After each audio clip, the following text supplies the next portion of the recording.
Igris had been dead for 4 hours. Not only was he stronger than Issei while alive, he is also stronger while dead. Issei, arise. Just like before, the shadows started to appear. However, the same magical feedback happened. You have failed to extract a shadow. You have one chance remaining. Issei didn't understand. Why was Igris refusing to become his shadow soldier?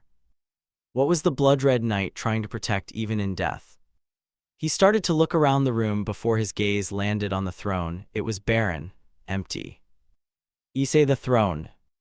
There must have been a king or queen that sat on the throne. Igris must have been the guard of that person. Issei guesses that they abandoned the blood-red commander or maybe died, so even in death the knight still protects the throne of someone who is long gone. Issei had to respect that. Igris must have been determined.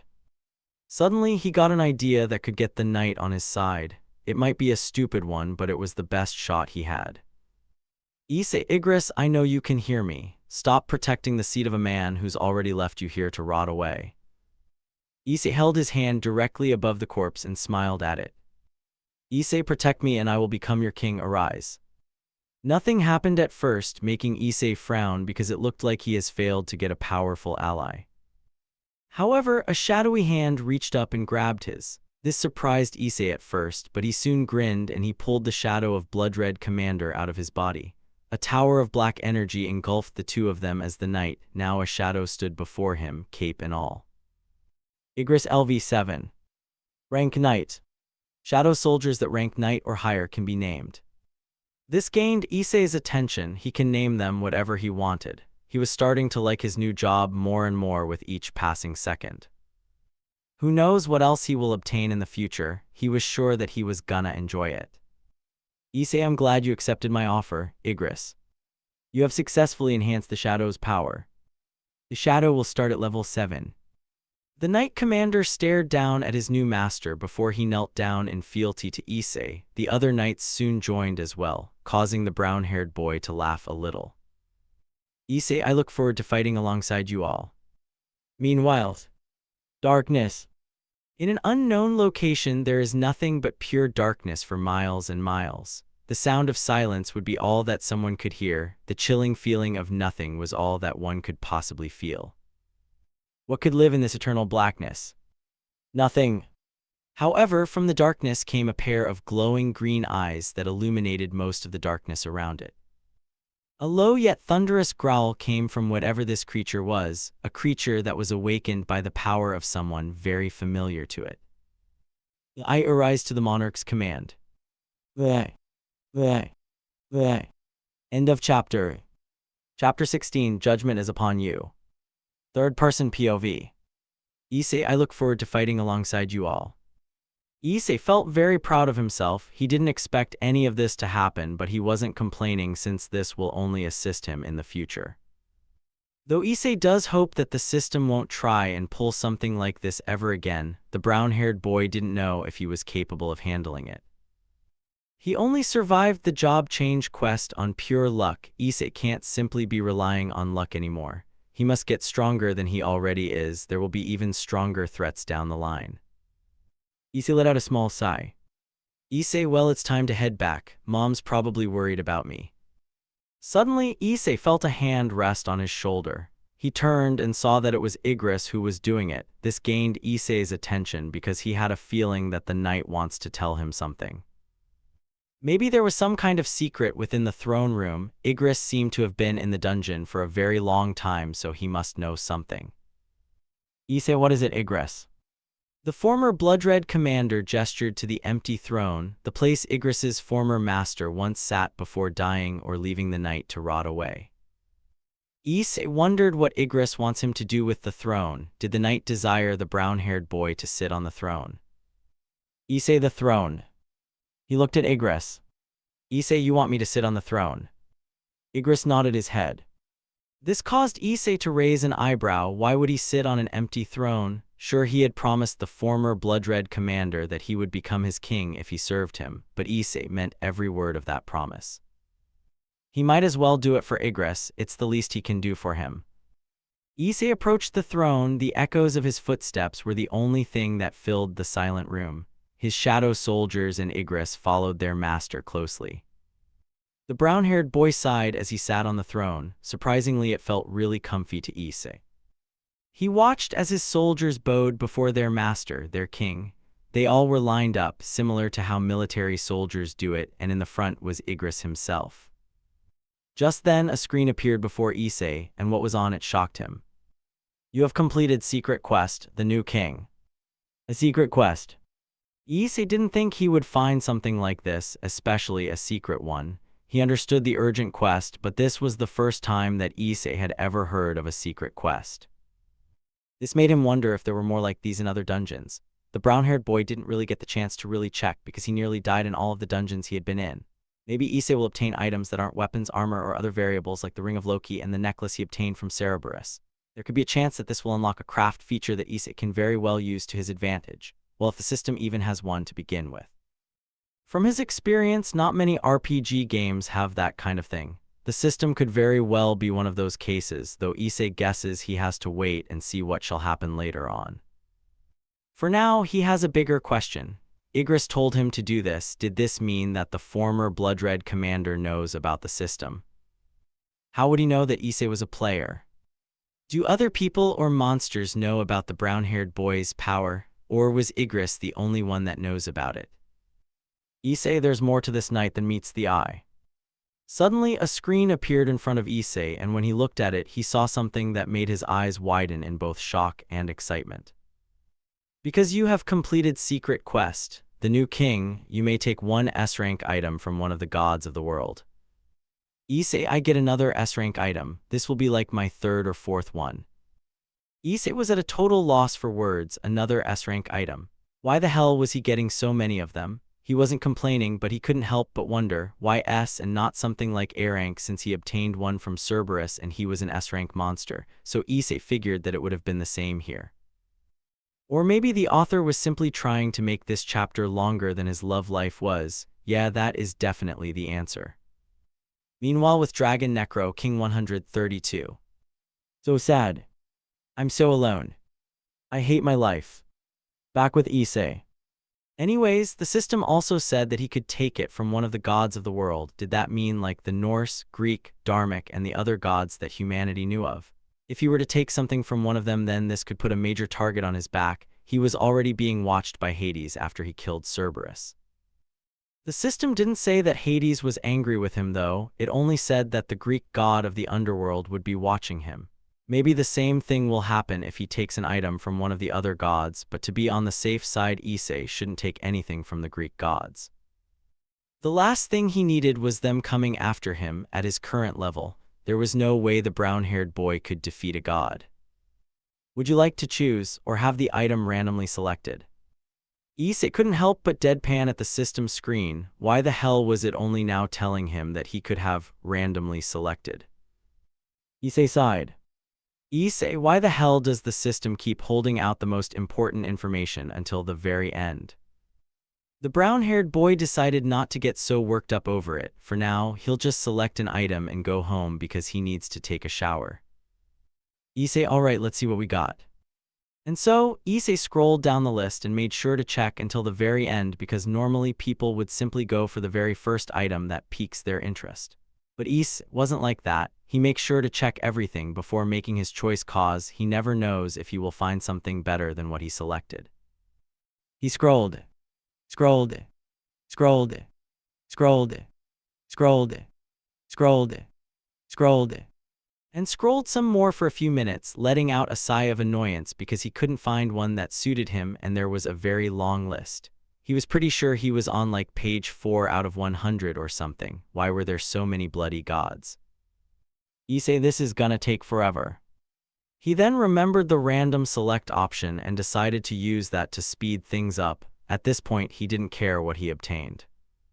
He just wants to go to home and get some rest because he needed to recover after this experience. Also, his mom must be worried sick about him again.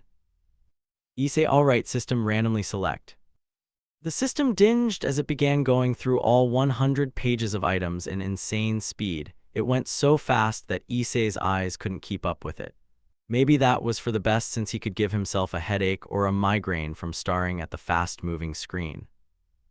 Issei waited for a few minutes, but then he heard a dig as a screen appeared before him. Random god item has been selected. Issei smiled. Issei, about time, now let's see what we got. Another screen before Issei, this time with the item he obtained, and when he saw it, the brown-haired boy wasn't sure how to feel about it. It wasn't a bad item, but he wasn't sure how he could be able to use it in any upcoming battles, especially if he was gonna free Riaz from this forced marriage she was in.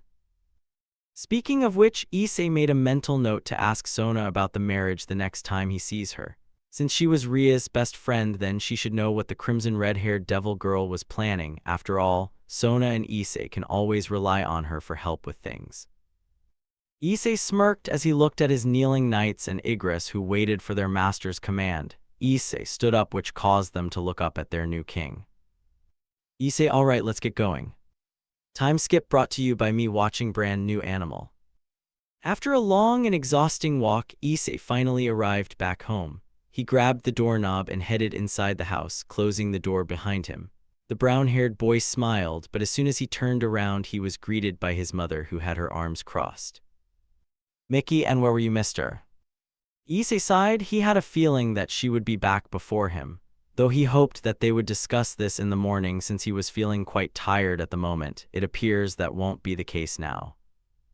He can't tell her about the job change quest or the fact that he nearly died, twice actually, during the whole thing.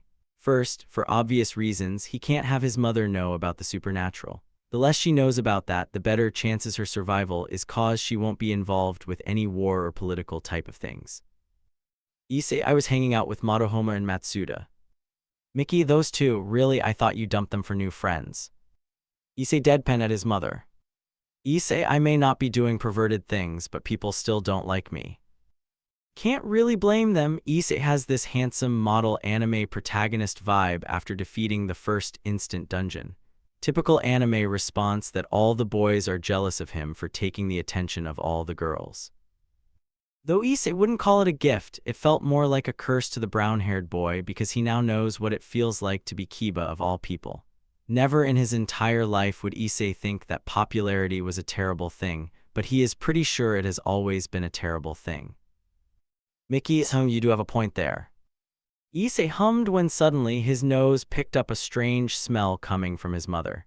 It was the scent of coffee. This gained his attention because his mother doesn't normally drink coffee at a time like this. He could only think that it was because she was talking to someone. This caused Issei to narrow his eyes, becoming more serious. Issei, Mom, why do I smell coffee on you? You don't normally have it at this time. Mickey perked up at the fact her son could pick up on the scent. When his appearance changed, did he pick up the nose of a bloodhound or something?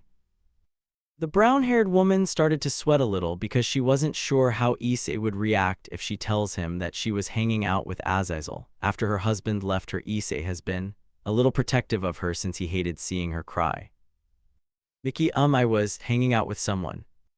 Issei, who? Mickey, his name was Azazel, and he was very friendly and charming. Silence filled the room as Issei's expression became very serious and annoyed, one of his eyes glowing with a menacing aura that sent shivers down his mother's spine. Mickey silently gulped. She knew that her son would react like this, though she didn't expect him to have such a menacing aura to him. Normally it's the mother who has that kind of thing, but apparently the tables have turned for this.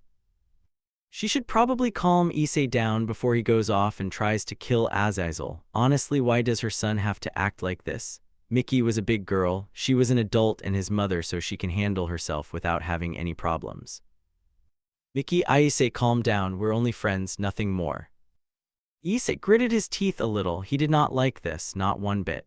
He had no idea who this Azazel person was. What if he was a part of the supernatural? What if he was a fallen angel that was sent to take out Issei's mother to get to him? The brown-haired boy had no information on this guy, so he should act irrationally right now.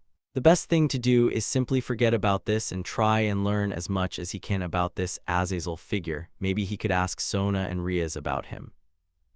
Maybe they have met him before or at least heard about him, cause from his name alone, he sounds powerful. He sighed and shook his head. Issei, fine then, I'll let this go, for now. Mickey, phew, alright then. Mickey looked at the time, seeing that it was getting very late. Mickey, Issei, you go wash up and get to bed. You have school tomorrow. Issei nodded his head as he started to make his way upstairs to take a shower. He needed one because he could feel sand and rock in so many spots. Mainly the sand, since he had to literally face giant centipedes for 4 fucking hours. Something that he sort of regrets. Sure, it was a good thing that he didn't finish his daily quest because it saved his life. The brown-haired boy should keep that idea in mind for the future because he wasn't sure if he was gonna survive against any god-level beings. However, he never did like the penalty zone. Issei hopes that when he meets whoever made the system one day, they would get with the penalty zone because it should not exist. Speaking of god-level things, Issei wonders when he should use his newly obtained item. He's still surprised that he was allowed to actually get it. Talk about a shit story plot. The author must be very stupid. As Issei was wondering to himself, his eyes soon widen as he felt something powerful coming toward him. Whatever he was feeling, it was 10 if not thousands of times more powerful than what Igris was. This started to worry Issei because it could very well be one of the gods. Looks like they decided to come and take back the item he stole from them. Gritting his teeth, Issei quickly made his way to his bedroom and entered the room. When he did, time seemed to have slowed down because he noticed the door was moving very slowly. Issei, what the hell? Why is my door slowing down? This instantly put Issei on alert as he summoned his 2 daggers. Whoever this being has had the ability to manipulate time to their advantage. Issei won't be able to defeat them, but maybe he doesn't need to defeat who it was. Maybe all Issei needs to do is simply prove his strength. Issei looked around, waiting patiently for whoever slowed down time to appear before him. Suddenly, the brown-haired boy was blinded by a bright white light which caused him to cover his eyes with his arms. After a while, it soon died down and went back to its usual lighting. Ah, there you are. Issei uncovered his eyes and was greeted by a young man with an athletic build. His hair was dark brown, and he has black eyes with bright gold pupils. Surprisingly, his pupils were in the form of a cross that reaches all the way to the edge of the iris. Issei silently gulped as he sensed the man's aura. It wasn't like anything he had felt before. Issei, who are you? The young man smirked as he pointed at himself. Sun Wukong, the name Sun Wukong, the Monkey King and the Great Sage, equal to the heavens. Issei's eyes widened as he took a step back in fear. Why the hell was the strongest being in Chinese mythology, besides the Buddha of course, doing in his bedroom? The last time he remembers, the Monkey King obtained omnipotence and ascended to a level unlike any other. Plus, Issei never stole anything from him. The god item he took was from a different type of god. So there should be no reason for the monkey demon to be in his bedroom. This deeply confused Issei because it made no sense to him. Issei, why are you here? Sun Wukong, simple, I want to fight you. Issei, wait, fight me. Sun Wukong, yep. Issei can tell from the Monkey King's expression he was very serious about this. To think that someone as powerful as him would want to face a mortal boy like Issei, it was confusing yet worrying at the same time. He can't help but wonder if he knows about the system. Surely he would, since he is omnipotent, omniscient, and omnipresent. But the system hasn't given Issei any type of quest yet. That right there is what is confusing Issei, because numerous times the system has given the brown-haired boy urgent quests. Maybe it doesn't see the need to give him one, since it's Sun Wukong. Issei, if you don't mind me asking, why me? You are basically a god that can rival all except for the Buddha. Why fight me? Wukong sighed. Sun Wukong, don't get me wrong, I was very happy when I became omnipotent, omniscient, and omnipresent. I felt like I could do anything, plus with all my layers of immortality, I will never die, but... Issei, you missed having a challenge. The Monkey King nodded his head. Issei can kinda understand where Wukong was coming from.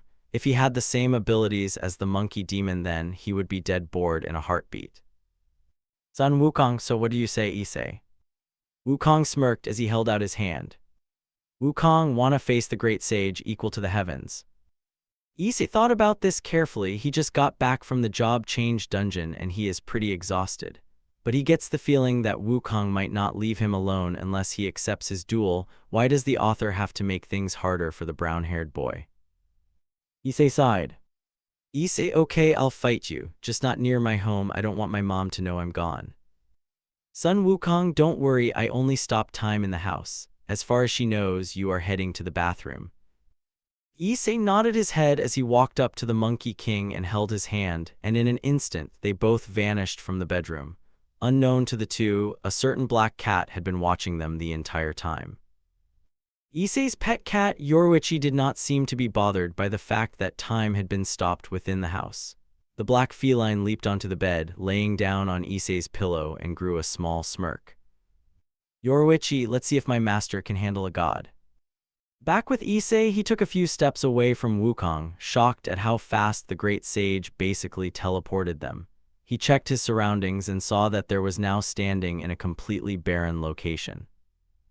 Issei holy sht. Sun Wukong heard the boy and playfully rolled his eyes. Sun Wukong, please, this was nothing.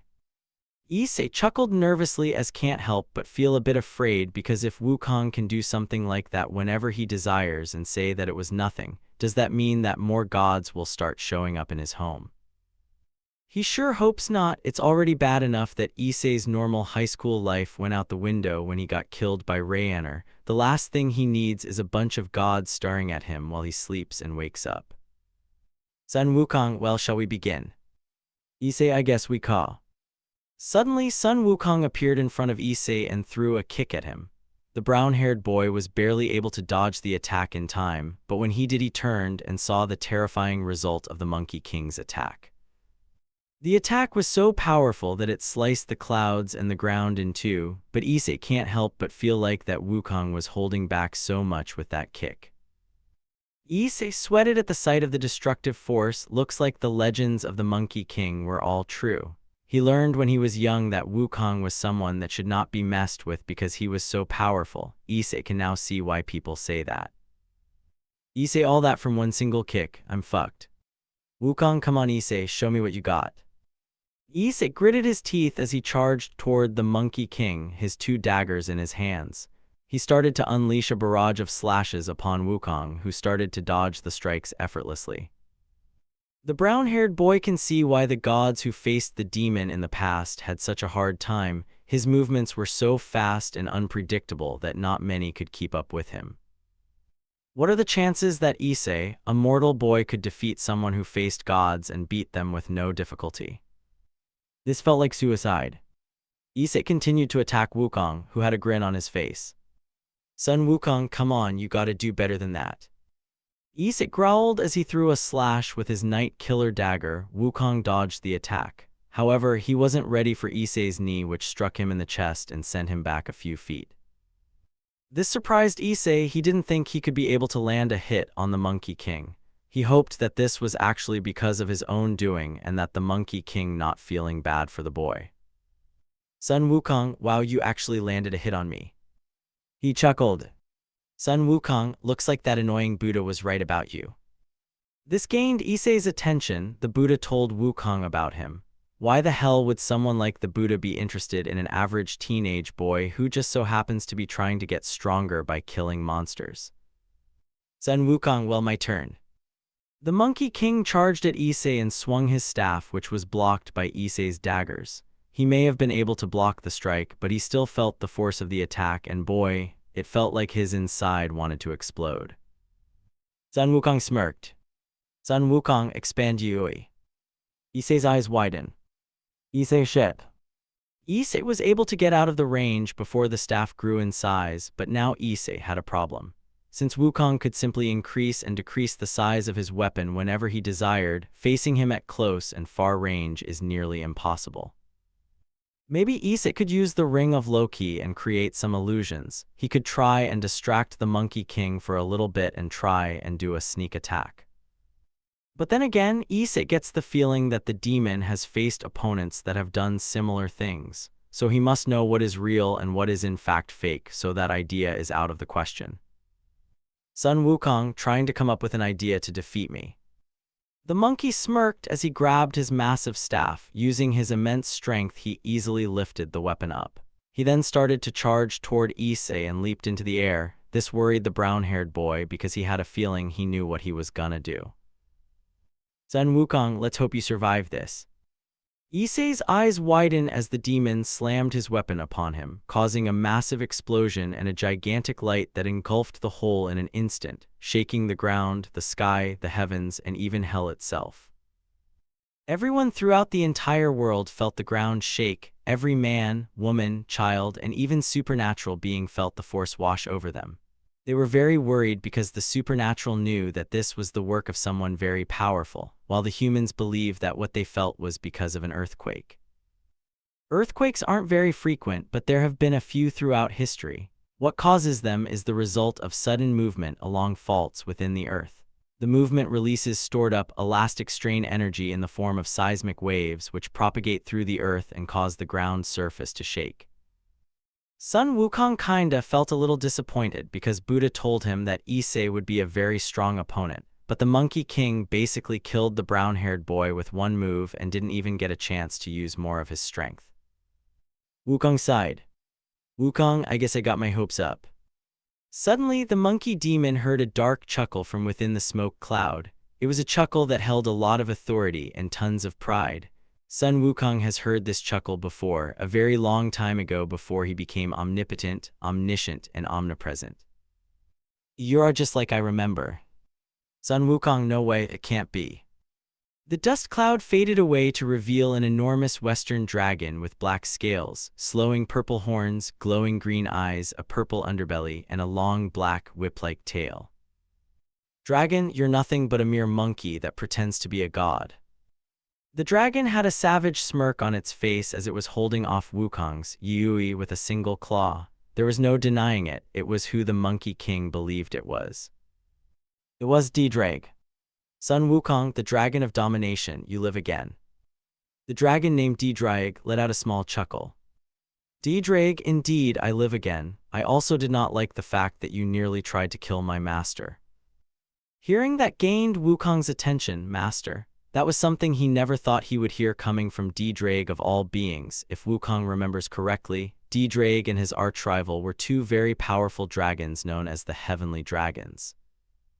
They were feared throughout the supernatural world as beings that had the power to kill gods, something that not many could do. They didn't respect anyone besides themselves, and they served no one, not even the dragon gods.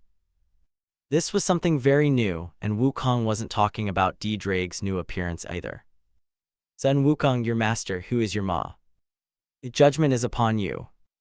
Wukong perked up as the monkey demon looked and saw Issei, who not only survived his attack and came out unscathed, but he also had a new appearance. He had a glowing purple helmet or a hat that resembled a jackal and a pair of purple claws that gave off an electric aura. Issei looked at the Monkey King, who had a surprised expression on his face. Wukong was definitely not expecting any of this to happen. "Issei, shall we continue?" End of chapter. Thank you, readers. This isn't a chapter, just wanted to thank everyone for getting me to 34K reads. Thank you all so much. I didn't think this story would blow up this quickly. Thanks for staying with me and reading this wonderful story. I'll be sure to post as much chapters I can. For now, here's some gacha life shit I made. Issei Hyoudou, Subaru, Lucy Heartfella, Shiruagami, Tanuki Girl, I forgot her name, Sanji, Denji, Me V1, My Buddy Terminator 5765, Me V2, Chapter 17, The Strongest Rival, Third-person POV. Dragons. A dragon is a reptilian creature that is from many worldwide cultures and folklore. Beliefs about dragons vary considerably through regions, but dragons from Western cultures since the High Middle Ages have often been depicted as winged, horned, and capable of breathing fire. Dragons from Eastern cultures are usually depicted as wingless, four-legged serpentine creatures with above-average intelligence. Commonalities between dragons' traits are often a hybridization of feline, reptilian, and avian features. Dragons are powerful supernatural beings, considered the strongest aside from the gods themselves, admired, respected, and feared no matter the era. Among the supernatural, dragons as an entire race didn't side with anyone from the three factions during the Great War, different from fairies, spirits, European monsters, Asian monsters, and humans. In certain cultures and different parts of the world, dragons are also known to be worshipped as gods. Dragons are said to be creatures born from a large mass of power who acts based on their desires, acting freely and selfishly, while having a high amount of intelligence. Theorized that the reason that dragons are so powerful is because their pure thoughts compel them to devote themselves towards their goals. Dragons are meant to live according to their will. All dragons have pride in themselves, declaring their titles as a formal greeting or in response to accepting a challenge to a duel between other dragons or heroes. The dragons are divided into many different classes.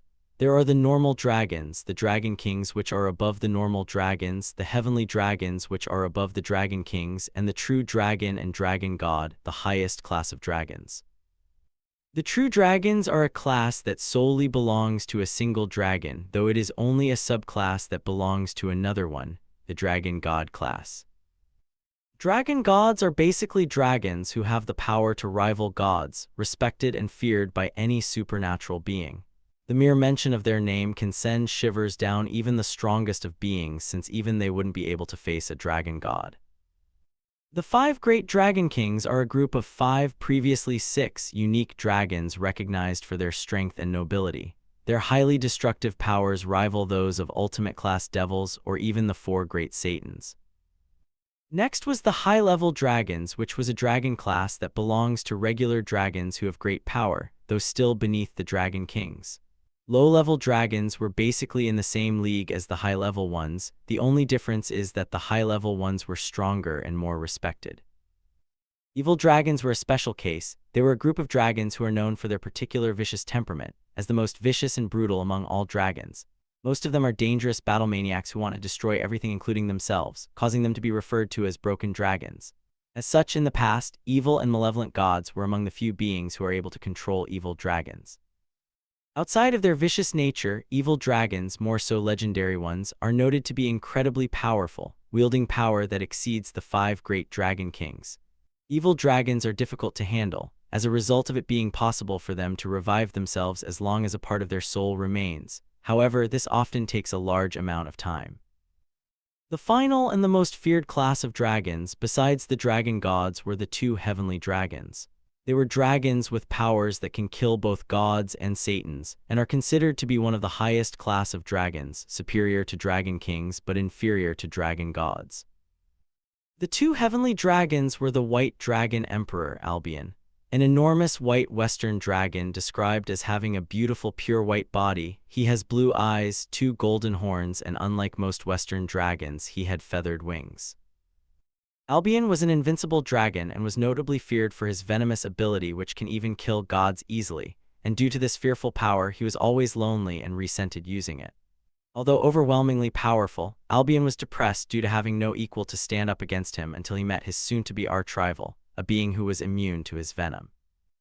The name of Albion's rival was the Red Dragon Emperor D-Drake. He was an enormous red western dragon with gray horns, green eyes, a light brown underbelly, and a long red, whip-like tail. Just like Albion, D-Drake was a fearsome dragon known to have powerful flames that can incinerate anything, including gods, and will never go out till they burn the opponents to ashes. D-Drake eventually met Albion, who was immune to his flames. Both happy to meet someone who can rival each other, D-Drake and Albion sealed their powers and started to compete with each other to improve themselves, developing techniques, and both eventually became famous as the 2 heavenly dragons. The 2 faced each other numerous times, neither seemingly being able to get the upper hand on the other one. But they did not give up. They would continue facing each other whenever they sensed the other's presence. This has resulted in much destruction throughout the world, but no supernatural being dares to get between the 2 dragons' battles. Their endless conflict ended them both in the middle of the Great War, a battle between heaven and hell. As the 2 mighty reptiles fought, the 3 factions decided to team up together, or else they might get killed in the crossfire of D-Drake and Albion's battle. In the end, they were able to take them both down. To make sure that peace prospered, the 2 heavenly dragons were sealed into 2 sacred gears. The first was a gauntlet known as the Boosted Gear, and a pair of wings called Divine Dividing. Though even in death the 2 dragons still fought each other, this time they made their wielders battle instead of them.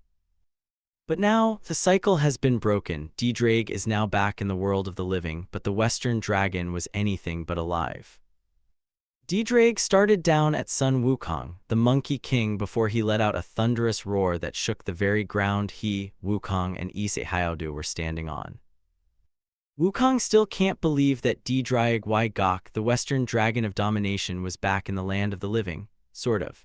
His once crimson-red scales had now turned into black scales, his horns were now glowing purple, his green eyes glowed as well, and he had a purple underbelly and a long black whip-like tail.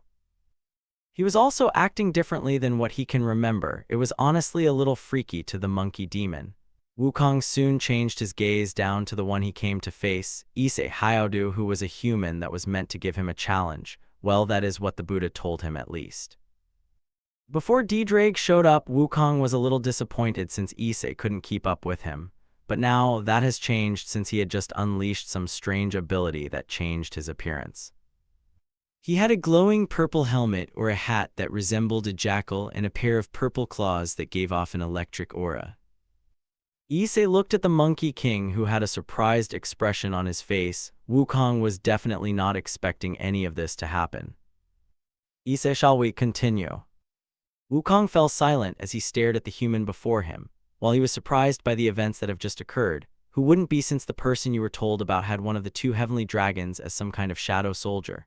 Wukong didn't think much about it since he has been wanting a good fight for many years now. He has had one since he had to take that stupid monk on his journey. A small grin formed on his face. He could feel his blood pumping in excitement. No one could really blame him since this was exactly what he has been wishing for all of his immortal life. Sun Wukong, hell yeah.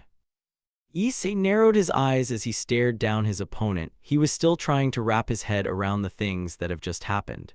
So not only does he have to fight Sun Wukong, but turns out he had a fucking shadow dragon as a soldier. This is the main thing that had his attention since Issei never brought back a dragon. All he did bring back was Igris, the mages, and a few of the knights that were in the job change dungeon. Issei's gaze turned to the massive dragon that stood next to him, a screen appearing before him. D-Drake LV20. Rank General. Seeing the rank of the enormous dragon gained Issei's attention. Issei General rank, that's interesting. If memory serves him correctly, Igris was only a knight rank, which must make him weaker than D-Drake. That sent a shiver down the brown-haired boy's spine because he did not eat to imagine anything or anyone stronger than Igris. That knight was the main definition of a monster, and he had the feats to prove it. The damn knight turned Issei into a ragdoll. He only managed to defeat him with pure luck. Issei, alright, time to take this seriously. I only have 5 minutes before this form disappears. Issei silently sighed. The form he was in was the result of the S-rank item he took from a god. You have activated Judgment of Anubis. You will have the strength to unleash judgment upon your foes. Anubis, the Egyptian god of death. Throughout history, Anubis has been seen as a force of pure evil. But that wasn't the case. Anubis wasn't good nor evil. He simply did his job, and which was to lead the souls of the dead so they may be judged before going to the afterlife. Issei, sorry Anubis, I hope you don't get pissed at me for taking this from you. Issei knew that he was gonna need to use every amount of strength he has to defeat Sun Wukong. Even with this new form, he will have to go beyond his limit, or else he might not survive this battle. He can't die yet, he needs to survive. He promised his mother, he promised Sona, and he needs to assist Riaz. Issei, I won't die here. Sun Wukong, let's begin the games. Sun appeared in front of Issei and whacked him with his staff. The attack sent Issei flying back a good couple of meters, but the brown-haired boy was able to stop himself by shoving his clawed hands into the ground. Issei, D-Drake. D-Drake, as you command. Sun Wukong turned his attention to D-Drake as the shadow dragon fired a massive purple beam toward him. The Monkey King was able to dodge the attack in time, but the resulting strike caused an enormous explosion that resembled a nuclear bomb. Sun Wukong, oh ho ho. Sun Wukong landed on his nimbus cloud as he grinned in amusement. Issei groaned in annoyance. He wondered where that cloud was since he has heard the stories, and in each one, Sun Wukong has a cloud he rides into battle. Issei was hoping that he wouldn't have to deal with that, but it looks like that wasn't gonna be an option. But no worries, Issei can work around this. He just needs to get Wukong off that damn cloud. Sun Wukong, Rui Jingu Bang extend. The Monkey King extended his staff as it hit Issei's stomach, and he was sent crashing into the wall. D-Drag Master. The Shadow Dragon swiped at the Monkey King's Nimbus cloud, sending him flying back before he fired another shadow blast at the demon, which resulted in another explosion. Meanwhile, Issei groaned as he laid on the ground for a moment. He soon laid up and rubbed his chest.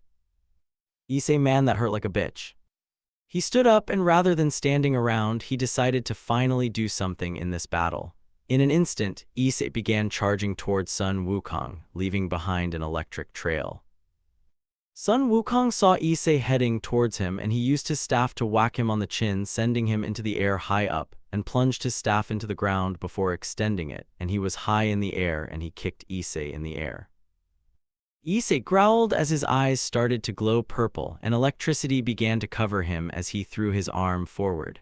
When he did this, the claw extended forward and punched Wukong in the face. Sun Wukong arg. Issei used this moment to grab Wukong's shirt and pull himself toward the monkey demon. He then dives kicked him in the face, which sent both of them toward the ground, though Wukong took most of the damage since Issei was on top of him, and he began brutally assault the Monkey King's head. With every punch that Issei delivered to the demon, purple sparks illuminated the air around them. But this didn't last forever. Sun Wukong growled before kicking Issei off and repeatedly punching Issei in the face. Issei growled as his eyes flashed purple. Sun Wukong's eyes widened as he was pushed back by a dark aura. This surprised him, as the aura wasn't like anything he had felt before, and that was coming from him of all beings. He was the Monkey King, the one who defeated all gods that came against him. Sun Wukong, what was that aura? He watched as Issei began to stand up, small traces of the dark aura covering his body as his eyes were glowing a menacing purple color. Sun Wukong, this is nothing I have ever seen in my entire life, but... The Monkey King got on his feet and grinned in excitement. Sun Wukong, it makes my blood boil in excitement. Wukong twirled his staff around as he got into a fighting stance. Issei did the same as he summoned both his daggers. The human and the demon stared into each other's eyes before they charged toward one another with immense speed. When they made contact with each other, they started clashing their weapons together with such speed that their arms appeared to be invisible. The two brave and strong warriors let out their mighty battle cries. Issei Sun Wukong As the two clashed, sparks of gold and purple flashed around them. The very landscape around them began to get destroyed and terraformed by the force of the two beings. D-Drag watched his master and Wukong go at it for what felt like forever, but in reality, it had only been 5 minutes. D-Drag, so this is my master. For someone so young, he has tons of strength and potential. A small smile grew on the former Welsh dragon's face. Maybe Ys will be the one to put an end to the destruction that shall come in the future. D-Drag knows what is coming because he was one part of it, but he decided to leave since he desired to grow on his own. That is why he battled against Albion so many times. He wished to get stronger than any other being so he could face the dragon gods. But now, that dream is merely a whisper in an abyss. Sun Wukong ichioidioyu. Issei wukkkkko and NGG. Issei's clawed hand glowed purple as he used his right arm and slashed at Wukong, but the Monkey King easily dodged the attack as his eyes glowed goldenly. Sun Wukong, you're strong, but don't think I'm out yet. In an instant, the demon swung his staff to Issei's right arm, and the impact from it literally slashed the brown-haired boy's arm off. This shocked Issei and D-Drag as the arm flew through the air before landing a few feet away from the two. D-Drag Master. Wukong smirked. Issei forgot the most important rule of battle. Never underestimate your opponent. However, to his surprise, the human before him wasn't screaming in pain and agony. How was this possible? His arm was literally blown off his body and he doesn't even care. Hell, even D-Drag was surprised by this. When anyone loses a limb, their first instinct is to scream in pain and agony. So why was that not happening now? Was Issei so used to pain that losing a limb simply doesn't fade him? Issei, you thinking losing a limb hurts? Issei gritted his teeth as he glared at the Monkey King. His once brown eyes had now changed to bright purple. This shocked the demon. This boy was no mere human. He wasn't a supernatural creature either. He was something much more than even a god. Issei, try having your heart broken and left to die bleeding out. There was no denying it, Wukong now knew what his opponent was. Issei Hyoudou was like him, someone who wasn't afraid of death. He was a monster. A grin grew on the demon's face, his blood was boiling at this point. This was exactly what he was looking for, the battle he so desired. Sun Wukong, you're like me, you're a man who's not afraid of death, you're a monster just like me. Issei Hyoudou, I acknowledge you as my strongest rival. Sun Wukong's strongest rival is not something that Issei would have expected the monkey demon to say. In fact, he never thought he would truly survive this long against him. Sure, Wukong might be holding back a tremendous ton, but even then, he could still level an entire mountain with one punch. A small amount of pride-filled Issei looks like it isn't just pure luck that helps him defeat all the challenges he has come across so far. That was good. Issei wanted to prove to himself that it was because of his skills and not luck. Issei, thanks, but this is the end, D-Drag. Wukong's eyes widen. He totally forgot about the heavenly dragon. He quickly turned only to be greeted by D-Drag's massive fist heading toward him. The monkey demon was able to dodge the attack, but the force of the attack launched Issei into the air. Sun Wukong watched his rival fly through the air as the sound of thunder roared and lightning raced through the sky. Issei smirked as he did something that shocked Wukong even more. Using his only remaining hand, he reached out and grabbed a fucking lightning bolt. The brown-haired boy actually grabbed something that only gods would be able to grab. It was like something out of an anime. Sun Wukong, and no way. Issei smirked as he threw the lightning bolt at Wukong, who prepared himself to block the attack, but at that moment, a very familiar tail wrapped around his arm. Sun Wukong, huh? He quickly looked in the direction and saw that D-Drag was preventing him from blocking by using his tail. The shadow dragon smirked as his eyes glowed green. Once again, the demon totally forgot that the dragon was even in the battle since he was too focused on the fact that Issei grabbed lightning. D-Drag, you're not gonna block this one, Wukong. Sun Wukong, shit, I only focused on Hyoudou that I forgot about that dragon.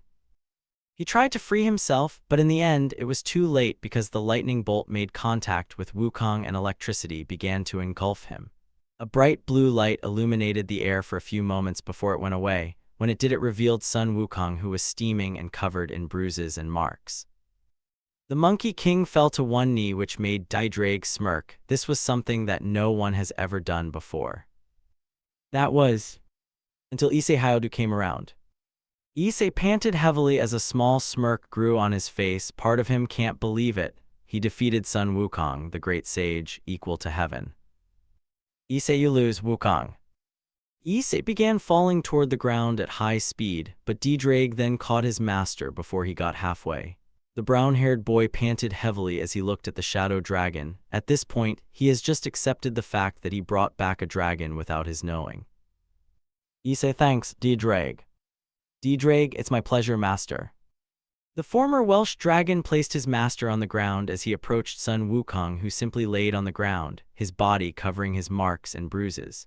He stared at the monkey demon for a moment before he let out a small sigh, like he knew that something was off, and so Issei kicked his foot. Issei, you can stop pretending now. Sun Wukong stuck his tongue out in a teasing way, acting like he was dead. Issei, seriously. He narrowed his eyes as a dark aura began covering Issei's body. D-Drag watched as he felt a shiver being sent down his non-existing body. You have activated skill, Bloodlust. Sun Wukong felt the bloodlust pouring from Issei Hyoudou. He had to admit that he kinda felt a bit scared of the brown-haired boys since he was already a monster not afraid of death. His eyes shot open as he quickly stood up, dusting himself off in the process. He didn't want to piss Issei off, especially since he doesn't seem to care that he only has one arm at the moment. Sun Wukong, okay, I'm up. Just then, all of the wounds that the Monkey King had on him instantly disappeared, most likely because of his regeneration. Issei felt a bit annoyed by this since that meant he could have done that any time during the whole battle. Issei, you could have won, you could have healed yourself during the fight. Sun Wukong, I could have, but where's the fun in that? Issei, yeah, I guess you're right. Just then, another Issei walked over to the brown-haired boy and handed him his arm that was blown off by Wukong. The Monkey King looked at the other one and was confused now. Did he fight a clone or did he fight the original? Sun Wukong, ew. Issei, what? Sun Wukong, did I fight a clone or the real you? Issei, nope, you fought the real me. That is only an illusion from the Ring of Loki. The illusion gave a peace symbol as it faded from existence. Wukong only blinked, not sure if he should be surprised or not. He really should, since he had faced and seen weirder things in the past before becoming omnipotent, omnipresent, and omniscient. Sun Wukong, huh? Issei rolled his eyes. Just then the armor that he wore had finally disappeared now that the time limit was now over. But then a screen appeared before him, showing his stats. Name Issei Hyoudou. Job Shadow Monarch. Title Conqueror of Adversity +1. Level 51. Health points HP 645/12045. Magic MP 959/1369. Fatigue 89. Strength/SDR 67 +20. Vitality/Vit 61. Agility/Agile 61 +20. Intelligence/Int 62 +25. Sense 61 +20. Available points 0. Physical damage reduction 20% +15. Issei, fucking hell, he really did a number on me. Sun Wukong, hee, that battle was really fun. Issei smiled slightly. Issei, yeah, it was indeed. He then looked over at D-Drake. The former heavenly dragon remained standing still and silent as he awaited his master's command. Issei, you can go now, D-Drake. I'll talk with you later. The dragon bowed to the brown-haired boy, surprising the Monkey King once again. He still can't believe that this is the same dragon that he once fought in the past. Back then, he and the monkey demon clashed and ended up in a tie. Wukong thought that D-Drake would be his strongest rival, but turns out that he was now replaced by something even stronger. As the shadow dragon vanished, Issei let out a sigh and sat on the rocky ground, placing his blown-off arm next to him. Sun Wukong sat down next to the brown-haired boy and smiled. Issei, so who won, you, me, or do we call it a draw? Sun Wukong, let's call it a draw. Issei, sounds good to me. Issei held his hand out to Wukong, giving him a gentle smile. Issei, friends. Wukong smiled and accepted the handshake. Sun Wukong, friends. The two smiled at each other as a screen appeared before Issei once again. You have completed the secret quest, befriend the monkey. Issei, another secret quest, damn, talk about random. Level up. Level up. Level up. Level up. Level up. Issei, holy shit, I leveled up 5 times. Sun Wukong, well, Hyoudou, I better get going because my wives will nag my ass off. Issei, wait, you got wives? Sun Wukong, I'm married to 2 and one of them is my adoptive sister.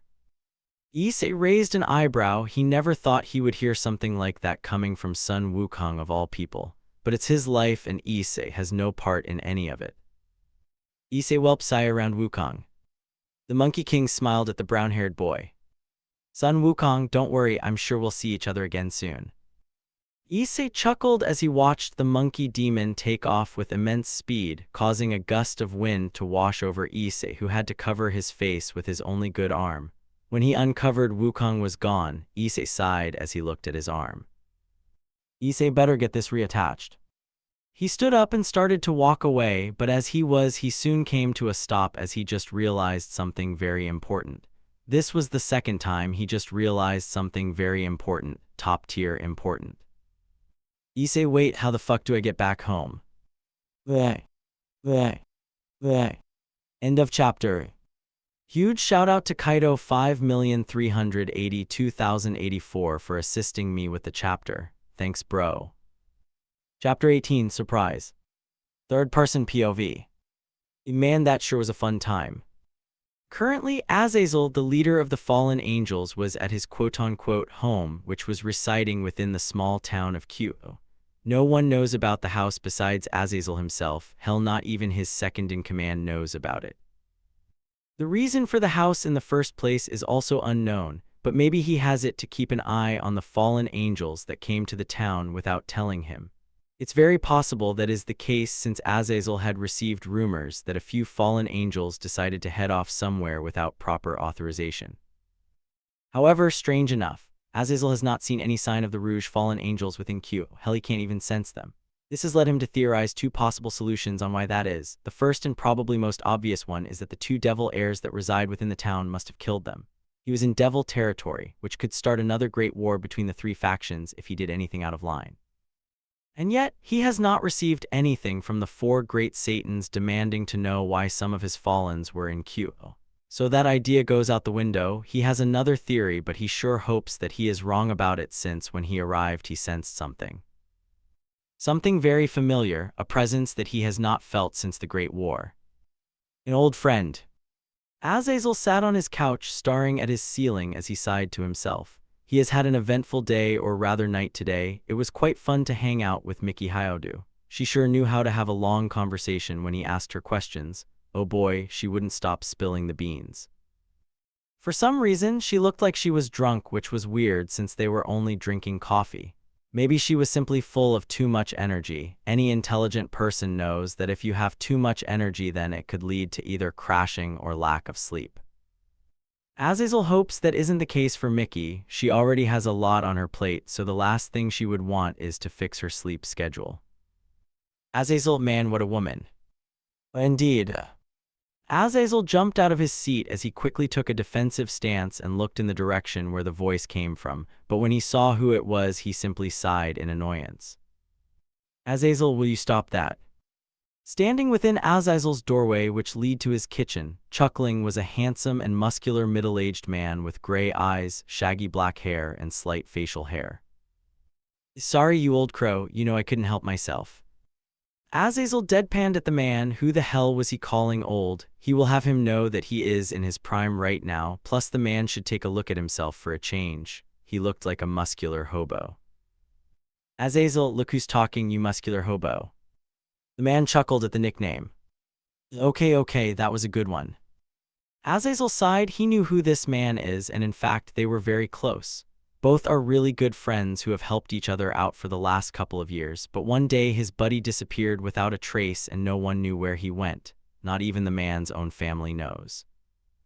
Yep, the man before the leader of the fallen angels was none other than the husband of Issei Hyoudou, the same one that Azazel has been hanging out with for a while now. But more on the important things at hand, he wonders why the hell has he just decided to show up after being gone for so long. The last time Azazel saw him, they were talking about the idea of two groups of beings that have existed before the beginning of the universe, two sides who faced each other in an endless war between light and darkness. But on the next day, he mysteriously disappeared and no one knows why or how such a thing was possible. Azazel, so why are you here? Oh, am I not allowed to come to see my old friend? Azazel deadpanned. Azazel, you just up and left one day, and now you just decided to show up after so many years. The man sighed as he scratched the back of his head. He had a feeling that Azazel was gonna mention that. Yeah, I know, I'll explain everything to you when the time is right, cause you are gonna wanna write everything down. Azazel, okay then. But why are you hanging out with my wife? When the man said that, Azazel fell silent. On the outside he was calm and collected. The same can't be said on the inside though. He was freaking fun out. There was a tiny voice in the back of his mind telling him that his old friend would ask that question, but he didn't listen. The leader of the fallen angels knew he was gonna be a dead man. Sure, he had witnessed and survived the Great War alongside his comrades. He battled against both God and Lucifer at the same time, but both of those beings are like children compared to the wrath of the man before him. One wrong move, if he makes one wrong move, then he knew that he was gonna get sent flying through some walls. Or die for that matter, and he doesn't want that to happen. He still needs to lose his virginity to a beautiful woman. Azazel, well, I didn't know it was your wife. The man didn't believe a single word that Azazel said. He didn't need to be a psychic to know that. Plus, he was making it obvious with the way he was stuttering. If he truly didn't know, then he would be simply speaking normally. The man sighed as he looked down at the leader of the fallen, one of his eyes glowing with a menacing aura. Don't lie to me, old friend. Azazel gulped silently. Only one thing was going through his mind right now, and that was Azazel. With Issei. Issei sighed to himself as he finally arrived back at his home. He was currently sitting on Drake's back as the massive shadow dragon hovered above his master's home. He started to rub the bridge of his nose as he looked at his arm, which was now back where it belonged. Good thing that he had a spare status effect recovery on hand, because if he didn't, he would have had to explain to his mother why he only has one arm. The brown-haired boy still can't believe he had just faced Sun Wukong, one of the strongest beings in the entire universe. Sure, their battle may have ended in a draw, but the fact that he actually survived against him was a major achievement.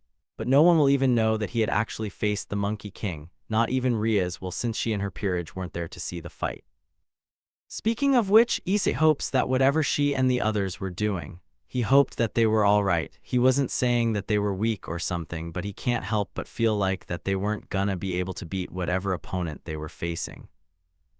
Hell, Issei was only able to quote-unquote beat Sun Wukong because of the S-rank god item he took from Anubis and the assistance from D-Drake, which was also on the latter's mind. How the hell did he even get a massive dragon as a shadow soldier? The last time he checked, he never slayed a dragon.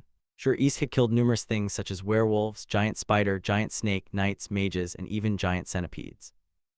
But he has never killed a dragon before, so this has felt him totally confused right about now. Suddenly, something came to Issei's mind. What if D-Drake was his sacred gear? Rias told him that Yuuma, or whatever her name was, killed him because he had a sacred gear in his possession.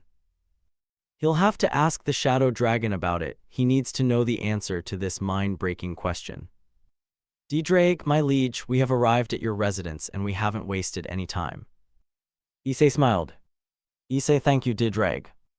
With that, Issei jumped off his shadow soldier's shoulder and landed on the ground without breaking any of his bones. That probably caused D-Drake to get as low as he could, but not enough to the point that he would accidentally destroy any houses beneath him. He looked up at the massive dragon. He'll ask him if he was his sacred gear or not when they get inside his bedroom. For now, he will just have him remain within his shadow with his other soldiers.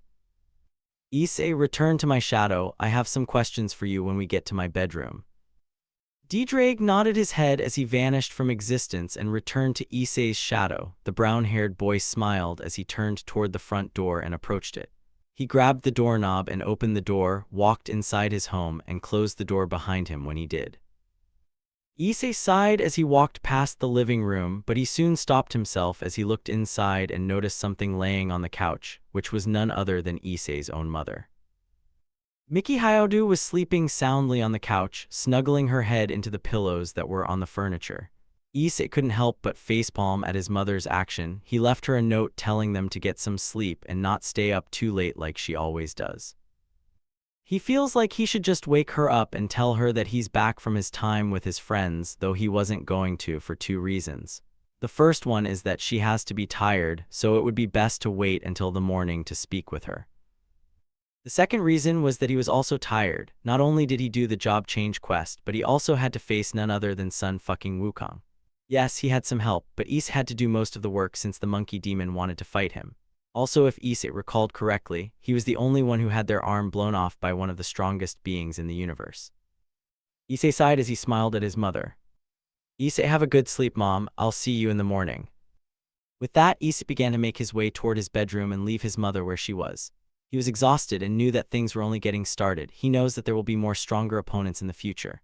The latter wasn't sure when or how they will come at him. It didn't matter. He had to be prepared for when it did occur. The floor beneath him creaked as he walked to his bedroom door. He grabbed the doorknob and opened it up. When he did that, the brown-haired boy was greeted by none other than Yoruichi leaping into his arms. This surprised Issei at first since he wasn't expecting it, but he soon chuckled a little. Issei, hey girl, it's good to see you too. Yoruichi, meow. Issei smiled as he placed the black cat on the ground and closed the door behind him. Rubbing the back of his sore neck, Issei made his way to his bed and lay down on it. Yoruichi was about to jump up to her master, but then D-Drake's shadowy head rose from his master's shadow and growled at the black feline. D-Drake, why are you here? Issei, hot D-Drake, what are you doing? Yoruichi hissed at D-Drake, and the former heavenly dragon growled at the black cat with hatred in his glowing purple eyes. D-Drake, why are you in my liege's home? Tell me now. Issei, D-Drake, what the hell are you? Yoruichi, my business with your master is my own, D-Drake. Silence filled the bedroom as Issei slowly turned his head toward Yoruichi, his eyes widening in complete and utter shock from what he had just heard. His cat talked. His fucking cat just talked right now. The brown-haired boy hoped that his battle with Sun Wukong didn't cause him to go crazy. Actually, that can't be the case since he would have gone crazy ages ago by now. Plus, he is allied with devils, a devil heir, and he got killed by a fallen angel who broke his heart. Yeah, the chances of him going crazy are basically 0% right now. Issei, did Yoruichi just? The black feline sighed. Yoruichi, yes Issei, I speak, and I am sure this is a surprise to you. Issei, oh, you think? Only one thing was going through his mind right now. Was Yoruichi an enemy, or was she an ally? Issei was leaning more toward ally since she had every chance to attack him during the time he found her, and now, plus the system wasn't giving him any sort of urgent or emergency quest, and if he recalls correctly, it did it when that fallen angel with the fedora tried to kill him. Issei sighed as he sat up in his head and looked at Yoruichi, the head of D-Drake floating next to the brown-haired boy. Issei, so who the hell are you? The black cat chuckled. Yoruichi, well, for starters, my actual name is in fact Yoruichi. This surprised Issei. He came up with that name, and turns out it was her actual name. Wow, either Issei was secretly psychic without his knowing, or he was simply just lucky to guess her name. Probably lucky, like he always is. He has had enough of winning with pure luck. He needs to start taking these tougher opponents seriously. He didn't with Igris, and he got his ass kicked by the knight. He did with Sun Wukong, and he still nearly died if it wasn't for D-Drake showing up to save the day.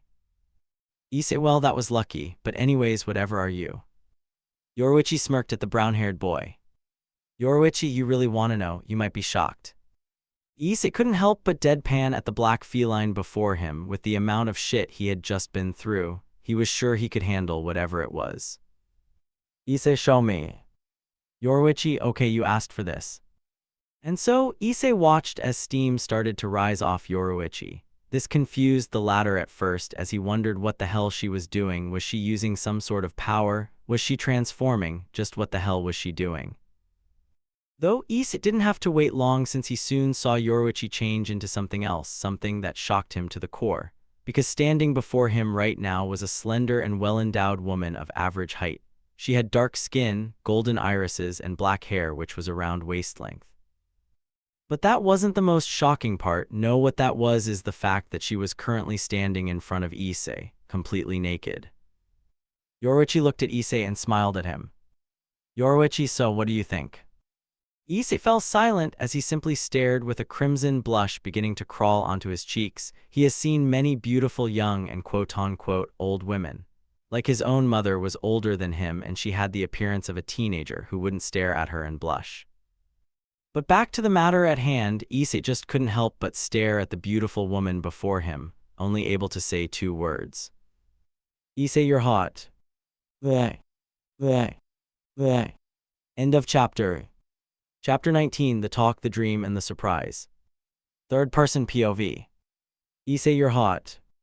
Issei soon realized what he had just said, and his face became redder. Yoruichi giggled at the brown-haired boy's reaction as she also had a small blush that crawled upon her face. She wasn't really surprised by the boy's words since she had been called many things over a couple of years. Beautiful, hot, sexy, and hell, she was even called adorable one time. However, out of all of those times, she can't help but feel happy that it was Issei who said that to her. Maybe it was because he took her in when he found her, or rather him finding her in her feline form. Sure, there were other very nice people, but Yoruichi recalls that they all had a darkness inside of them. Issei is probably no different. No one is truly pure-hearted. Everyone, and she means everyone, has a darkness within them, but she can't sense his darkness, and that is what is strange. The boy also possesses a very strange power that she isn't sure about. It was something that she has not sensed before. She'll have to keep an eye on him and learn more about him. Yoruichi, thank you, you're not so bad yourself. Issei looked away, embarrassed by the fact that he told a beautiful woman that she was hot right to her face. He had a feeling that if his mother ever discovered that, she would be pulling his ear for weeks. D-Drake growled at Yoruichi. D-Drake, now that you have revealed your true form, explain why you are here. Yoruichi, the reason why I'm here is my own. I don't have to explain anything to you, dragon. The former Welsh dragon growled at the former black feline. He didn't care that she was basically disrespecting him since he was no longer the Welsh dragon of domination. What he didn't like, though, was the fact that she was in his liege's presence. Who knows what she could have been planning. Diedraig, you know most dragons would kill you for disrespecting them, but not me. This gained both Issei and Yorwich's attention as they wondered what Diedraig was talking about. The brown-haired boy was still new to the supernatural world, so his knowledge of dragons was very limited. But if he were to narrow everything down, he guesses that dragons are very powerful beings who are both feared and respected by other supernatural races. Issei also guesses that there are some dragons who are extremely arrogant because of their strength, so he gets the feeling if he faces one, it was probably gonna say that Issei was weak and it was mighty or whatever. Yorwichi crossed her arms as she raised an eyebrow. Yorwichi, and why are you not? Diedraig, I am no longer the Welsh dragon, I am merely a soldier in my liege's eternal army. Issei, actually that is what I have been wondering. Issei turned his attention to the floating shadow head that floated next to him. He was gonna ask this anyway, so he might as well do it now while he has the chance. Issei, who even are you, Diedraig, because last time I checked, I never killed a dragon. After Issei said the word, who even are you, the former heavenly dragon felt like he was just been stabbed in the heart. He didn't blame his liege for not knowing about him since he hasn't really seen a dragon before, but those words kinda hurt. Diedraig, that's understandable, my liege. I am known as Diedraig y Gok. I was known as the Welsh Dragon of Domination, one of the two heavenly dragons who are capable of killing gods. Issei's eyes widen in shock, a dragon with the power to kill gods. The brown-haired boy can't help but imagine how terrifying Diedraig was when he was alive. His power must have made him invincible. Sure, everything had a weakness and a limit, but to think that he now possesses a shadow soldier that was once able to kill gods is both amazing and terrifying. Issei, wow, you must have been very powerful, Diedraig. Diedraig chuckled and smirked. Diedraig, indeed I was. There was only one being who was on par with me. Issei, who was that? Diedraig, his name was Albion, the white dragon of supremacy. Issei, so he was another dragon that was able to kill gods. Diedraig nodded his shadowy head. This made Issei take a moment to think. Diedraig was able to kill gods, and if this Albion was on par with him, Issei can't help but wonder if they both of them were friends or rivals. While that isn't really any of Issei's business, he can't help but feel curious since this was the first time he has ever seen or rather met a dragon in person. Well, if he could really say it like that, since Diedraig wasn't really alive right now. Issei, amazing, but why are you a shadow? Diedraig sighed. Diedraig, when my rival and I fought, we accidentally ended up on the battlefield of the Great War. Yorwichi, I remember the stories. The three factions had to put their differences aside to take you both down. This surprised Issei. He knew that the angels, fallen angels, and devils stopped their war, but he didn't think they would work together for a common cause, especially if that cause was to take down two dragons with the power to kill gods. So Issei was correct. Even godly-level beings like Diedraig and Albion are able to die. But it must have been difficult for the three factions to work together since they were once enemies. Issei, wow, it must have been one hell of a battle. Diedraig, indeed it was, my liege. I can recall every single moment of the battle. It was a day that no one would ever forget, the day that the three factions worked together. This was a lot of information to take in and wrap his head around, but Issei fully understood everything that was being told to him. The brown-haired boy basically has a very powerful shadow soldier that could kill gods. Talk about an anime moment. Actually, now that Issei thinks about it carefully, maybe this was the reason why gods like Loki and Hades are keeping an eye on him. Sure, the Greek god of the underworld must still not be pleased with Cerberus's death, but maybe they can sense Diedraig's presence. But wait, if that was the case, then how come Rias didn't say anything about him? Issei didn't need to be told the rest of the story to understand the main thing. Diedraig was Issei's sacred gear. The former Welsh dragon was the very thing that Yuuma killed him over, the item that she told him to blame God about. Why couldn't Rias sense Diedraig though? Surely she would have been able to sense him since he was nowhere near the job change quest level when he first spoke to Rias, unless there was something blocking her ability. Issei gets the feeling that the system took the spot and became his sacred gear in a way, yet keeping his original one, which was Diedraig, within the boy's soul. No, that makes no sense. Why would the system do something like that? It doesn't have a mind of its own, or does it? There were still things that Issei has yet to discover about the system. It is very possible that instead of being an actual game screen, it could be alive or yet just something that some other being was watching Issei through.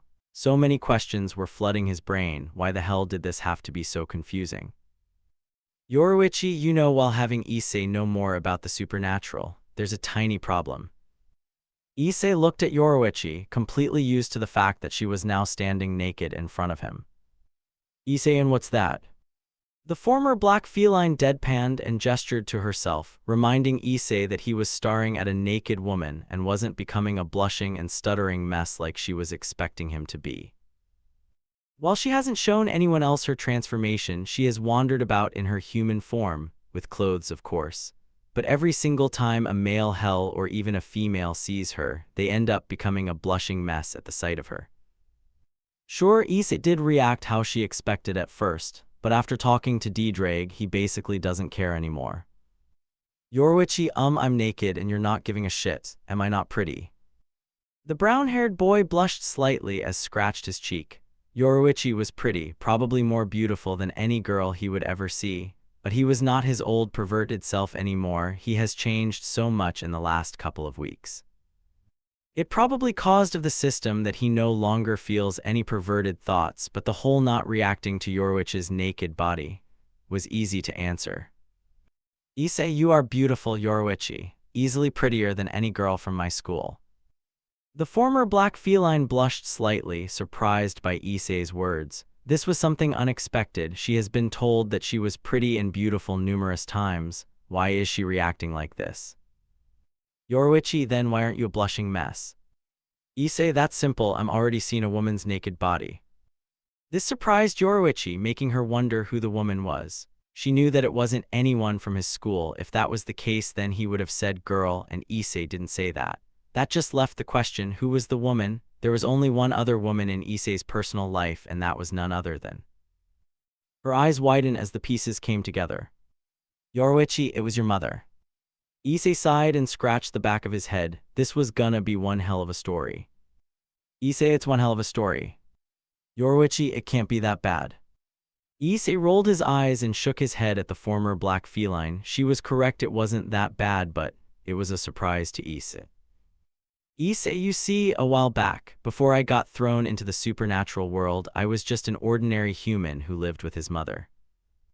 Yoruichi, okay. Issei, cause of this, one day when I was heading to the bathroom, the door opened and out came my named mother. Oh, and before you ask, yes, I was naked too. This surprised Yoruichi. She knew that it had to be the boy's mother. However, she was not expecting them both to see each other naked. That had to be embarrassing. Though there was a small voice in the back of Yoruichi's mind that wondered what would have happened if Issei and his mother weren't blood-related. The former black feline wasn't known to say such a thing, which is why she won't say anything. But she was curious. The best and probably the most defiant answer was that it wouldn't happen even if they weren't related by blood. However, the idea will always burn brightly within her fantasies.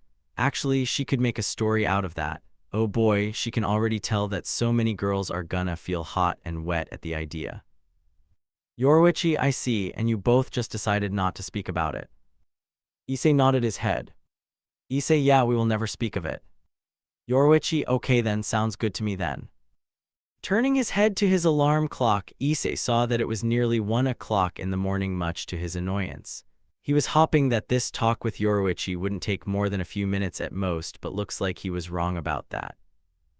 Issei, well, it was fun talking to you, Yoruichi, but I need to get some sleep. Didrag, don't worry, my liege. I shall take care of things while you slumber. Issei, thanks, Didrag, I owe you. With that, both the former Welsh dragon and the black feline watched as Issei laid down on his bed, slowly closing his eyes as he drifted off to his slumber. It didn't take long for him to fall asleep, since he was already tired from not only the job change quest but the battle with Sun Wukong as well. With the brown-haired boy sleeping, Didrag turned his attention to Yoruichi, who was still standing in her naked human form. Didrag, so how long are you gonna keep your true identity a secret for? Yoruichi looked away and crossed her arms. Yoruichi, I don't know what you're talking about. Didrag, don't take me for a fool, I know who you are. You think I didn't know about your birth before I was sealed away into the boosted gear? Yoruichi had to admit she was impressed by D-Drake. She didn't think that he would have any idea who she really was, but turns out that was wrong. The former black feline was born before the Welsh dragon was sealed into the sacred gear as well as his arch-rival, but not many other supernatural beings know of her existence. Hell, not even gods like the Greek or the Egyptian know. She shouldn't really expect anything less from the mighty heavenly dragon of domination. He truly was something else entirely. Yoruichi, I shouldn't expect anything less from you, D-Drake. D-Drake, tell me, daughter of. Yoruichi, please just call me Yoruichi. I rather that than hear his name again. D-Drake, very well then, tell me, Yoruichi, what are you planning to do with my liege? Yoruichi stared down at the sleeping Issei Hyoudou, a small smile growing across her face as he was snoozing away without a care in the world. She came to Q to get away from her problems, to escape from him and start a new life on her own. However, after meeting Issei that night, she can't help but feel attached to him now. Maybe it was cause of how caring he was to her and to his own mother. Either way, she knows one thing for certain. She will assist Issei however she can and stand by his side as he grows stronger with each passing day. Yoruichi, that's simple, D-Drake. D-Drake raised an eyebrow as Yoruichi smiled at the floating shadowy dragon head. Yoruichi, I'm sticking around after all. He is my owner. D-Drake fell silently for a moment as he thought to himself, but that didn't last long as he smiled at the black-haired woman. D-Drake, very well then, Yoruichi, I shall accept that. Unless you do anything to harm my liege, then not even the dragon gods and the beast of the apocalypse will save you from my wrath. Yoruichi gulped a little as she nodded her head, making a mental note not to piss off the former Welsh dragon. Sure, she was powerful and all, but against D-Drake, that is basically asking for your own death. Anyways, with that, D-Drake disappeared from sight. This caused Yoruichi to let out a sigh of relief. Time skip brought to you by people telling me to watch Fate and me ignoring them. When Issei opened his eyes, they felt heavy and he found it kind of hard to breathe. But it wasn't to the point where he was suffocating. He could still breathe, but it was just strange. He found himself in a very strange place, definitely not his bedroom or the penalty zone, that's for certain, since if he was in that hellhole, he would be dead by now. Plus, even if he was sent there, D-Drake would probably be decimating those giant centipedes with ease. Like, the dragon was a general rank, which makes him even stronger than Igris, and the former blood-red commander kicked Issei's ass. Speaking of him, Issei needs to actually use him and not just leave him and the other shadow soldiers he has in, well, his shadow. But for now, that wasn't important since Issei wasn't even sure if he was on Earth anymore. Standing up, he saw that he was in what appeared to be a very dark field, similar to a battlefield almost. This confused the brown-haired boy. Was this the work of the system? Was it trying to show him something within his dream? Actually, was this even a dream? It could be something else. A memory. A vision. Either way, Issei knew that this was a serious situation and he had to take it as such. If he was his perverted self, then he would pro-Abba. No, he would have complained about there being no breasts. Issei knew himself long enough to know that if there was nothing about breasts in his dreams, then not even implanting information within his brain would get him to care. He truly was a loser back then. No wonder he was hated by all the girls in the school. Thinking about it right now is making Issei pity himself. All this time his mother thought that it was his friends who prevented him from getting a girlfriend. In reality, it was only himself. Issei sighed and shook his head. He didn't have time for this. He needed to stay focused on the matter at hand, figuring out why the system brought him here. Issei, okay, this has to be the work of the system, but the question is, why did it take me here? Suddenly, Issei sensed something behind him which caused him to turn around, and when he did, he was greeted by several beings who were cloaked in darkness. From what could see, there were probably 9 in total, and they all were different sizes from each other. However, they all looked humanoid in appearance, so that was good to know. Though 2 seemed to have some sort of fire or strange energy on top of their heads, which Issei is guessing is their hair. Purple and white flame energy hair. The brown-haired boy never thought he would ever see the day something like that would happen. But getting back on track, he found it weird that he couldn't see their appearances. Though this didn't mean that he couldn't try and guess from the way they are shaped if he had to say. All of them were males except for one of them that appeared to have tentacles. Issei almost wanted to laugh, a single female in a group of 8 males. Oh, if that wasn't a sign of some sort of porno, then he didn't know what would be. Chuckling slightly, Issei's attention turned to the one with the purple flames on his head. He wasn't sure why, but he felt something strange coming from him. He didn't understand the feeling fully, but it was like who or whatever that figure is was trying to speak to him. Maybe it was the previous user of the system, actually. Maybe the very beings before him were the previous users of the system. Issei, are these previous users? Issei was conflicted now. A part of him thinks that the figures were the previous users, while another part of him is telling him that they weren't. He wasn't sure what to believe. He never did in the first place, since he possesses zero knowledge about the system. It uses him, and he uses it. That is how it works. That is how it shall always work. Until the day he dies. Narrowing his eyes, Issei slowly approached the figure with the purple flame hair. With each step he took, he found it harder to breathe and even walk. It was like there was an aura with the same pressure as the fucking ocean washing over his body. He felt like he was being crushed alive. However, he wasn't gonna be denied. He wanted answers, and he was damned if he was gonna be denied what he rightfully deserves. Gritting his teeth, Issei's eyes started to glow blue before switching to purple. He slowly began pushing through the pressure around him. Each step he took, he could feel more and more building up, yet he doesn't care about that. There was gonna be a change. Issei wasn't afraid of death. He faced death numerous times already, and you know what happened. He bested it every single time. Issei, I won't be denied. A dark aura started to cover his body as he reached his hand out to the figure, just inches away from touching it. However, before he could finish his reach, before he could receive the answers he has been longing for, something happened. Beep, beep, beep, beep, beep. Issei's eyes shot open as he quickly sat up in his bed with his arm reached out, panting heavily as sweat started to run down his face and body.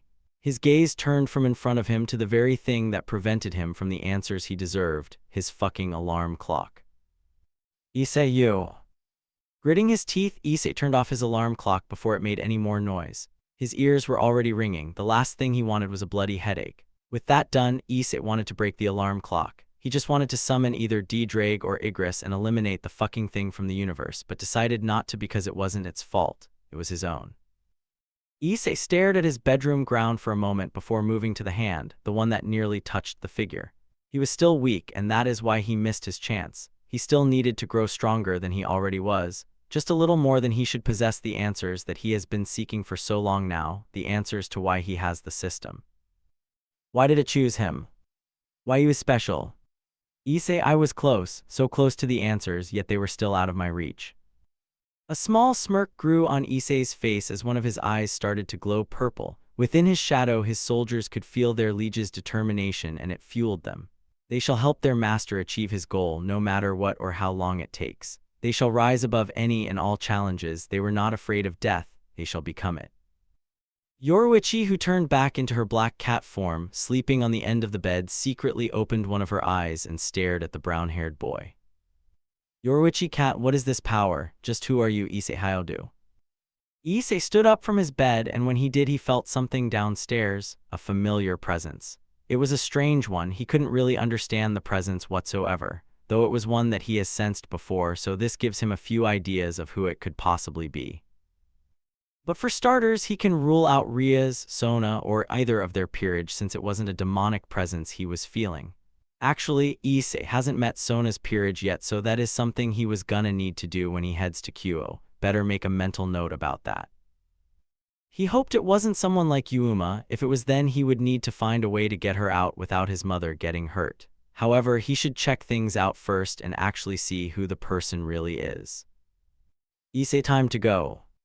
With that, Issei walked to his bedroom door and opened it. He made his way out with Yoruichi following closely behind, wondering where the brown-haired boy was off to in such a rush. She hasn't seen him like this before, so she was curious about what was going on downstairs. As they walked down the stairs, they heard the sound of laughter and talking. The first was definitely Issei's mother, and the other was a voice that Issei has heard before but Yoruichi hasn't yet. Issei, no way, that can't be. When the boy and the black cat arrived at the kitchen, they saw Issei Hyoudou sitting at the table talking to someone, which caused Issei's eyes to widen in shock and surprise. The person was someone he never thought he would see again, none other than Sun fucking Wukong.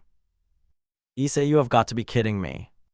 Both Mickey and the monkey demon looked over at Issei and smiled when they saw him. Wukong then started waving at the boy. Sun Wukong, hey bro, good to see you again. Yorwich's eyes widened as she was shocked by this turn of events. She wasn't expecting Sun Wukong to be here. Actually, she was 100% sure that even Issei wasn't expecting this to happen. Yorwichi, holy shit, it's him, it's that monkey king. Are Issei friends with him or something? What the hell is the story on this? Meanwhile, D-Drake was secretly watching everything from Issei's shadow. His glowing green eyes, but barely unseen by the eyes of those in the kitchen, he had to say that he as well is surprised by this turn of events. He didn't think that he would see the monkey again for a while, but he and his liege did promise that they would see each other again soon enough. It was almost hilarious actually. In fact, D-Drake nearly burst out laughing but decided not to since that could give himself away. D-Drake, looks like my liege has become friends with the one equal to the heavens. You certainly have a strange boy, but what will you do when he discovers his heritage? What is your plan then, old friend? End of chapter. Chapter 20, Angel with a Phoenix. Third-person POV. To say that Issei Hyoudou wasn't surprised would be a complete lie. In fact, he was completely surprised by the fact that Sun fucking Wukong was currently inside his home. He knew that the person had to be someone familiar to him since the presence was just that familiar. However, he was expecting it to be someone like Sona or maybe even Ria's. But then again, he didn't sense any demonic aura, so that idea was out the window. The only other people that were familiar to Issei were either Yuma or whatever her name was, and finally, Sun Wukong. Sweat ran down Issei's forehead as he was kinda concerned. Why the hell was the Monkey King inside his home? What was the purpose of coming here? Issei, why is he here? Mickey, did you sleep well, Issei? Issei, yeah mom, what are you doing? Mickey, oh, I'm just talking with your friend here. His friend? Did Issei really think of Sun Wukong as a friend? Like, sure, they were sort of like rivals in a way, but he didn't think that they would ever be friends. He was only human, while Wukong was a demon who could go up against even the strongest beings in the universe. Issei, my friend. Sun Wukong stood up from the table and walked over, wrapping his arm around the brown-haired boy's neck and smiling at him. Sun Wukong, yep, we're very close friends, right buddy? Issei, Suddenly, Sun Wukong used telepathy and spoke to Issei within his mind. Sun Wukong, just go with it, and plus we became friends after our fight, remember? Issei, okay, that's new. When the hell were you gonna exo? Yeah, you're Sun Wukong. You make cartoon powers look real. Sun Wukong, exactly. Issei smiled slightly. Issei, yeah, this is my new friend Mom. Mickey smiled as she looked at the monkey demon. Mickey, it's very nice to meet you, Sun Wukong, oh, my name is Jin Mori, it's a pleasure to meet you, Miss Hyoudou. This caused the brown-haired woman to smile back at Jin Mori. She was glad that her son was actually getting new friends and not sticking with those two perverted idiots that he used to hang out with. She swears the number of times she would see those three do something stupid made her wanna slap the shit out of the trio. Mickey, well, I'm gonna make some breakfast, would you like some Mori? Sun Wukong, I would love to, thank you ma'am. Mickey nodded as she made her way to the kitchen to make some breakfast for all three of them. As soon as she was out of sight, Sun Wukong turned to Issei, only to lose all of his colors as he saw the cold expression of the boy's face, both of his eyes glowing with a menacing purple aura. This was something that the Monkey King wasn't expecting at all. In fact, seeing the brown-haired boy's expression sent a shiver down the demon's spine, and once again that was something that never happens. He was Sun Wukong, the one equal to the heavens who could fight against nearly any opponent and win. Issei, why are you here? Both Sun Wukong and Yoruichi, who was still in her cat form, shivered at the boy's tone. Especially Yoruichi, she had never seen Issei like that before, and she gets the feeling that this wasn't gonna be the last time she hears him speak like this. Sun Wukong, I just wanted to come and see you, that's all. Issei, Issei could sense no lies coming from the Monkey King, so he calmed down as the aura disappeared. He guessed there was no harm with the monkey demon being inside his home. It wasn't like he had any malicious intentions. The last time the two saw each other, Wukong announced that Issei was his strongest rival. The latter finds it ridiculous since how could he be worthy of being the rival of one of the most powerful beings in the universe? He was only human, not some god like the Buddha, Loki, or Hades. Speaking of those two, Issei needs to keep in mind that there is a chance that both Hades and Loki told the other gods of the pantheons, so the brown-haired boy better be ready for random gods like Zeus and Odin to show up without any question. Issei, okay, I guess you being here is alright, just try not to say anything about the supernatural. Sun Wukong, oh so you're protecting her, I get it. Issei, yes, and it's best if we don't tell her because I don't want no one to go after her. Wukong raised an eyebrow. Sun Wukong, why not? Issei, my mom doesn't know about it or about my power, I like to keep it that way. Sun Wukong nodded his head in understanding. He respected Issei's decision of wanting to keep his mother in the dark. Sure, he knew that one day the boy will have to tell her about the supernatural, but if he told her now, it would only make her worry about her son. Issei, you know you're lucky that I didn't summon Didrag or Igris to knock some sense into you. Sun Wukong, I know. Issei sighed as he grabbed a chair and pulled it out a little. He then sat down on it as Yoruichi leaped onto his lap and lay down. This made the boy smile as he started patting the black feline, causing her to purr from the touch which nearly made Issei chuckle. However, he soon turned his attention back to Sun Wukong, who decided to sit down next to the brown-haired boy. Issei, so why are you here? Shouldn't you be with your wives? Sun Wukong, well, another part of the world or dimension or whatever was none other than the home of Sun Wukong, the place where his wives were currently residing within, though it wasn't just them that were there. There was a boy no older than 2 or 3 with the same looks as Sun Wukong. He was none other than Kenji Jin, Sun Wukong's son. Yep, the mighty Wukong, the monkey demon and the one equal to the heavens, was the father of a little boy. If anyone found out about this, they would be too shocked to even think of trying anything. No one expected Wukong to settle down and become a father. Hell, not even the Buddha would know about this, and he was the Buddha.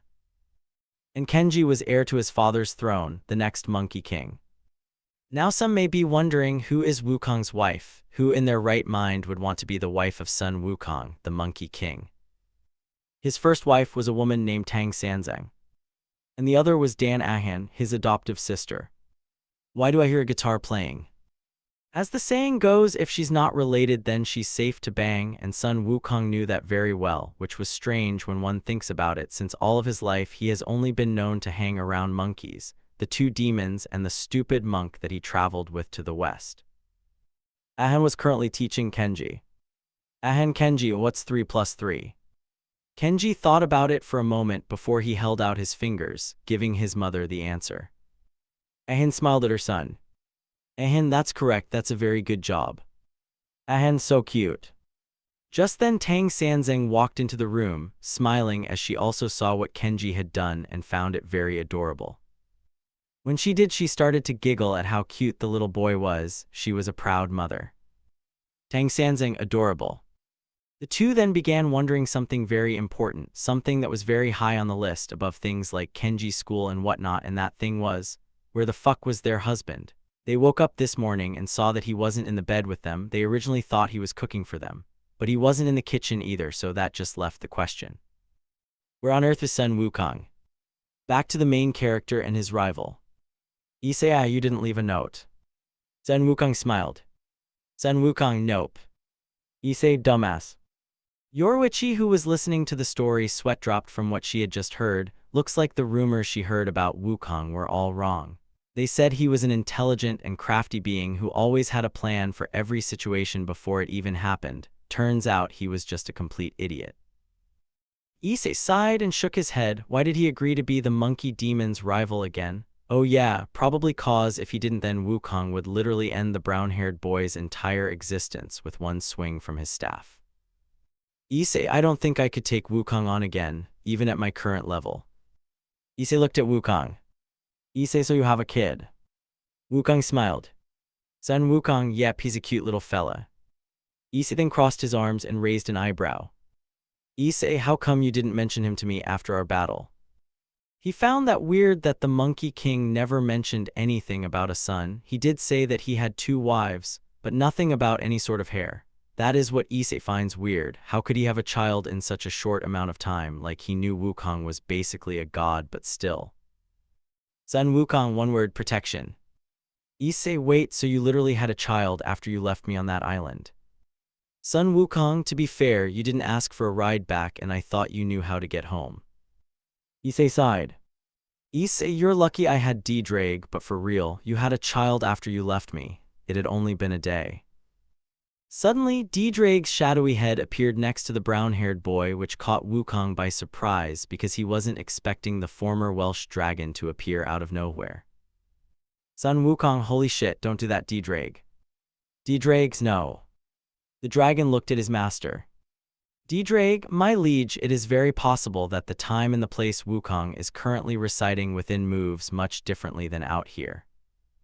This surprised Issei. He didn't know that such a thing was possible. However, he had to remember that this was Sun Wukong that he was talking about, so he basically makes the impossible possible. Issei, so you're saying time is different where he lives? D-Drag, precisely. Issei, interesting. The mere idea of a place where time moves differently sound like something out of a story. The ones where the main character becomes overpowered after like a trillion days in the dimension, and only a single day in real life. However, Issei doubts that it would be much help for him since he levels up by either killing monsters or completing quests that the system gives him. So looks like any offer that Sun Wukong would give him to train is going out the window. Issei, that sucks. Just then a screen appeared before him, showing his stats. Name Issei Hyoudou. Job Shadow Monarch. Title Conqueror of Adversity +1. Level 56. Health points HP 16,895/16,895. Magic MP 1,769/1,769. Fatigue 0. Strength/SDR 82 +20. Vitality/Vit 66. Agility/Agile 66 +20. Intelligence/Int 67 +25. Zen 66 +20. Available points 0. Physical damage reduction 20% +15. Issei had grown thanks to the 5 levels he obtained from the secret quest, but he knew that this wasn't enough. He needed to reach the max level if he was gonna face off against beings who were at the level of gods. Sure, maybe Sun Wukong would stick around and act more like support, but Issei prefers to solo level to gain levels. Sun Wukong, you okay? This snapped Issei out of his thoughts as he looked at the Monkey King. That was a first. He doesn't think anyone has snapped him out of his own thoughts before. Issei, oh yeah, just thinking is all. Sun Wukong, if you say yes. Issei, actually, can I have your opinion on something? This gained Sun Wukong's attention. Whatever Issei needed to tell him must be very important. Sun Wukong, what's up? Issei sighed. This has been on Issei's mind ever since it happened, and he had to ask someone like Wukong, who was a part of the supernatural world, for his opinion. Issei, okay, here's what happened. And so, the brown-haired boy explained to the Monkey King everything that happened between him and Riaz. The incident of her begging him to take her virginity, the maid showing up and dropping the bomb about Riaz being a part of some sort of forced marriage. Wukong remained silent as he listened to the boy's explanation, taking in everything that Issei told him. He had to say that this was a first for him. He hasn't handled this kind of situation before. Issei, so what do you think? Sun Wukong, I have no words to say, but I haven't been in this kind of situation before. Issei, well, what do you think I should do? Wukong could see that Issei deeply cared about Ria's grimoire, while the demon didn't have much of an opinion of the grimoire family since. Well, that's a story for another time. But what he can say is that if he was in Issei's position and something like that happened to those he cared about, a Monkey King would do everything in his power to save the person. No one should be forced to marry someone that they do not love. Sun Wukong smiled. Sun Wukong, you care about this Ria's girl, do you? Issei blushed slightly as he scratched his cheek. Yoruichi perked up when she saw the brown-haired boy's blush. For some reason, she felt kind of jealous when Wukong said that Issei cared about Ria's grimoire. Issei, well, while I don't know much about her or anything about her family, the look I saw in her eyes, the desperation to escape from that marriage, the pleading, it caused a pain in my chest. Sun Wukong, do you love her? Issei's face became deep red at this point as he slowly nods. Issei, why yes. Just then Issei blinked at what he had just said. He saw Wukong's smirk and he did not like that. Why the hell did he say that? He wasn't in love, sure Riaz was cute and all, but he barely knew her. Issei wait no, she's only a friend. Sun Wukong, you sure? Issei, yes, I barely know her, so how could I love her? Sun Wukong chuckled before he smiled and patted Issei's shoulder. Sun Wukong, well, if do or not, follow your heart and do what you think is right. Issei, do what I think is right. Issei began to think about what Wukong said. What does he think about the situation Riaz was in? He didn't like it at all. In fact, he wanted to help Riaz be free from this forced marriage. No one deserves to marry someone they don't love. Sure, Issei hasn't met the man she was gonna marry. But the boy could tell that whoever it was, the crimson red-haired devil girl, was gonna thank Issei for freeing her. Issei hummed, alright, I'll do what I think is right. Hearing that caused the monkey demon to smile, but then Mickey came back into the room, and right before she did, Drake quickly vanished faster than the author's love life.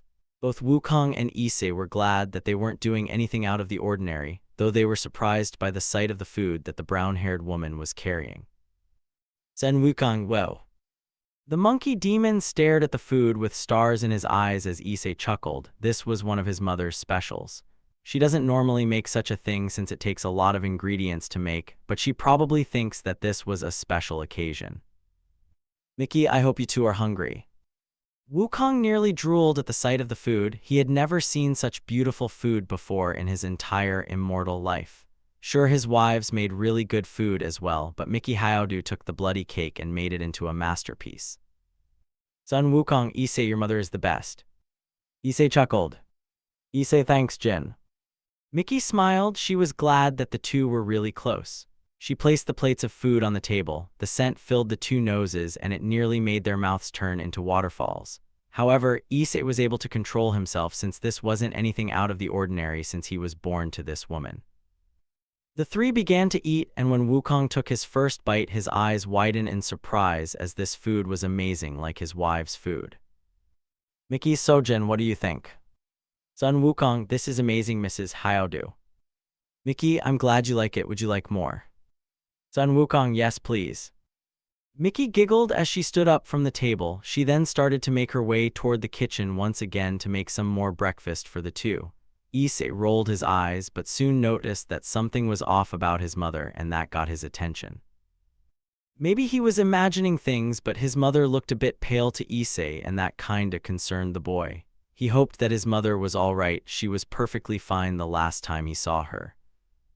Maybe she was just a little sleep-deprived, or maybe she hasn't been eating much, but both of those made no sense because she just made all this delicious food in front of him and Sun Wukong. Sun Wukong looked at the brown-haired boy and raised an eyebrow. Sun Wukong, you okay? Issei, why yeah, why wouldn't I be? Sun Wukong, you're stuttering. Issei, I am fine. Wukong deadpanned. He could tell that Issei was anything but fine. He didn't need to be omnipotent, omnipresent, or omniscient to know this.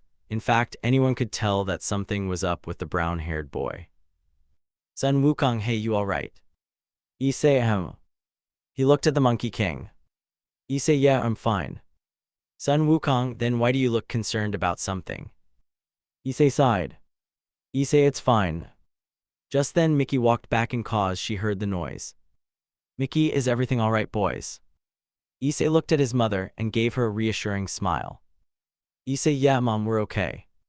Mickey, oh, alright then. The brown-haired woman was about to walk back into the kitchen, but she soon dropped the spoon she was using to stir the food. She then started coughing a little, which sent alarms out in Issei's brain, making him very concerned about his mother's mental health. Sun Wukong noticed a swell and was also concerned like Issei. He may not known Mickey as much as Issei, but he could tell that she was a good woman. Issei, Mom, are you okay? Mickey coughing slowly died down as she looked back at her son, smiling a little to try and calm him down.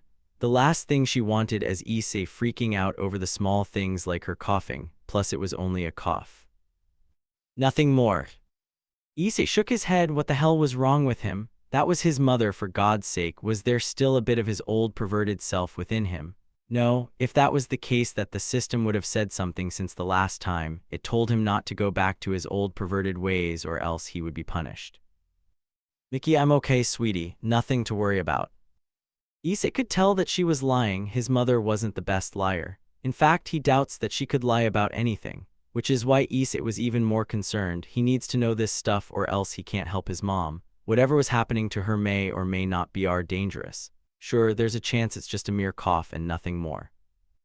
But there is also the chance it's something else entirely. After all, Issei is now a part of the supernatural world. Issei, are you sure? Mickey nodded her head as she picked up the spoon. Mickey, yep, perfectly fine. He sighs and decides to question it later. For now, he needs to figure out what he's gonna do with the situation with Ria's and this forced marriage. Like, he doesn't even know where or when this wedding is gonna happen. He could ask Yoruichi to get some info since she was basically a ninja, but he was worried she might get caught and get killed or worse, tortured. Maybe he can find something at the occult research club. Maybe there was some sort of teleportation page or summoning thing that he could use to bring either Ria's or maybe even that maid to the human world. He was hoping there was one at the occult research club building. Issei narrowed his eyes, glowing a faint purple color. Issei, it's time to go save Ria's. Time skip brought to you by me forcing myself to watch Fate Stay Night. Both Issei and Sun Wukong were making their way toward Q Academy. Their target was the occult research club. Issei informed the Monkey King of his plan to see if he could find something at the clubroom that would assist him in freeing Ria's. Wukong decided to tag along with his rival since he owed the brown-haired boy, because he was the one who randomly snatched him from his home when he was about to get some shut-eye. Issei, you know, you don't have to come with me. Issei's gaze turned to Wukong, who was walking next to him. He was wearing nothing too special, except for a black hoodie that almost made his body look like it was a black abyss. Issei feels like he is gonna grow an attachment to the color black down the line. Sun Wukong smiled. Sun Wukong, hey, I owe you after I randomly snatched you from your home out of nowhere, so it's fair I help. Issei chuckled. Issei, well, that is true. The two continued their march toward the school. As they were, Wukong took the chance to see the areas around Kyo, and he had to say, for a little town in the middle of nowhere, it wasn't a bad place. In fact, it almost looked like the perfect area to raise a small family. Sun Wukong, this is not a bad place. I would have settled down here with my wives and kid. Issei, if you do, then I'm sure my mom would love to meet your wives. Sun Wukong chuckled. He had to admit that Issei had a point there. Mickey gave off the vibes of someone who would want to be friends, but speaking of the brown-haired woman, the Monkey King feels like he should chat with Issei about what happened. Sun Wukong, Suwu, has your mom ever been sick before? Issei had a feeling that Wukong would bring that up. After all, he did notice it as well. Issei, no, she hasn't, and that's what concerns me. This could just be a mere cough or it's something completely worse. Sun Wukong, whoa, calm down Issei, you're freaking out. Issei panted a little. The demon was right, he was freaking out. But how could he not freak out? It was his mother he was talking about, the person who basically raised him ever since his father disappeared all those years ago. But then Issei sighed as he placed a hand on his own face. Issei, why, you are right, I'm freaking over something that could be completely normal. Sun Wukong, have you freaked out? Issei, yeah, I have, and it makes me wonder something. Sun Wukong raised an eyebrow. Sun Wukong, and that is? Issei, have I really changed since the incident, or am I still my old self? Hearing this got Wukong's attention. Incident? Old self. This filled the monkey demon with curiosity. The boy knew a lot about him. Like who didn't? There was a book about him. However, the more he thinks about it, Sun Wukong knows absolutely nothing about Issei Hyoudou, and he refuses to just use his godly powers to figure that out. He wants to hear it from the source itself, to hear the truth. Sun Wukong, what do you mean old self? Issei, I guess you wouldn't know. Issei sighed as he faced Wukong, and he was glad he didn't use his god powers to look through his memories, meaning Issei could really trust him. Issei, you see, before I became what I am now, I was merely a normal teenage boy who lived with his mother, who worked very hard to pay ends meet while she struggled with all that. I dreamt of becoming the harem king and obtaining many girls. This resulted in me not having any friends or any girlfriends, cause every girl hated me. Sun Wukong, wait, don't tell me. Issei nodded. Issei, that's right, your rival was once a massive pervert. Wukong's jaw nearly struck the ground. His newest rival was once a pervert. Okay, if this was the work of Buddha or some other god, then he swore he will get his revenge on them for making fun of him. Issei, however, that all changed when I met her. Sun Wukong heard. Issei, she went by the name Yuuma. She asked me to be her boyfriend, and I know what you're thinking. Why would she ask him on a date if he barely knows her? My perverted personality blinded me from that question, and of course I said yes. Sun Wukong, I see, but what about the date? Issei sighed. This part was gonna be hard on himself. He doesn't want to remember the painful memories, even though he has changed since that day. The phantom pains still remain, and boy, they weren't holding back. Issei, I did everything for her. I took her shopping, I took her to get ice cream, and I took her to the aquarium. We had the most wonderful time. I wanted this to be it. Maybe if she was the one, she will be the first of the many girls I would love. But Wukong raised an eyebrow.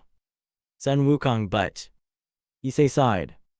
Issei, she betrayed me. She turned out to be a fallen angel. She only dated me because I had a sacred gear in my possession. Before I knew it, she stabbed me in the gut and left me to die, slowly, painfully, and heartbroken. Sun Wukong was silent as he didn't know what to say, but one thing was for certain. He was not happy that his rival was left to die heartbroken and had been taken for a fool. Wukong feared death, which is what made him seek out ways to become immortal, and he gained it in many ways. He ate peaches of immortality, pills of immortality, erased his name from the book of life and death, drank heavenly wine, and became immortal. He was taught the secrets of immortality, ate some magical fruit, and was even thrown into a furnace that burned away his mortality. And yet, despite all of that, despite all the things he has been through over the last couple of centuries, every single fight the demon had been a part of, he couldn't imagine the pain and agony that Issei went through. Sun Wukong, Hyoudou, I am so sorry that you went through that. Issei, it's fine, it's my fault. He looked down. Issei, thanks my perverted attitude, I made a fool of myself. Sun Wukong placed a hand on the brown-haired boy's shoulder, making him look at the monkey demon. Sun Wukong, don't blame yourself, you had no idea even if you were perverted or not. Hell, if I was in your shoes, I wouldn't have known as well. Issei, yeah, but you're a demon with the powers to rival gods and I'm only human. Sun Wukong, a human that survived and was gifted with a power that no one has ever seen. Issei couldn't help but chuckle. Issei, okay, you have a point there. Sun Wukong, so what happened next after you were supposedly killed? Issei, let's just say I was saved, but when I woke up I was in a hospital with the power I now have. Sun Wukong, I see. Sun Wukong has a feeling that Issei wasn't gonna be telling him what or how he obtained his power anytime soon. Hell, Issei himself doesn't even know how he got the power he has. There is still so much that he has yet to learn about the system, so many questions. Who created it? Who gave it to him? Why did they give it to him? Were there others before him? Was it something that Issei could only use? Are there other users? There were so many questions that he knew he couldn't answer alone. He was gonna need to do what he has been doing so far. Use the system and allow the system to use him. Someday he shall achieve the answer he is searching for. For now, it was time to stay focused because both he and Sun Wukong had arrived at their destination, Q Academy. Issei, Sun Wukong, welcome to Q Academy. Sun Wukong let out a whistle as he crossed his arms. He had to say, the school was pretty impressive, but then again, he hasn't even seen a school. Sun Wukong, impressive. Issei, yeah, a once all-girls school that soon turned co-ed and allowed boys to join. Though we aren't really liked by the opposite gender, I think they are starting to like me with my new look. Sun Wukong, I see. With that, both Issei and Wukong made their way through the front gate, and when they did, all eyes were on them. Girl 1, who's that with Hyoudou? Girl 2, no idea, but he looks cute. Girl 3, cute, more like handsome. The monkey demon's sweat dropped. He saw what Issei was talking about. The brown-haired boy chuckled as he pats the one equal to the heavens. He understood the pain. Sun Wukong, thanks the heavens, my wives aren't here, otherwise they would scare these girls for life. Issei chuckled. Boy 1, damn it, not another pretty boy. Boy 2, he's gonna take all the babes. Boy 3, there go my chances of getting a girlfriend. Issei, and that's the male population. The monkey demon deadpanned. Sun Wukong, they have no respect for women. Issei, you got that right. The two decided to head toward the occult research club. As they were walking, Sun Wukong was getting eyed by loads of female students. But there were a few that didn't act like the rest, though that didn't really matter since the Monkey King was feeling a bit uncomfortable. Once again, he was so glad that his wives weren't here. They would have killed all those girls from just glancing at him, which he hopes they won't do since he was starting to like the town of Q. He could see why the Gremory family and the Citri family have their heirs in charge of such a place. It was in the middle of nowhere and was far from any sort of city. Issei. The two stopped and turned to see Matsuda and Madohama. Issei, oh hey you two, what's up? Sun Wukong looked at Issei. Sun Wukong, who are they? Issei, oh these are my friends. Matsuda, yo Issei, who's the new guy? Issei, oh this is Jin Mari, he's a new student so I'm just showing him around. Wukong nearly wanted to laugh. He didn't need to go to school, but he had to admit that Issei's idea of having him as a new student was very smart. Any regular school wouldn't let someone other than their students on the property, so using the whole new student card is a very smart move. Madohama, I have a question for you, Mr. Jin. Wukong raised an eyebrow, wondering what the question was. Sun Wukong, and that is? Madohama, do you watch porn? This snapped Sun Wukong. Did he seriously ask him that? He has 2 wives and he loves them for who they are, not for their bodies. Issei sighed. Issei, really guys, did you have to ask him that? Matsuda, it's an important question, Issei. Wukong's eyes twitched as he used telepathy on Issei.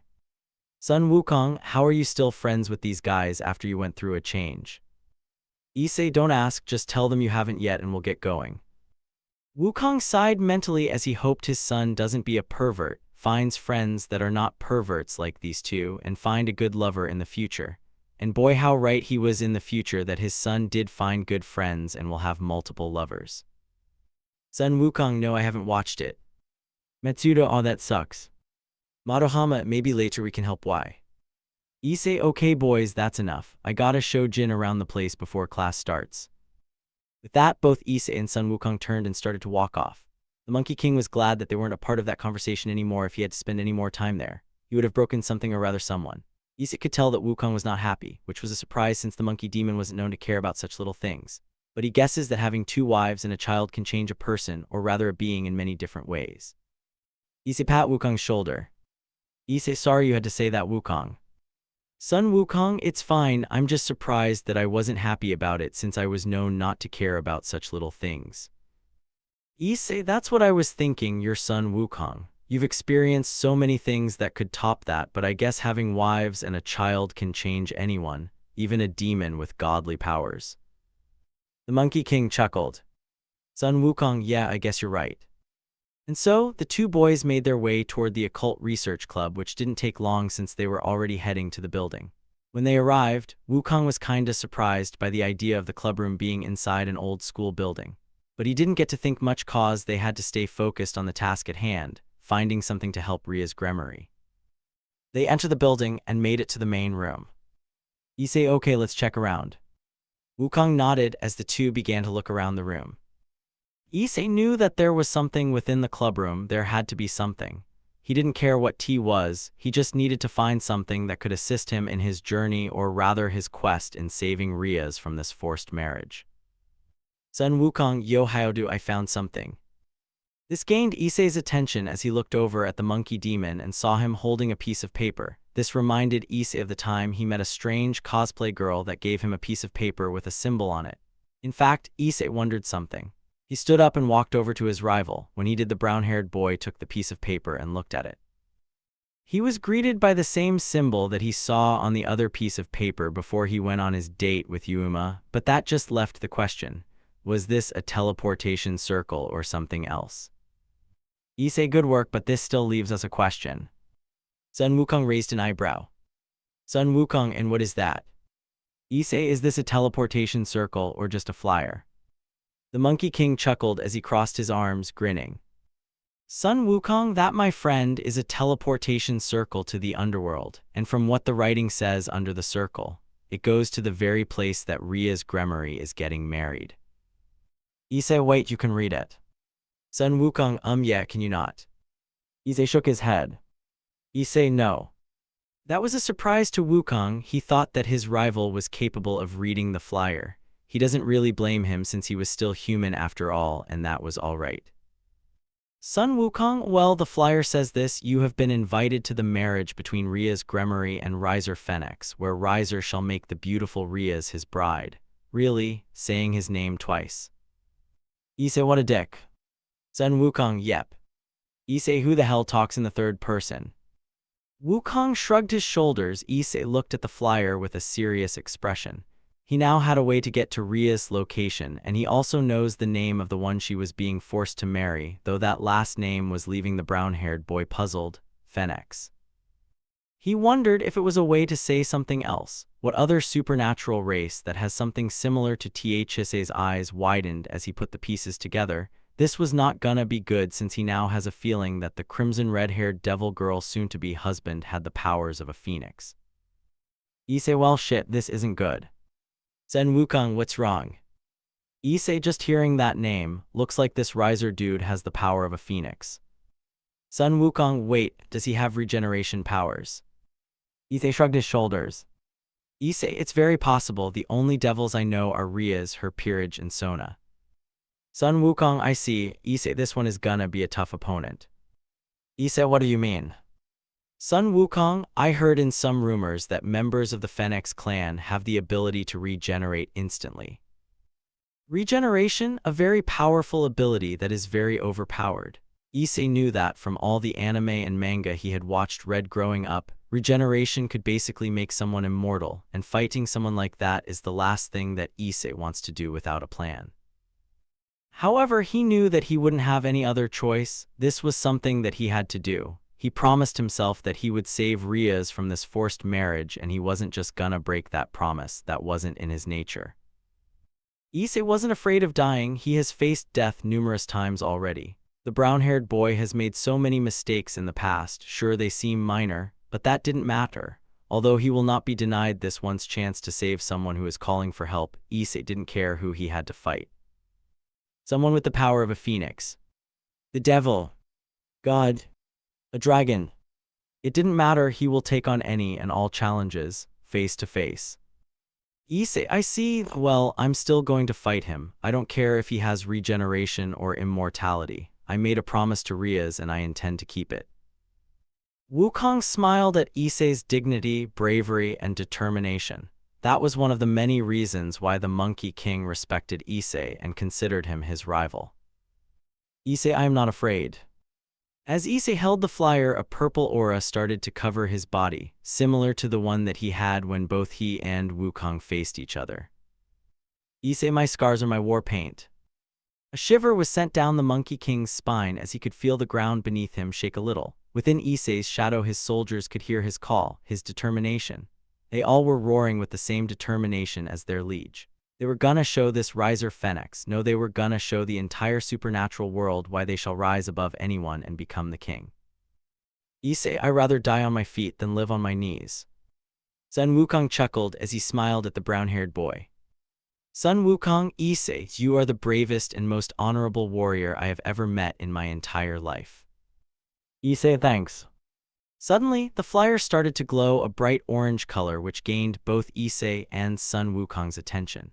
They guessed that it was reacting to the boy's aura, but before they could say or do anything, though, they vanished from the occult research club and found themselves in a place that no man, woman, or child dreams of going to. The underworld. Sun Wukong, well, looks like we're here. Issei, this is hell. I thought there would be flames, caves, and devils and all that. Sun Wukong, you know there's 9 hells, right?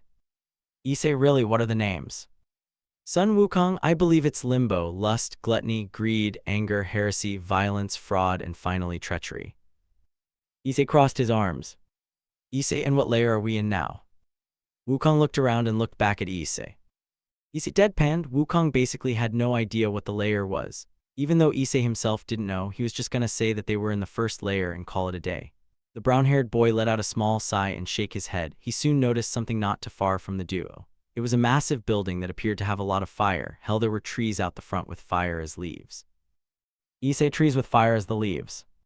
Sun Wukong, I have seen many things in my immortal life. Never have I seen that before.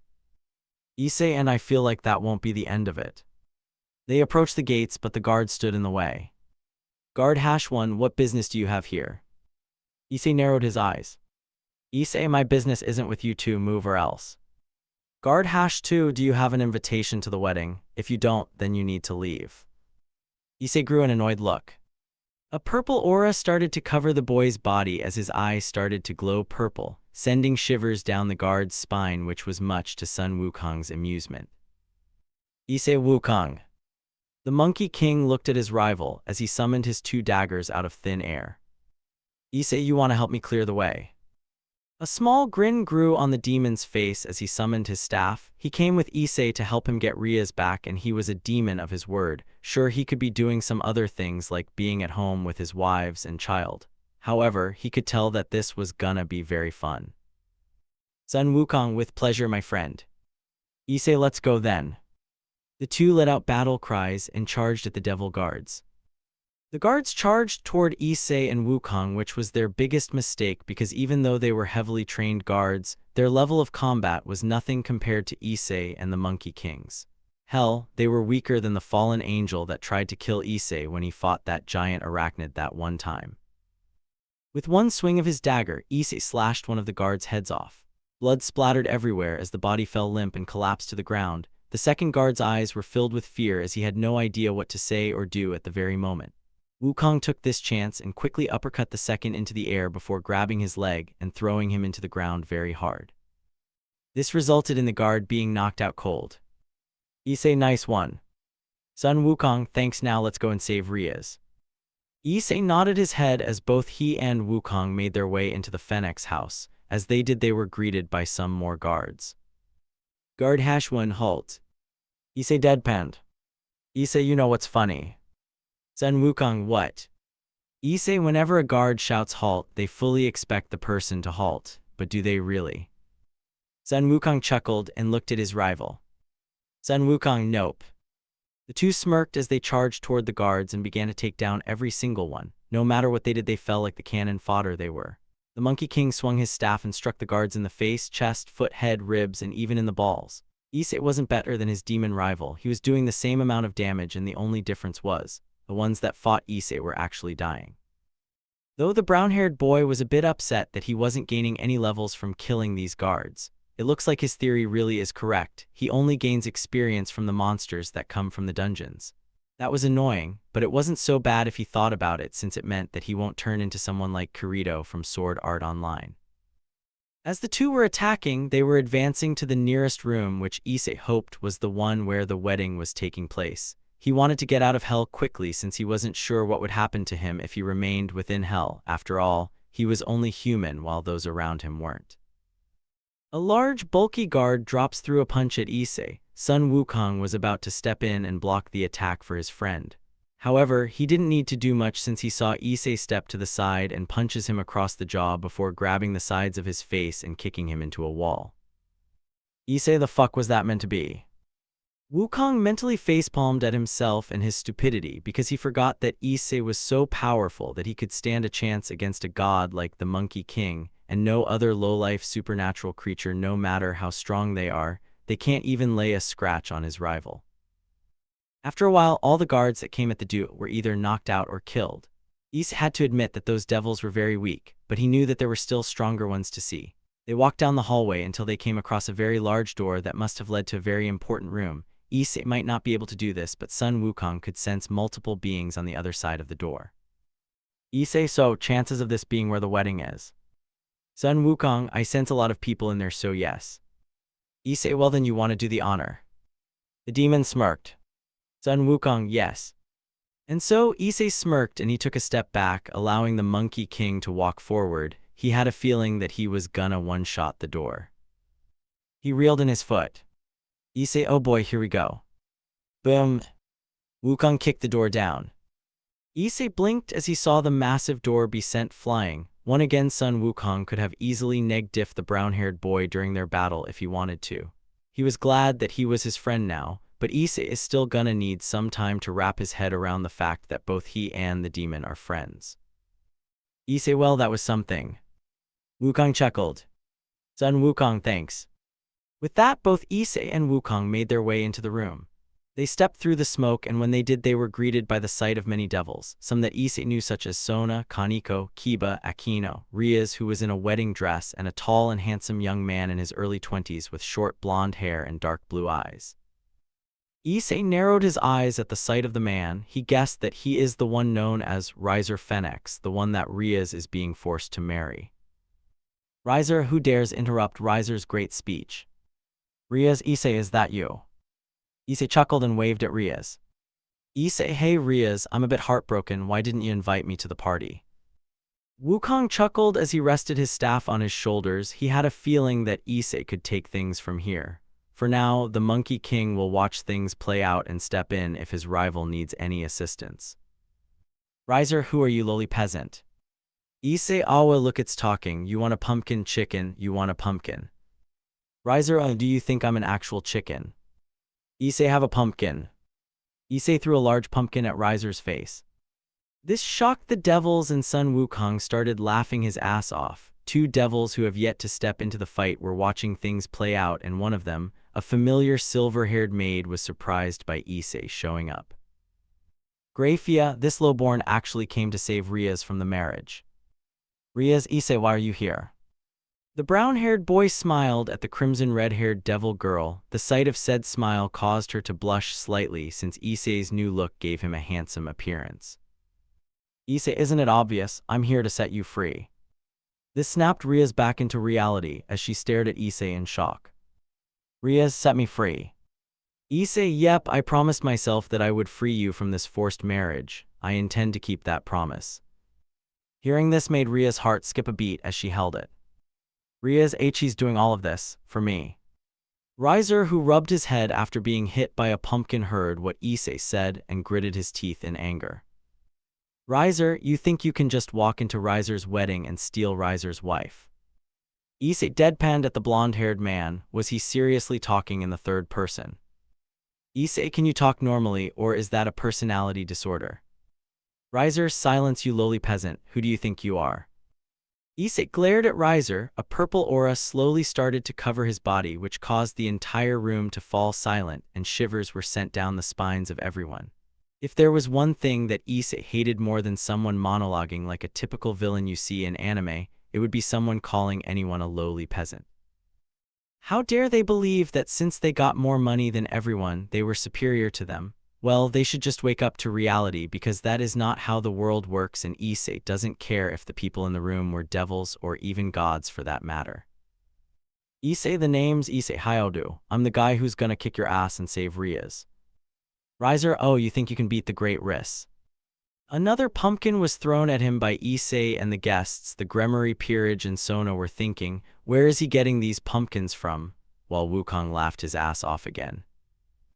Issei was grinning like an idiot. He was so glad that the system allowed him to purchase pumpkins from the shop. He wasn't sure if he was gonna need them in the future, so he might as well just throw them at someone. Issei headshot. Smoke was coming out of Riser's head as the pumpkin melted away, and he glared angrily at Issei. Riser, will you stop that? Issei, how about no? Riser gritted his teeth in anger. How dare this lowly peasant make a fool out of him? He was the great Riser Phoenix, heir to the Phoenix household and the strongest there ever was. No one has ever defeated him, and no one ever will. Anyone who stands in his way shall be burned to ash. Well, this is amusing to watch. Everyone turned to see a man with red hair and blue eyes like Riaz, wearing massive shoulder pads and a cape. Issei raised an eyebrow. Issei, what the hell is up with those shoulder pads? Riaz's brother. This surprised Issei as he looked at the two and saw the similarities. Issei, that's her brother. Riser, my lord, what is the meaning of this? Well, this wasn't my idea, but I have to say that I am liking where this is going. Sun Wukong watched from the sidelines with his arms crossed. He knew who that man was. He was known as Surzech Gremory, one of the four great Satans. The current Devil King and a very powerful opponent, the Gremory family have been known to wield the power of destruction. Surzech, on the other hand, possesses a form unlike any other. He found a way to turn his entire being into destruction itself. Probably why he has earned the title Lord of Destruction. Surzech turned to Issei and smiled. Surzech, you must be Issei Hyoudou, my sister's friend, correct? Issei nodded his head. Issei, yeah, you must be the top banana down here. Zurzech chuckled. Zurzech, the top banana, that's a good one. This surprised every devil here. Issei just called one of the great four Satans a top banana in a casual tone. But what was more of a surprise is that Zurzech was okay with that nickname. In fact, the way he was speaking sounded like he was gonna keep that nickname. Graphia sighed mentally. Graphia, oh, for Lucifer's sake, Zurzech. Zurzech, anyways, I like to thank you for helping my sister ever since she revealed the supernatural to you. Issei casually waved it off. Issei, I wouldn't say she introduced me to the supernatural, but I was surprised that a beautiful girl like her turned out to be a devil. Riaz blushed deeply red like the color of her hair. Zurzech chuckled as Akino, Kaneko, and surprisingly a blonde-haired girl wearing a pink dress glared at the crimson red-haired devil girl. Kiba could feel their malice and decided to move away from them before he dies. He doesn't want to get involved with any Yandirs. Zurzech, I see. Well then, tell me, why do you want to stop this marriage? Issei stared into Zurzech's eyes, and when he did, they started to glow purple. This caused the Devil King's eyes to widen slightly because he swore he could see Issei as something, or rather someone else, but he couldn't tell what though since it was only for a few seconds. Zurzech, what was that? Was I the only one who saw that? Issei, I saw the desperation in her eyes when she came to me. I heard the pleading in her tone. It caused me much pain to think that some beautiful woman is being forced to marry some dirtbag. Riser, hey. Issei, shut it, Chicken Little. Anyways, no woman should be forced to do that, whether they are human, angel, devil, fallen, dragon, or even goddess. They have a right to choose who they wish to marry and not be forced by those who are supposed to be on their side. Zurzech was silent at first as he stared at the boy, though he soon grew a smile from Issei's answer. Zurzech, a wise answer, Issei. Sun Wukong was smiling as well. Issei was once a perverted teenage boy, and now he was merely a being that was shrouded in mystery. Also, looks like he was achieving the goal that the monkey kind desires his son to complete, and he was doing it without his knowledge. Many of the females in the room's faces were bright red from the brown-haired boy's words, those who were married and those who were not. Never in their entire life have they ever heard anything that moved their hearts. Riser, my lord, you can't be serious that he's right. Zurzech, are you saying that I'm stupid? That Issei gave a wise answer. Riser flinched as sweat began to run down his forehead. He took a step back when he saw the crimson red-haired devil man's cold stare. Riser, and no, my lord, I'm just saying that. Riser turned his attention to Issei. Riser, if this boy wants to take what belongs to Riser, he will need to prove himself by facing Riser in a duel. Zurzech. Riser realized what he said, and he sweats in fear that Zurzech absolutely doesn't tolerate his sister being an object that belongs to someone. The Devil King turned to Issei. Zurzech, do you accept his challenge, Issei? A small grin formed on Issei's face as he twirled his two daggers in his hands. Issei, bring it on. The boy tilted his head a little as his grin grew, his eyes basically burning with a purple aura. While that spooked everything a little, what took the entire cake and crushed it was the fact that they could see a massive dragon eyeball behind Issei Hyoudou, and it was glaring at them all. This resulted in everyone, including Zurzech and Sun Wukong, to lose all of their colors. The monkey demon had to admit that his rival was one scary motherfucker. Though he wasn't at the same level of scariness as his two wives when they were angry, that didn't mean that Issei was dead last. Nope, the brown-haired boy was easily number 2 on the scary list. Sun Wukong, why the fuck is my rival so scary? Riser V, very well, I'll make you regret coming here, low life. Issei, and I'll make you regret your existence. Small time skip brought to you by my friends Chibai Kenji beating the crap out of Riser with his father's staff, while Sun Wukong, Issei, and every devil supernatural watching and looked terrified of baby Kenji. Currently, both Issei and Riser were standing in an arena that they were teleported to thanks to the magic of Zurzech. Riser wanted to make Issei pay for ruining his wedding, so he secretly told one of his servants to broadcast this to every supernatural being in the entire world. So literally everyone was watching. Every devil, angel, fallen, dragon, yokai, god, and more were watching the battle between Riser Phoenix and Issei Hyoudou. Because of the obvious disadvantage, everyone bets that Riser would win this since he has the power of a phoenix, which means he was immortal. Riser, get ready to lose. Another pumpkin was thrown at him. Riser, will you stop that? Issei, not until you drop dead. Riser gritted his teeth. Riser will end this here. He summoned a fireball and threw it at Issei, who easily dodged the attack and charged toward the blonde, but before he could land a direct hit on Riser, the phoenix heir leaped into the air and sprouted some fiery wings from his back. Issei was about to summon either Drake or Igris, but then a screen appeared before him.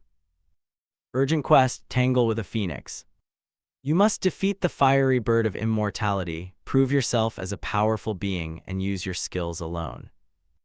Issei narrowed his eyes. The system was telling him to do this by himself, not use one of his soldiers. Well, he was planning on keeping things a secret for a little while longer, so he might as well. Riser, take this, mortal. He blasted a massive fireball at Issei. Thinking quickly, Issei threw one of his daggers to the side and used ruler's authority to pull himself toward the weapon, which got him out of the way of Riser's attack. Just in the nick of time too, because the fireball struck the ground and caused a mini explosion which filled the arena with dust clouds. Once it cleared, Issei was nowhere to be found, and Riser smirked, thinking he was dead, and oh boy, how wrong he was. Issei leaped through the dust cloud and using Night Killer, he sliced Riser's left arm clean off, resulting in the blonde screaming in pain and agony. And to Riser and everyone's shock, the arm was slowly regenerating and it would normally heal instantly. This gained Issei's attention. He fully expected Riser's arm to be regenerated back by now. However, it was taking longer than he originally believed. Issei, oh, this is interesting. He looked at his dagger. Issei, this thing is only powerful against monsters with armor, yet it somehow is slowing down Chicken Little's power. Riser soon regenerated as he glared at the brown-haired boy. Riser shall make you pay for that.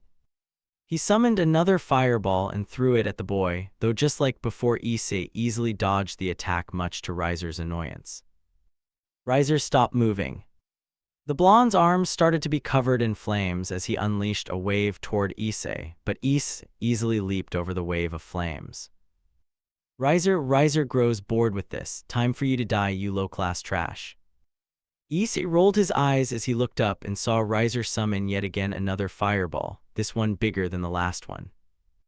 Riser, I will burn you to ash. Issei, do you ever shut up? Riser will be the one to shut you up. Riser threw the fireball. Issei didn't dodge this time. In fact, he did the opposite. He charged toward the attack and leaped at it. His eyes glowed purple as he sliced the blonde-haired man's attack in half, surprising him since no one in their right mind would do something like that. Everyone minus Wukong's jaw dropped as they saw no mortal in their life do that. Riaz, how did he do that? Akino, I'm not sure, Riaz, but I do have to say, it was very cool. Kaneko, Issei-senpai is amazing. Sona, he is. The females started to blush as they started to have their own fantasies about Issei Hyoudou, the boy who was once hated by every girl in Q Academy. Riser, this is impossible. Issei smirked. Issei, oh, Chicken Little, I make the impossible possible. Riser growled and began to throw fireballs recklessly. Issei could tell that Riser was getting desperate, or rather the blonde was just being an idiot because the fireballs weren't even coming close to the brown-haired boy. Issei just deadpanned as he sighed to himself, so much for being worried about facing Riser. He could basically end this right here and now. And he could do it in one punch. Issei, this is just wasting my time. Shaking his head in disappointment, Issei threw his dagger and used his ruler's authority skill once again. He teleported to the dagger and punched the blonde-haired man in the face because his strength was so high. It sent Riser flying into the ground, which resulted in a crater forming. Riser was knocked out cold due to the punch. Issei sighed in disappointment and looked at Riser with a look of pity, disappointment, and disgust. Issei, such a pit. Before Issei could finish his sentence, he felt something strike his back. However, it didn't feel like an attack, and so Issei looked behind him and saw that it was in fact Riaz herself hugging Issei. Issei, Riaz, what are yo? Issei soon stopped talking as he saw that Riaz was crying, though they were tears of sadness. They were tears of joy and a smile of gratitude. Riaz, thank you, Issei, you saved me. Issei fell silent as a small smile grew on his face. He then hugged back. He was happy that he could help such a beautiful girl. If his mother was forced to marry someone that she didn't like, he would do the same thing he had just done. He said it once and he'll say it again. No one deserves to be forced to marry someone they do not like. Issei, you're welcome, Riaz. I'm glad that I could help you. The blonde-haired girl, who was Ravel Phoenix, the younger sister of Riser, landed and approached her older brother. She shook her head slightly and picked him up. Issei looked over at the little girl. Issei, hey, sorry for knocking him out. Ravel, it's fine. I just hope he learns from his actions and changes into a better man. She turns to Riaz and bows. Ravel, I'm sorry for what my brother causing you trouble, Lady Riaz. Riaz stared at Ravel and gave her a gentle smile. Riaz, it's fine, Ravel, please take care. Ravel nods and flies off, carrying her brother. As he watched Ravel fly off, she flew a bit too high and he got a glance at what she had underneath. The brown-haired boy's face went a little red as he saw Ravel's pink panties. Why the hell was the universe hatting him? Issei, seriously, first my mom's ass and now this. Issei sighed to himself as a screen appeared before him. You have completed the urgent quest, Tangel with a Phoenix. A small smile grew on Issei's face. He'll worry about the reward later. He's just happy that he made do with his promise. He saved Riaz and that is all that matters. Sun Wukong came into the arena and approached his rival. Sun Wukong, yo Hyoudou, nice job teaching that fried chicken a lesson. Issei smiled and gave the Monkey King a nod. Riaz, Issei. Issei, yeah. Riaz then pointed at the Monkey King. Riaz, who's this? Issei fell silent as he wondered if he should reveal the fact that he was friends with none other than Sun Wukong. Any smart person would say something else. However, the brown-haired boy knew that they will find out the truth eventually, so he might as well tell them now. Issei, that's my new friend and rival, Sun Wukong.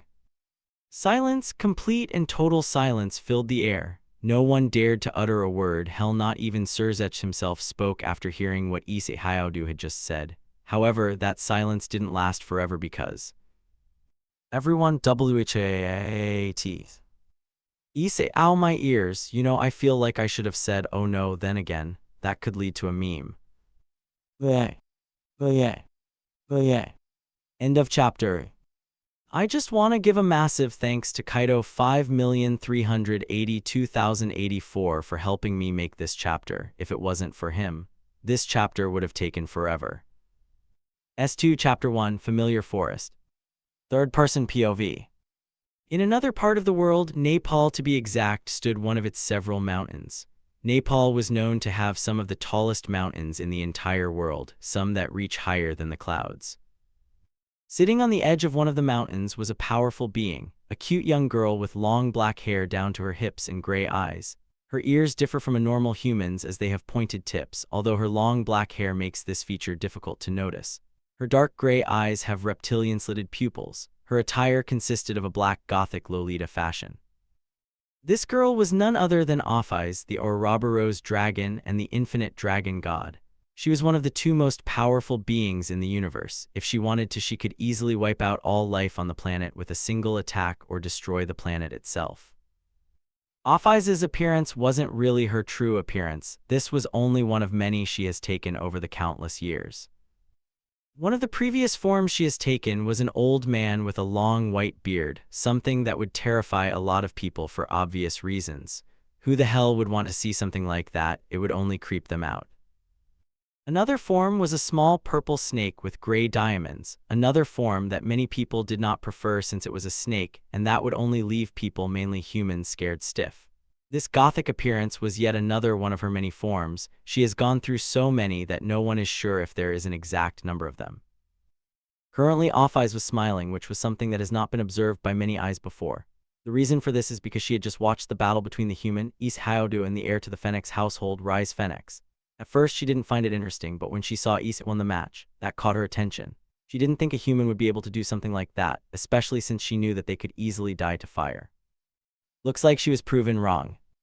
Apphais, Issei Hyoudou, you interest me. Meanwhile in heaven. Also known as the heavens, is a common religious cosmological or transcendent supernatural place where beings such as deities, angels, souls, saints, or venerated ancestors are said to originate, be enthroned, or reside. According to the beliefs of some religions, heavenly beings can descend to earth or incarnate, and earthly beings can ascend to heaven in the afterlife or, in exceptional cases, enter heaven alive. Heaven is often described as the highest place, the holiest place, a paradise in contrast to hell or the underworld or the low places, and universally or conditionally accessible by earthly beings according to various standards of divinity, goodness, piety, faith, or other virtues or right beliefs or simply divine will. Some believe in the possibility of a heaven on earth in a world to come. Sitting in an office overlooking most of heaven, rewatching the battle between Riser and Issei was a handsome-looking man with long blonde hair and green eyes. He wore a red robe with a gold cross on the front of his white alb. He had golden shoulder plates with a white sash and a golden halo set above his head. This man's name was Michael, a high-ranking angel who was the leader of the angel faction and the leader of seraphs. He was one of the god of the Bible's creations who took over after the Great War. His current goals are to recreate the lost members of heaven and guide the church with God's teachings. Michael, that boy had some very impressive skills, what do you think? Michael looked over to his left, and standing next to him was an extremely beautiful woman with a voluptuous figure. She had the appearance of a 16 to 17-year-old with curly blonde hair and bright blue eyes. This person was Gabriel, a member of the 4 great seraphs. She and the other 3 seraphs were the greatest warriors that the God of the Bible had. Unlike regular angels who only had a single pair of golden feathered wings, Gabriel and the other 3 seraphs had 12 pairs of wings. This signaled their power, status, and importance within the hierarchy within heaven.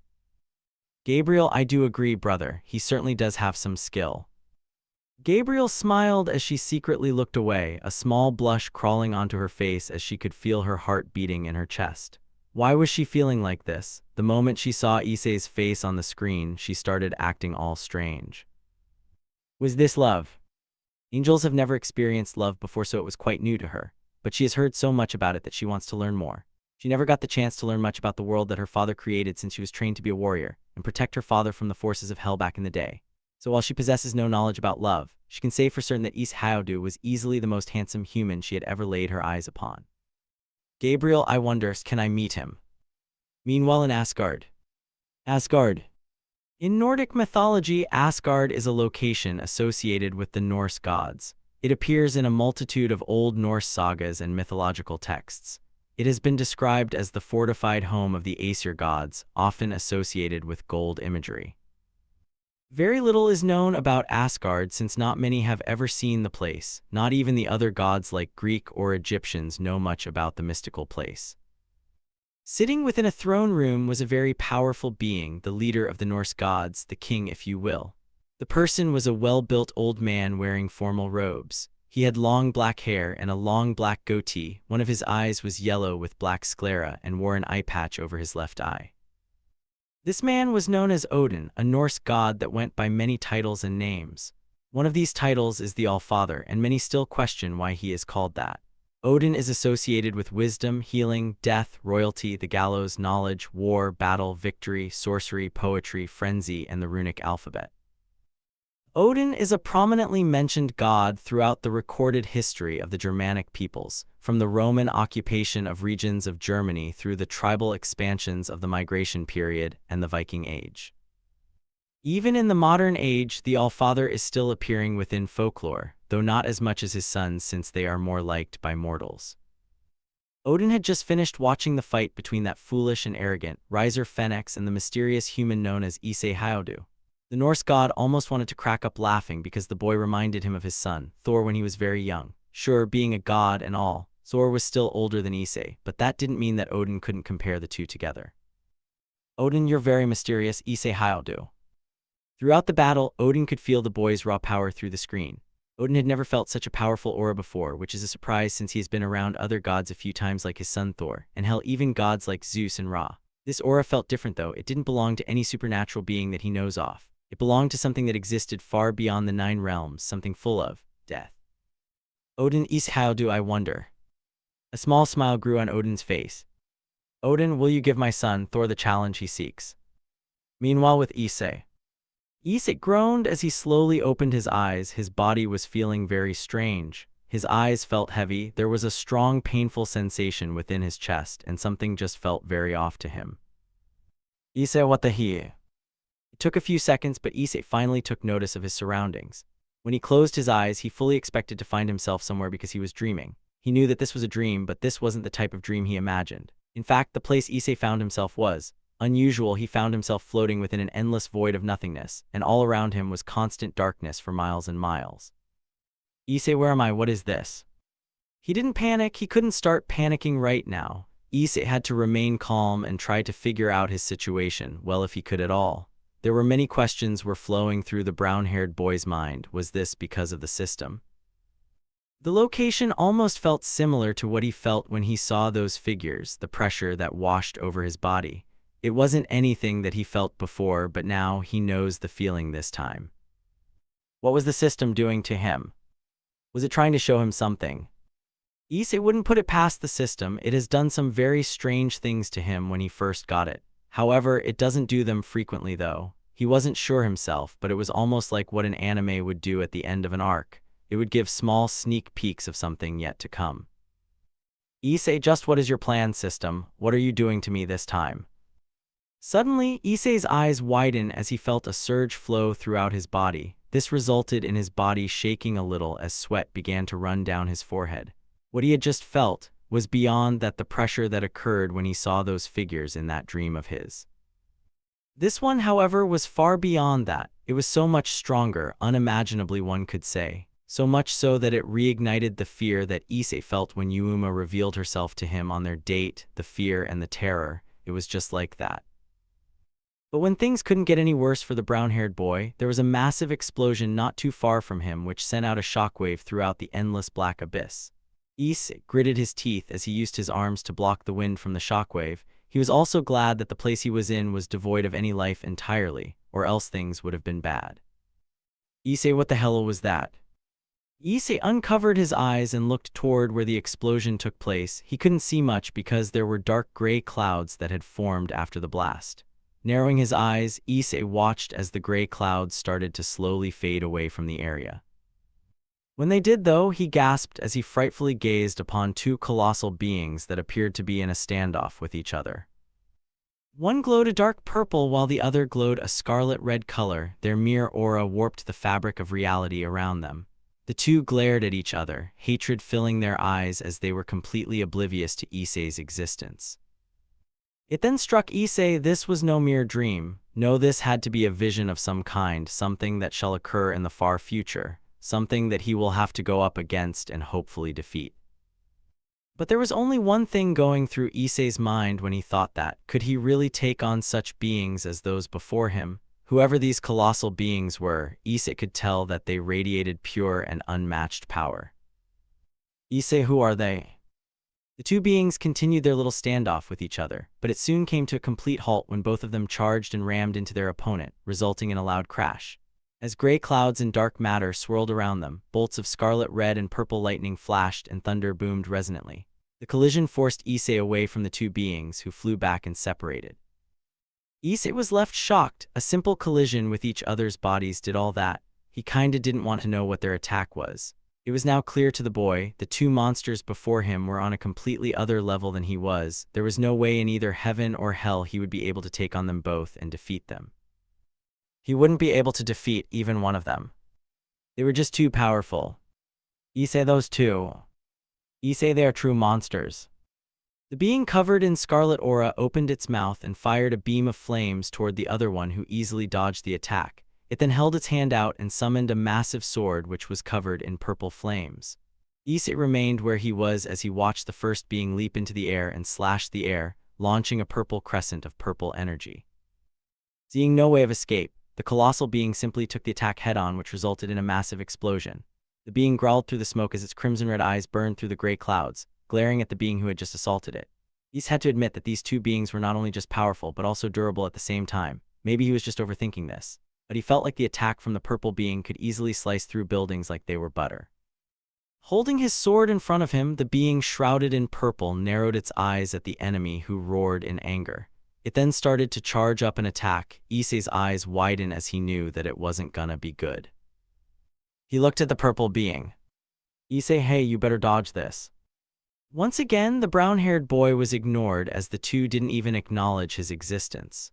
The scarlet one fired a massive beam of flames toward the purple one, who readied its sword to block the attack, a foolish idea.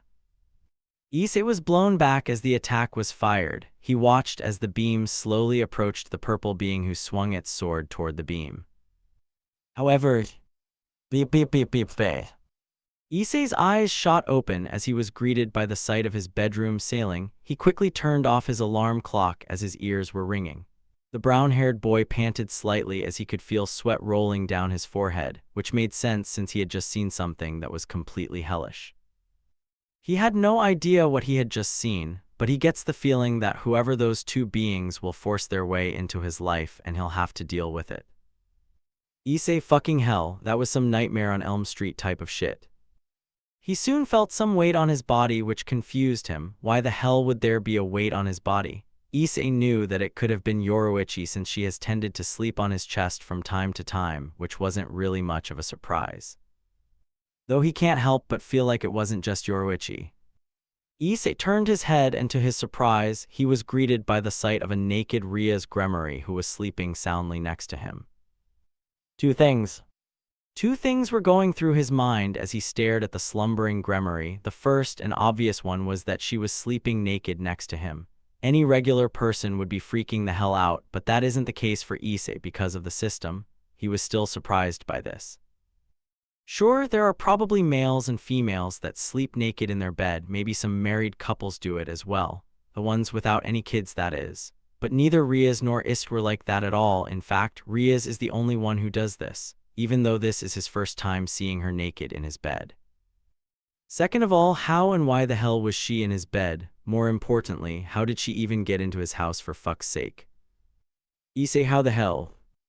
Last time Issei checked, he didn't invite her over, and it's only been like, what, a day or so after he kicked Riser's butt in the most humiliating way he could think of. Issei still finds it funny that a devil with the powers of a phoenix got his ass kicked by a mere human. Then again, Issei still isn't sure he is even human, because the things he has done over the last couple of weeks to a month so far have just been crazy. Suddenly, the crimson red-haired devil girl let out a yawn as she rubbed her eyes and slowly began to wake up. Riaz, is it morning already? Issei watched as Riaz rose up from his soft bed, opening her blue eyes and allowing them to be greeted by the light that shined through the window. She sat up and began to stretch herself out a little, but then she looked at Issei and smiled when she saw that he was awake. Riaz, oh, good morning, Issei-senpai. Issei raised an eyebrow. Where the hell did the senpai come from? Last time he checked, Riaz was older than him and in the third year while he was only in the second year. So there should be no reason for her to call him that unless she was calling him that for a completely other reason. He is seen in both anime and manga. Girls and boys call someone a senpai to show that they deeply care for them, mainly the romantic kind. That is something that Issei hasn't experienced since his fake date with Yuma, and he still needs to figure out where the hell she was. For now, he has other things to worry about, and number one on that list was, why was Riaz in his house? Issei, morning Riaz, what's with calling me senpai? Riaz blushed slightly. Riaz, nothing important, I just wanted to call you that. Issei scratched the back of his head. He guessed that it wasn't a bad thing in the end. It was only a nickname, not all of them can hurt someone. Issei, well, I guess that's alright since it's only a nickname. Hearing this caused Riaz to smile brightly. She was glad that Issei didn't hate her calling him senpai. She owes the brown-haired boy her life after he risked his own life to come and save her for the marriage with Riser Phoenix. She intends to repay his kindness tenfold, no matter what she has to do for him. Issei, though, can I ask you something? Riaz, oh, what is that? Issei narrowed his eyes at Riaz. Issei, why are you in my house? Riaz crossed her arms. Riaz, am I not allowed to sleep with the one who saved my life? Hearing this caused Issei to sigh and shake his head. He hopes that this doesn't become a frequent thing because it will surely get annoying. Issei, I guess not. Suddenly, knock knock knock. Issei, are you awake? It was his mother. He guessed that she was coming to tell him that breakfast was ready. Issei looked over at his bedroom door. Issei, yeah, Mom, I'm awake. Mickey, good, breakfast is ready. Issei was about to reply to his mother, but Riaz cut him off. Riaz, we will be down in a minute. Mickey, wait, was that Riaz? Issei sighed. That is what he was afraid of, and now he has to handle all of this.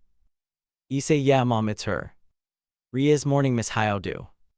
Mickey, morning, Riaz, do I need to make some more breakfast? Riaz giggled.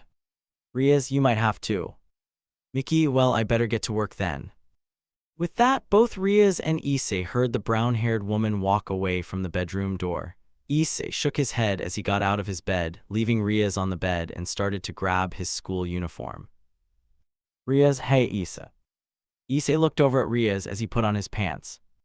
Issei, yeah, Riaz. She smiled at the boy. She had an idea of rewarding him. Sure, she could always just thank him again, but she never asked him to come to the wedding and crash it. She never asked him to save her, even though she tried to have him take her virginity, but that is beside the point. Besides all that, the crimson red-haired devil girl has decided to take him to a special place so he can grab something. Riaz, I want to take you somewhere after school. This gained his attention and he raised an eyebrow. He then put his shirt on, but before it fully covered him, Riaz got a view of Issei's muscular chest and she liked what she saw. Riaz grew a faint blush as the image of Issei's abs will forever be stuck in her mind. Riaz, he's so hot. Issei, what this special place? Riaz snapped out of her thoughts and smiled. Riaz, no spoilers, Tilda. Issei can't help but chuckle. He had a feeling that wherever she was gonna take him was somewhere that he has never seen before, which makes sense since he was still new to the supernatural world. Time skip brought to you by Solo Leveling Meme.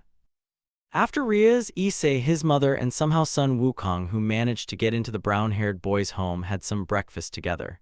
Issei said goodbye to his mother as he and Sun Wukong started to make their way toward Q Academy, Issei sighing in annoyance. Sun Wukong, what's wrong, buddy? Issei deadpanned at the Monkey King. Was he just acting, or was he actually that stupid? Issei, how the hell did you even get in my house? Sun Wukong chuckled. Sun Wukong, I have my ways, Issei. Issei only sighed and shook his head. He didn't want to deal with any of this right now. He just wanted to get to school, get it over with, and go back home.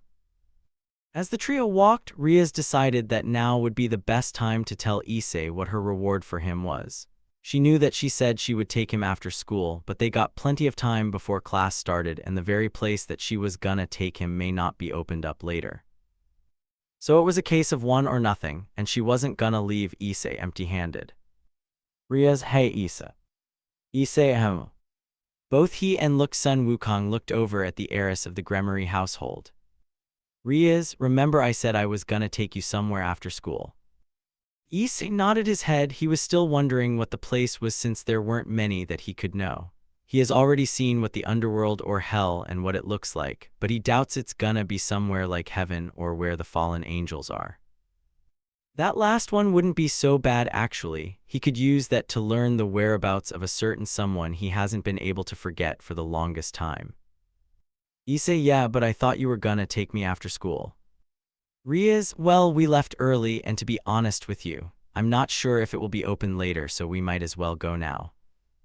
Sun Wukong, where are you taking him? Riaz, oh, just the familiar forest.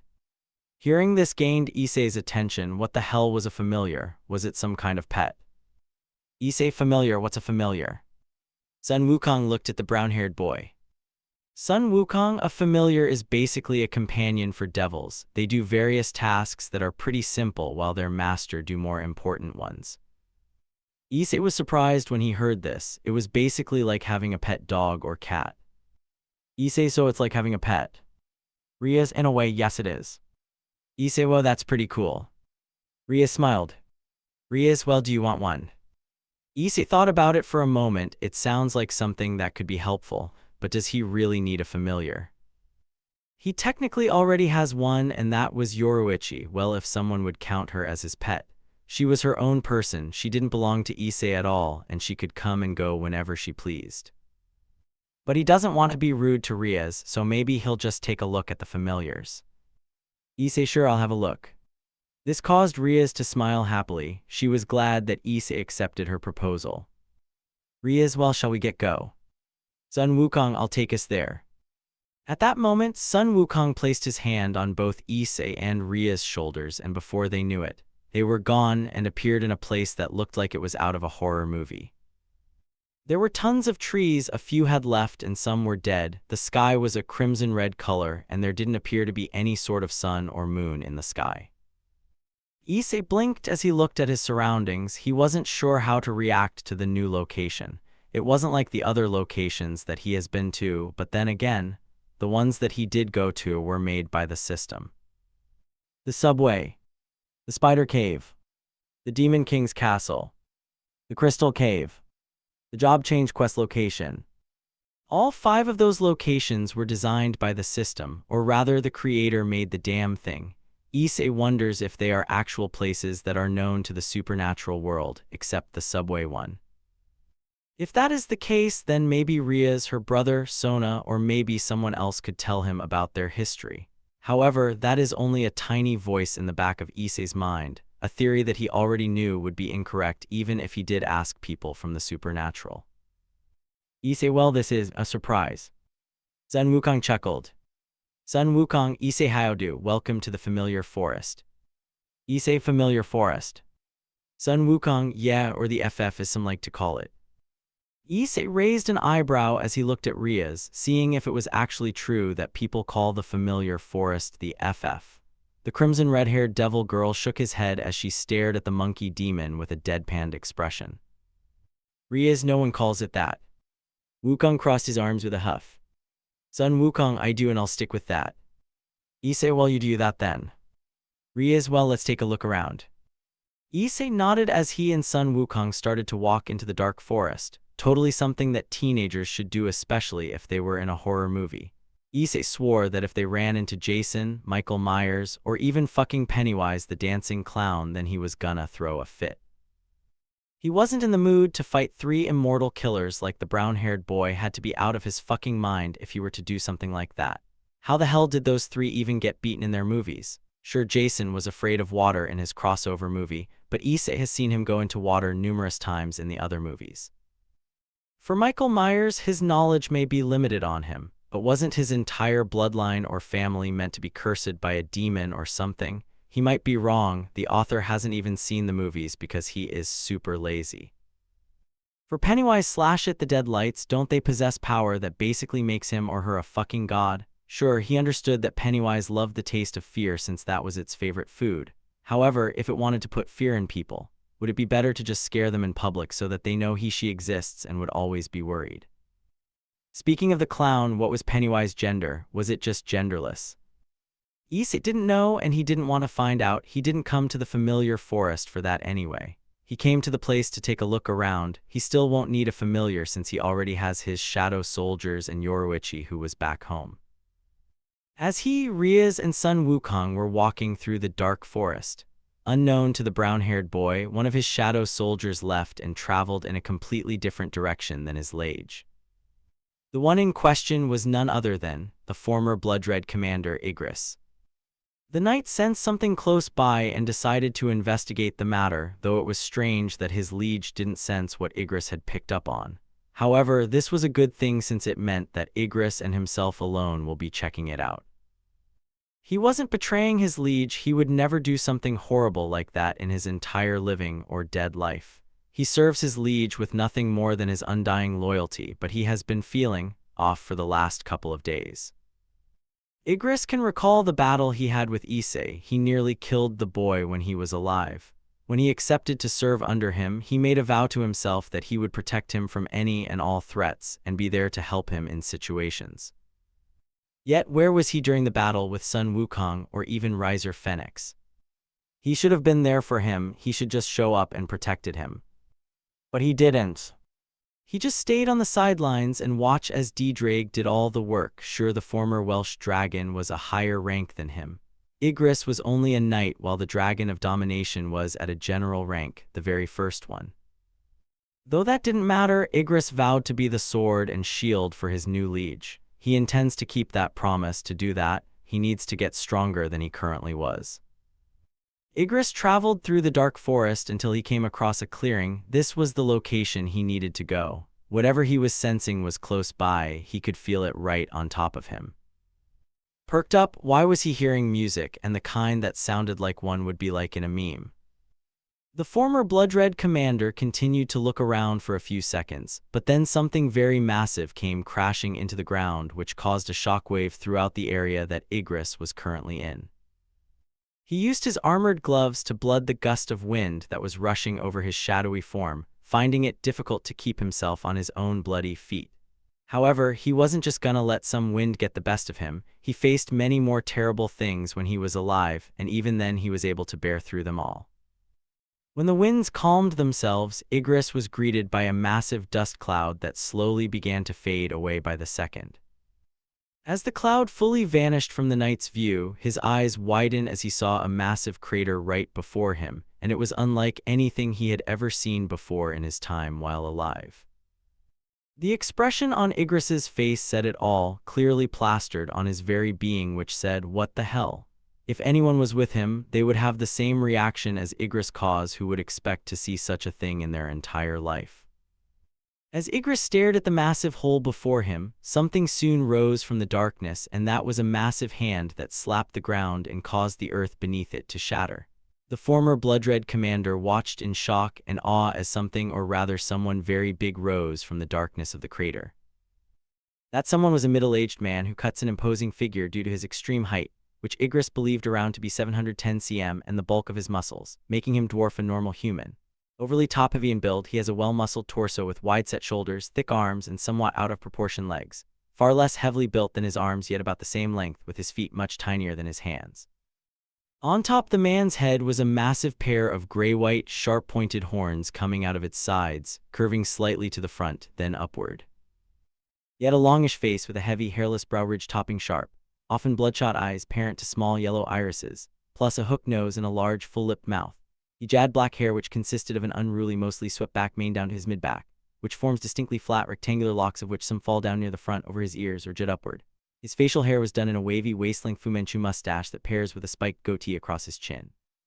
On the man's defined abs was a massive, recessed X-shape whose upper points reached to his pectoral, a tattoo of dull red segments resembling reptilian scales, individually bordered in orange, goes from Kaido's left pectoral down the front of his left arm, ending in correspondence to the wrist with a white, traditionally shaped skull on the lower forearm.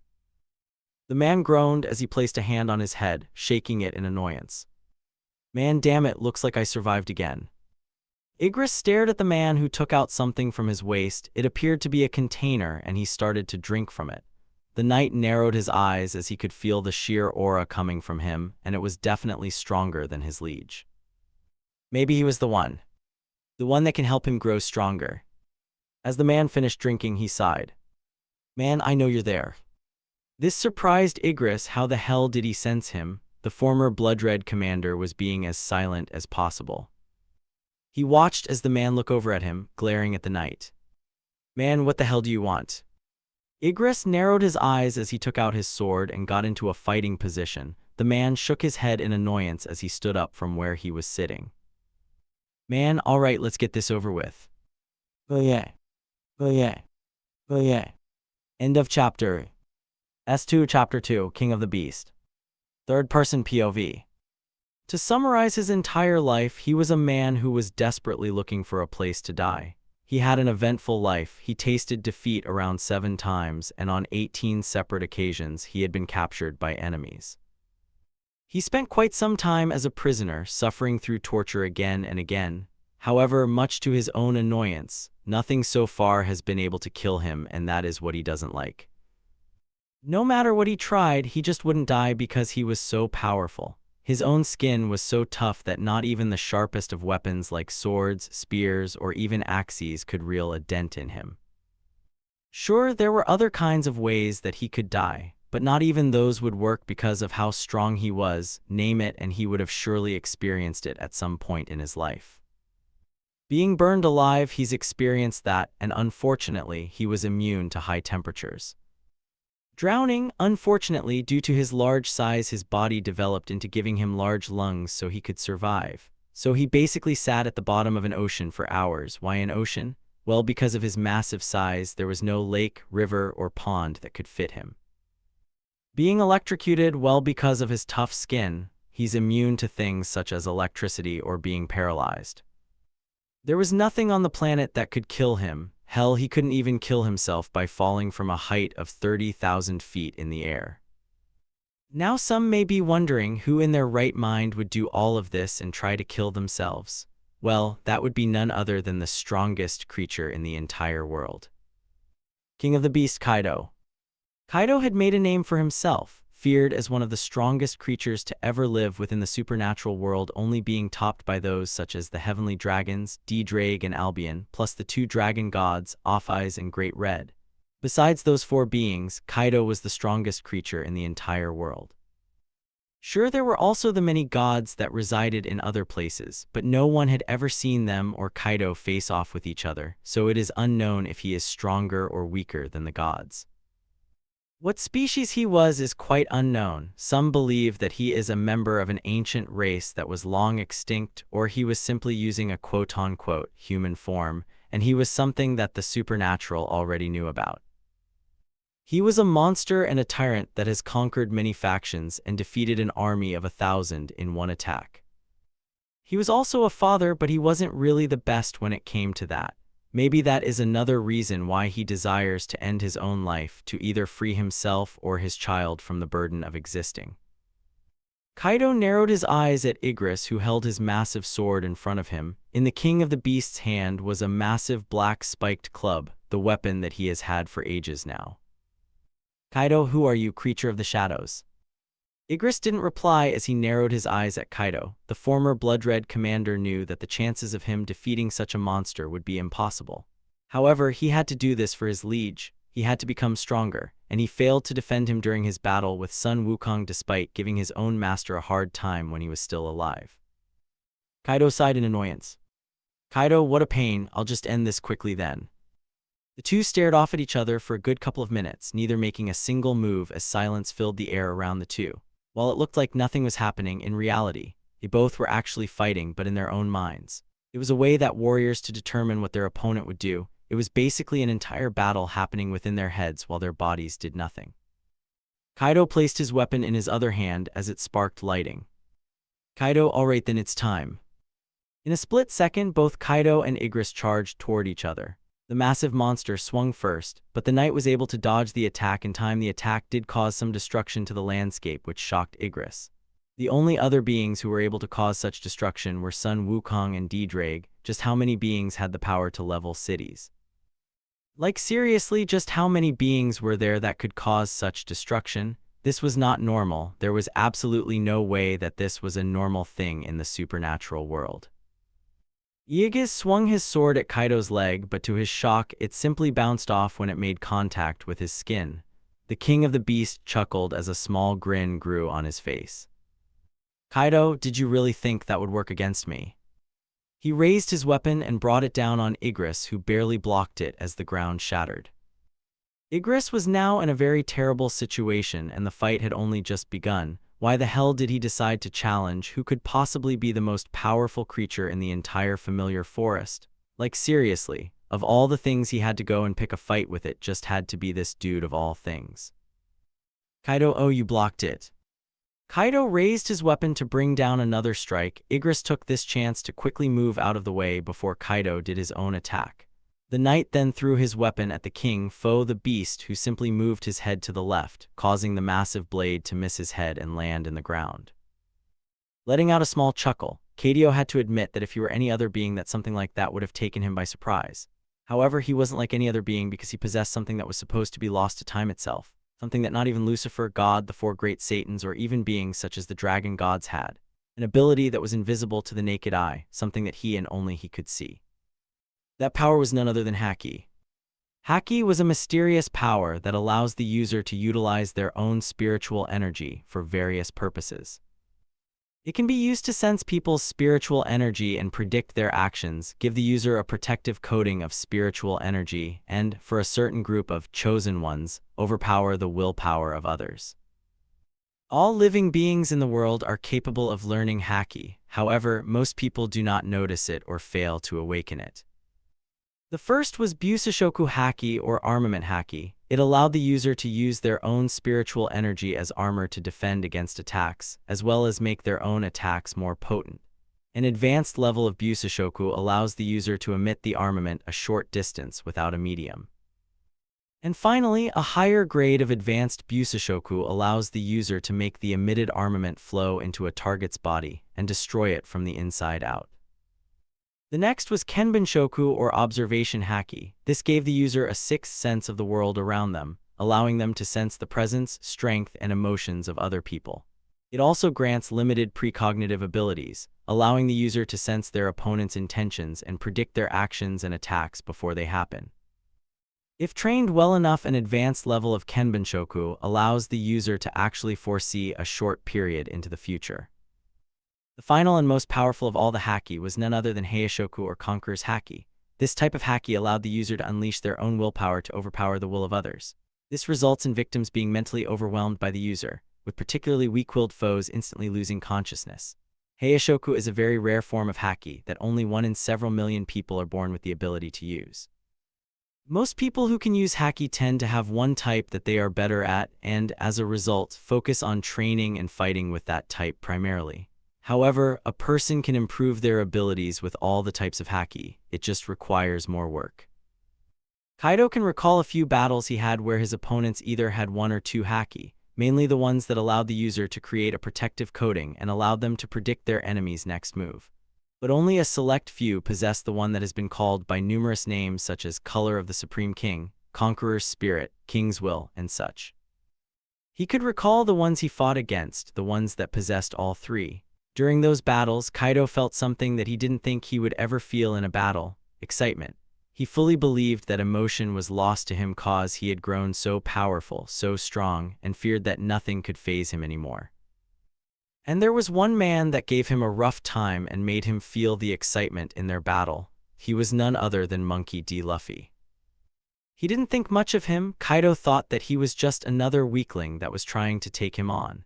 However, the King of the Beast learned one thing during his many years old being alive: never underestimate your opponent cause Monkey D. Luffy was stronger than he realized. To take things worse, he was a part of the D family, which was something that he has seen quite a bit over the many years he was alive, and it was strange. Why the hell were there people with D in their name? Where did they come from? What was their purpose? All of those were questions that Kaido knew he would never receive answers to, and he didn't care about that. Why would he care about something so little like that? He decided to shake those questions away and focus on the battle right now. Kaido watched as Igris held out his hand, confusing him until he sensed something and quickly moved his head as the knight's weapon came flying past his head and into the former commander's hand. Kaido, what the hell was that? How did he do that? Igris, seeing he was distracted, jumped to his eye level and tried to slash him, but Kaido dodged in time and he got a cut on his cheek. Kaido gritted his teeth. Kaido, how the hell is he doing that? My haki should have predicted that. Was it because I wasn't focusing? Growling, Kaido grabbed Igris' blade and lifted both it and the knight into the air with absolute ease. He smirked as he tossed the shadow soldier into some trees and he went through them. Due to how strong Kaido was, Igris went quite far, straight through nearly 10 trees. Kaido, I'll admit you caught me off guard, but I won't let that happen again. Igris slowly brought himself to his feet as he glared at Kaido. He got lucky that he wasn't alive, otherwise he would have died from going through those trees. But that didn't mean that he couldn't feel pain. He could feel every single part of it, and he could clearly say that both that and getting stabbed in the eyes were the most painful thing he had ever experienced in his entire life. Igris needed to think of a plan to beat Kaido in order to become strong and serve his master. But what could he do? Kaido apparently knows what move he is gonna make even before he does it, and his own weapon barely leaves a scratch on the bastard. This was gonna be one tough battle. He hoped that his liege was having a better time with whatever he was doing. Speaking of the main protagonist. Meanwhile with Issei. Issei, Rias, and Sun Wukong were still walking through the familiar forest as they were completely unaware of what was happening on the other side. Well, that was a lie, since Issei was getting notifications that his mana was decreasing a bit. If he was not wrong, the only reason something like that would happen is if one of his shadow soldiers were taking damage. He didn't send out any of his shadows, so one of them must have snuck off, and the Monkey King already knew cause. He's Wukong. Issei Issei didn't want to ask Drake who it was since Riaz was here. The brown-haired boy didn't want to reveal his power to her just yet because he wants to grow stronger by himself. Don't get him wrong, he didn't want to hurt her feelings because she was a very beautiful young girl, but he just had his own secrets that he still needed to figure out. Such as who made the system. Why did they choose him? What was the purpose of it? There were many other secrets that needed to be solved, but he was sure that he would figure it all out in time. Hopefully, cause if he doesn't, then he would literally kill someone and he doesn't care who. But he has a feeling that the system might have something to do with his family. Issei, I wonder, is the system the reason that Dad left? This thought filled Issei's mind as he and his two friends continued their walk through the forest. His father did leave him and his mother several years ago, and he hasn't stopped wondering why. But at some point, he just stopped trying to figure out why, because it was a waste of time. He had other things to focus on, such as school and his mother. He wanted to help his mother with everything he can, since she did everything and made sacrifices for him, as well as raising him all by herself. But he knew that he was far too weak to help her. No matter what he thought of doing, he knew that it wouldn't be enough. He needed to give himself and his mother the life that they have dreamt of, a life that they would enjoy and not have to worry about. Back with Igris. Igris was not having a good time against Kaido. The king of the beast was basically decimating the knight in combat because of his immense strength, size, and the damn ability that he possessed. He couldn't land a blow on him because when he tries, he either blocks or dodges the attack, and his own weapon barely even scratches him. Kaido Thunderbiagua. He swung his mace toward Igris as lighting sparked from it. Igris tried to dodge, and he did, but something else happened. The attack was only a fake-out. As Kaido struck the knight in the chest with the spiked club, he was sent flying back and he went crashing through a bunch of more trees. No doubt about it, Kaido was extremely powerful, and now the chances of him defeating him were nearly reaching 0%, and when that happens, well, let's just say that he was glad that he was only a shadow. Kaido laughed as he slowly approached the fallen knight. Kaido, I have to say you fought well for a mere shadow. Igris remained silently as he slowly got up, glaring at the king of the beast. Kaido, you really don't speak, do you? Igris wasn't really a man of words. He believed that actions spoke louder than words, so he never talked when he was alive. Even back then, before he met Issei, he never once spoke a word because he protected his master in complete silence. The former bloodred commander can't really remember much about who he once served. Was it a king, a queen, were there children? He didn't know, but what he did know is that he served whoever sat on the throne with utmost loyalty, and he shall do the same thing for his current master. He won't fail him. He will no longer be weak. Igris had to become stronger. He had to, for the sake of his master and for himself. And he would gladly do anything to protect his master, even giving up his existence and life for him. Igris slowly raised his sword and pointed it at Kaido, who was surprised that the knight was still able to fight. He had basically crushed him in this one-sided battle, and yet, he still wanted more. Kaido's such determination. Kaido recognized Igris' determination and his will to fight. He was like many of his opponents, including Monkey D. Luffy, that had the same will and determination as Igris. A small chuckle escaped from his mouth as he shook his head. Kaido, I have to say you are very determined, little shadow. Igris didn't say anything as Kaido smirked. It didn't matter how determined he wasn't gonna win this battle. The king of the beast wasn't even sure why the foolish knight decided to pick a fight with him in the first place, though there was a small part of Kaido that hoped that Igris would grant him his death, which won't happen. Kaido, I think it's time to end this. Kaido's eyes started to glow red as he began to use the most powerful and dangerous haki to ever exist, the one that allowed him to unleash his will upon others and force them to their knees. However, a massive shockwave happened between them, and Kaido was surprised. He couldn't believe it. There was no possible way that a shadow of all things would possess something such as that. It was unheard of. Never in Kaido's entire existence would he believe that something like this would be possible. Sure, he knew that things were different than what they used to be all those years ago, but still, to think that a mere shadow soldier would possess Conqueror's haki is just a shocker. Kaido's how the hell? Back with Issei, Riaz, and Sun Wukong, they felt that shockwave from the other side of the forest. Riaz, what the hell was that? Issei, I am not sure. Issei narrowed his eyes. What the hell was Igris doing on his end? Looking over at Sun Wukong, he could see that the demon wasn't fazed by the shockwave as much as Ria's was, which made sense due to the major gap between their power. The brown-haired boy knew that he was somewhere in the middle of them. While he wasn't freaking out because of the shockwave, it was still a surprise. Sun Wukong, should we go and check it out? Issei was about to reply, but he soon perked up as he heard something coming from a nearby bush. This caused him to quickly summon both his daggers. Ria's and Sun Wukong prepared themselves for battle as well. The trio stared at the bush as they narrowed their eyes, waiting to see what would come out of it. They soon got their answer, and it sure was a surprise. Ria's, it can't be. Sun Wukong, will I be a monkey's uncle? Issei, first of all. He looks at Wukong. Issei, never say that again. Sun Wukong, no promises. Issei sighed and shook his head.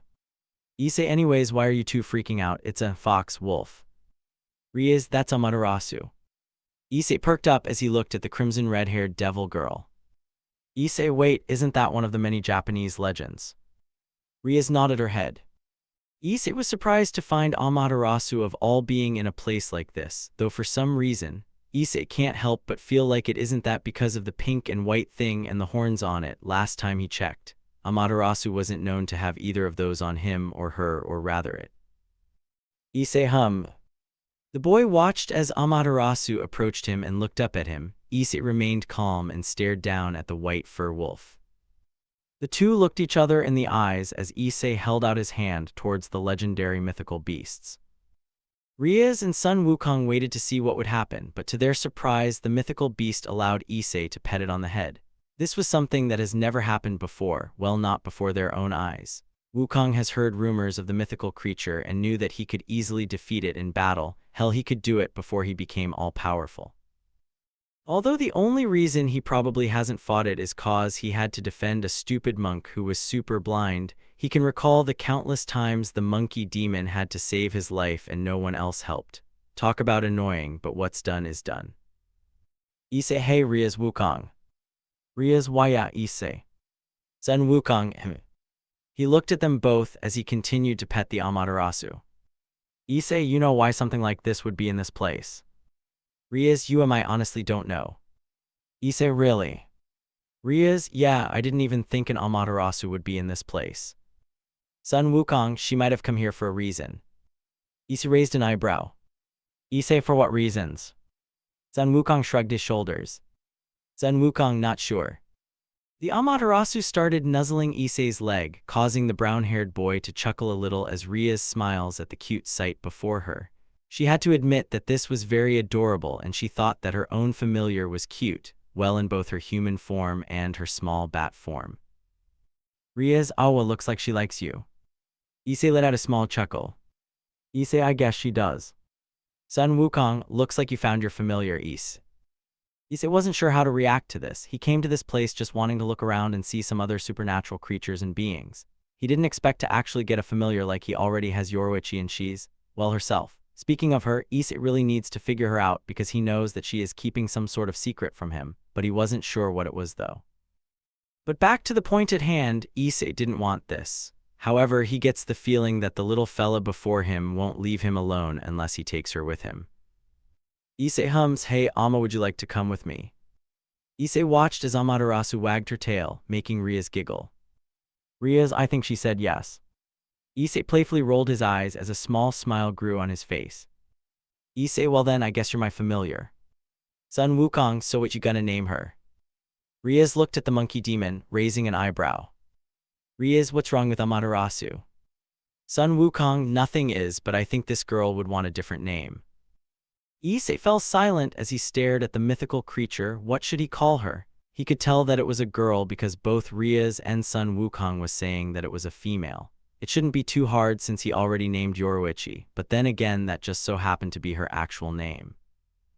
As Issei was thinking of a name, he soon recalled a certain game he used to play. In that game, there was a very good weapon that made his jaw drop from how fast it was. A small smirk grew on his face as he looked at the mythical creature. Issei, how about Yamato? Amaterasu's tail wagged repeatedly as Issei chuckled. Issei, I'll take that as a yes.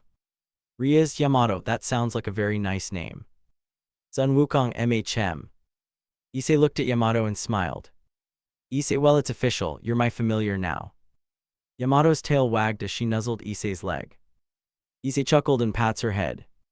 Suddenly, there was another shockwave that nearly knocked everyone off their feet as they saw a massive dust cloud rise into the air. Issei narrowed his eyes. Just what the hell was Igris doing over there? Like, seriously, what could he possibly be fighting? Issei, Igris, what the hell are you doing over there? Riaz, should we be concerned about that? Sun Wukong shook his head. Sun Wukong, now I'm sure it's fine. Issei, yeah. Issei looked into the distance, worried for his soldier. He knew that Igris was powerful, but Issei can't help but feel like whatever he was battling might be beyond his capability. Back with Igris. The former blood-red commander dodged an attack from Kaido and jumped back as a tail covered in blue scales struck the ground before him. Igris narrowed his eyes as Kaido chuckled in amusement. Kaido, I have to say, you have shown skills beyond my expectations.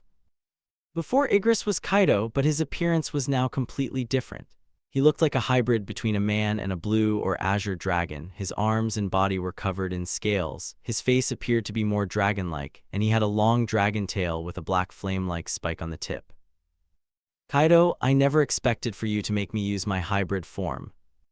Igris continued to remain silent as both he and Kaido charged at each other. They swung their weapons at each other, which clashed and caused another shockwave around them. The force of the shockwave was more powerful than the previous ones. It caused the very ground around them to be torn apart by the force. Kaido grinned as Igris remained silent as black lightning with red outlines sparked around the two monsters, but the ground wasn't the only thing that was affected by their attack. Something else was also affected, something that completely exceeded expectations, and that was the sky. The clash between Kaido's spiked club and Igris's sword had caused the very sky itself to split apart. Kaido, I like you, you're fun, warrior of the Issei Hyoudou. The two soon stopped what they were doing and jumped back a couple of feet. Kaido panted slightly as he continued to hold his grin.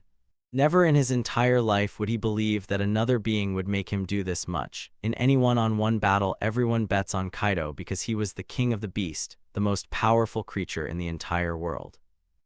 However, it looks like he was wrong.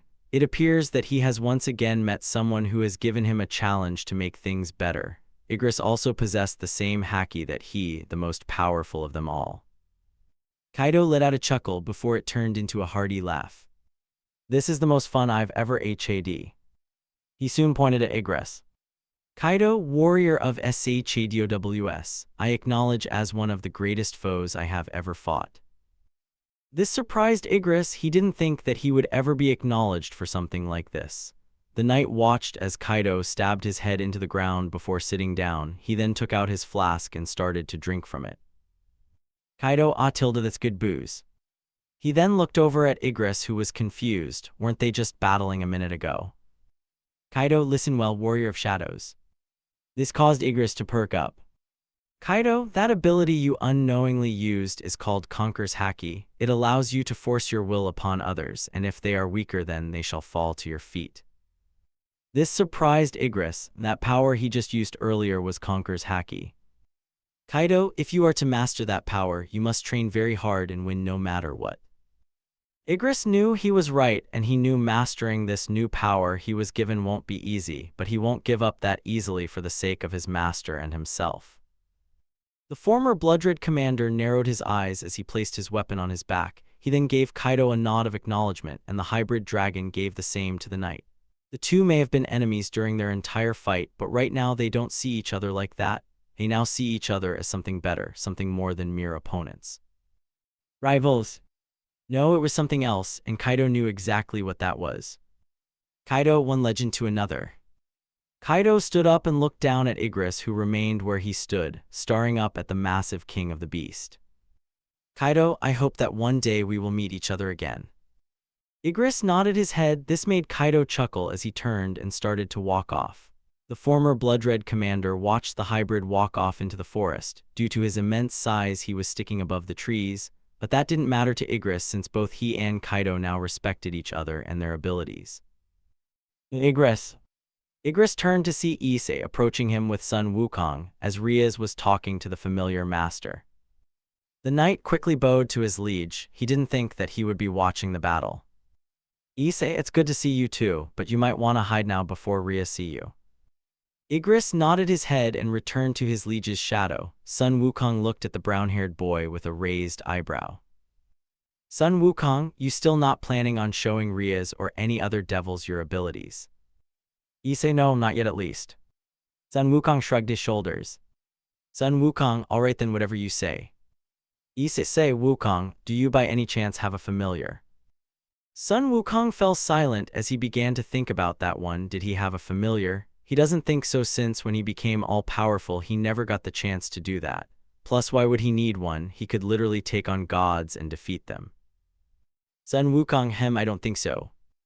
Issei, oh, I see. Sun Wukong, why do you ask? Issei, just curious. Issei turned to the destruction before him. Whatever Igris was fighting against must have been very powerful to cause such destruction. This was concerning to Issei because the only other being he knew that could cause such a mess was Sun Wukong. Maybe this was the work of some other god-level being. Issei, let's get back to Rhea's. Sun Wukong nodded as he and his rival began to walk away from the destruction that Igris and Kaido caused. To see such destruction, Issei couldn't help but be remembered that dream, or rather vision, that he had. He needed to grow stronger, much stronger than he currently was, and he knew exactly how he was gonna do that. Issei was gonna grind in every single dungeon he obtained from the system. He would take on every and all challenges that came his way. He didn't care who got in his way: devils, angels, fallen angels, dragons, gods, or even other versions of himself. The brown-haired boy shall rise above all of them and discover the truth. He shall become the strongest hunter that there was. After all, hunters are born to hunt. Issei, well then. Issei, it's time to hunt. Unknown to Issei, he was being watched by a mysterious figure who couldn't help but grow a small smile as he watched the boy go. You are becoming more powerful with each level up. I guess it was a good idea for my old friend to make that system. The figure soon let out a small sigh. Protect him, Daidrag, protect my son until the day comes that he and I finally meet each other face to face. With that, the person created a red portal and walked through it. When he fully entered it, the portal closed behind him. End of chapter. I want to thank Kaido 5,382,084 for helping me. S2 Chapter 3 Red Gate. Third-person POV. Azazel, the leader of the fallen angels, was currently sitting on his couch, clicking through several channels as he let out a sigh of annoyance. He loves the human world. It was like the best idea he ever had to come and live there, cause humans have so many interesting things, yet they don't seem to be able to make a good TV show or movie. In fact, the only movie he has seen so far that comes close to being good is Puss in Boots. The Last Wish, cause the animation in that movie was top tier. Maybe better than any other movie that was made last year. There are some that even Azazel doesn't want to remember. You seem to be bored. Azazel perks up as he turned his head toward the voice, only to see a red portal in his living room. The leader of the fallen deadpanned as his old friend comes walking through the portal. Azazel, still using red portals? The man crossed his arms as he raised an eyebrow. What's wrong with red? It's a wonderful color. Azazel, nothing, but when the war starts you may want to change to a different color. We can't have our allies thinking you're one of the monarchs. The man sighed and shook his head. Man, I know. Azazel, so where were you? You left and haven't come back for a few hours. The man fell silent for a few seconds, not sure if he should tell his old friend where he was. But soon enough he let out a small sigh and leaned up against a wall, putting a bit too much pressure on it and causing the wall to crack. Azazel, and my wallpaper. Man, I was watching my son. Azazel, Issei. The man nodded his head. Man, yeah, I followed him into the familiar forest and he got himself a pet now. This gained Azazel's attention. He didn't think that it would be possible for a human to get a familiar. Normally, only devils could go there and get one, and sometimes that was rare if they even managed to convince one to become their familiar. Azazel, really now? The man nodded his head. Man, yeah. Azazel, what familiar did he get? Man, I believe it's the daughter of the king of the beast. Azazel, Yamato. The man nodded his head. Man, yeah, but I personally don't like it. Azazel, let me guess why. Is it because Kaido is one of the generals of the Dragon Monarch? Man, that, and I'm afraid that she might be used as a spy to get information on my son. Azazel, well, it's not like your son is that powerful. Hearing that, the man couldn't help but chuckle, which got Azazel's attention. Azazel, what's so funny? Man, my son may not be powerful, yet he will surpass us, and that includes you. Hearing this filled Azazel with excitement. The governor of the fallen grew a savage grin as he crushed his remote, and his eyes glowed, full of excitement and hunger for battle. Azazel, yes, I can't wait for that to happen. Man, I swear, sometimes I feel like you're secretly a monarch or something. Azazel, oh come on, you know I haven't fought a strong challenge in a very long time. Man, I know, just don't go off being Cockabeel or something.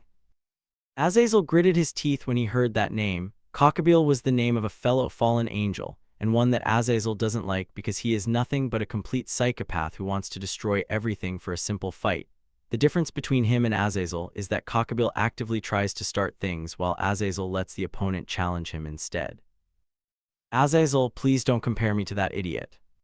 Man, when was the last time you checked up on him? The leader of the fallen angels sighed. Man, been a while, but from what I've been told, he's being up to something in secret. Man, and are you gonna do something about it? Azazel shook his head. Azazel, nah, I'll let your son deal with him. The man deadpanned. Man, you know, for someone who was given power by those who created your father, you're extremely lazy. Azazel smirked. Azazel, that's me, all day, every day. The man let out a small sigh of annoyance, which caused Azazel to chuckle as he patted his friend's back. Azazel, don't worry, old friend. When the time comes, you know I'll be there to help in the upcoming war. Those monarchs won't know what hit them. The man chuckled. Man, you're right, and maybe after this war, I can be with my family without having to hide. Azazel, yeah, that sounds nice. Both the man and the leader of the fallen angels started to laugh like the good friends they were, despite sometimes getting on each other's nerves and whatnot. They were very close friends, the greatest of friends, one would say. Azazel has always had his bros back, and he knows that he would do the same thing for him, although they both still have their own secrets that they don't want to tell each other. That isn't so bad. Everyone has their own secrets that they want to keep, well, secret. However, there are some secrets that need to be told, or else they will end up hurting someone or themselves. Man, you better take good care of my son, help him become powerful, Ashbourne. Meanwhile, with Issei Hyoudou Academy, it was an average day as students were just arriving to the school to start the day. Behind some nearby trees, Sun Wukong, Ria's Gremory, and Issei Hyoudou appeared in a blink of an eye, only for the brown-haired boy to fall face first on the ground. Both the Devil Girl and the Monkey King blinked as they weren't sure if they should help their friend or just start bursting out laughing like idiots. Then again, they probably don't want to piss him off. Issei, ow. Issei got up and rubbed his face. Issei, I'm gonna be feeling that for a while. Sun Wukong rubbed the back of his neck. Sun Wukong, sorry bro, I guess my landing was off. Issei simply waved it off. He didn't blame the Monkey King for that.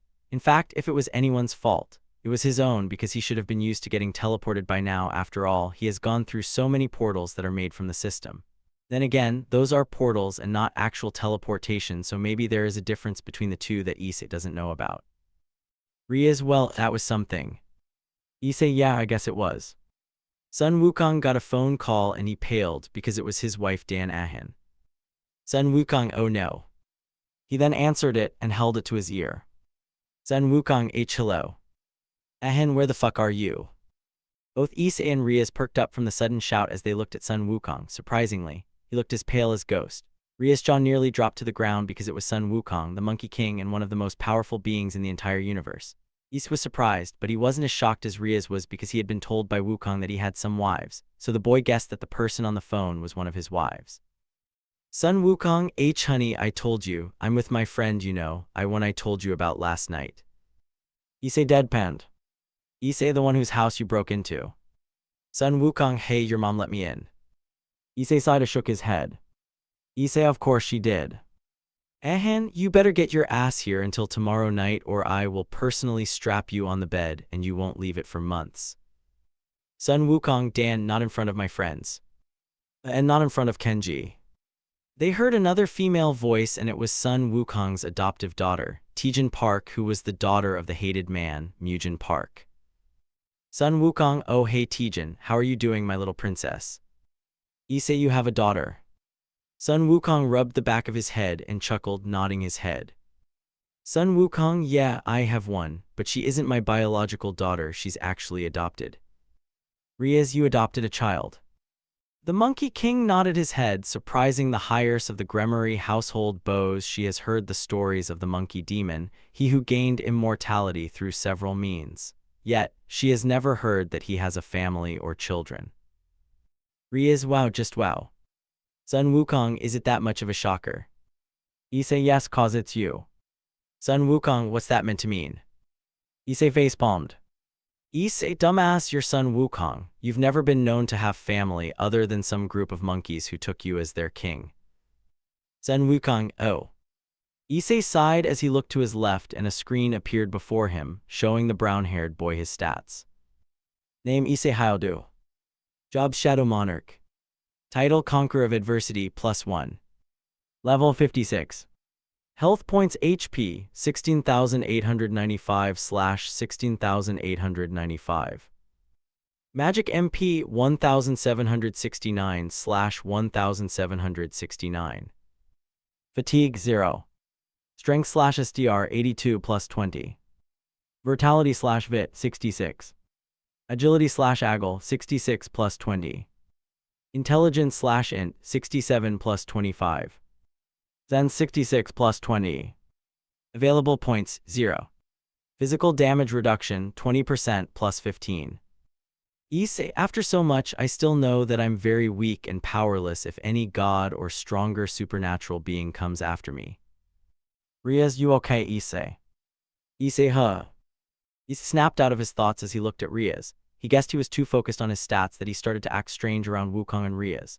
He didn't want to worry them because they wouldn't understand his situation actually. Did Sun Wukong even know the power that Issei had? If he did, then the monkey demon would have been staring at the system screen along with Issei, but if Issei recalls the small chat that he and Wukong had, he didn't see it. A screen appeared then, and Wukong didn't seem to react to it, so maybe even godly level beings such as Wukong can't see the system. How does that even make sense? Issei, what did you say, Riaz?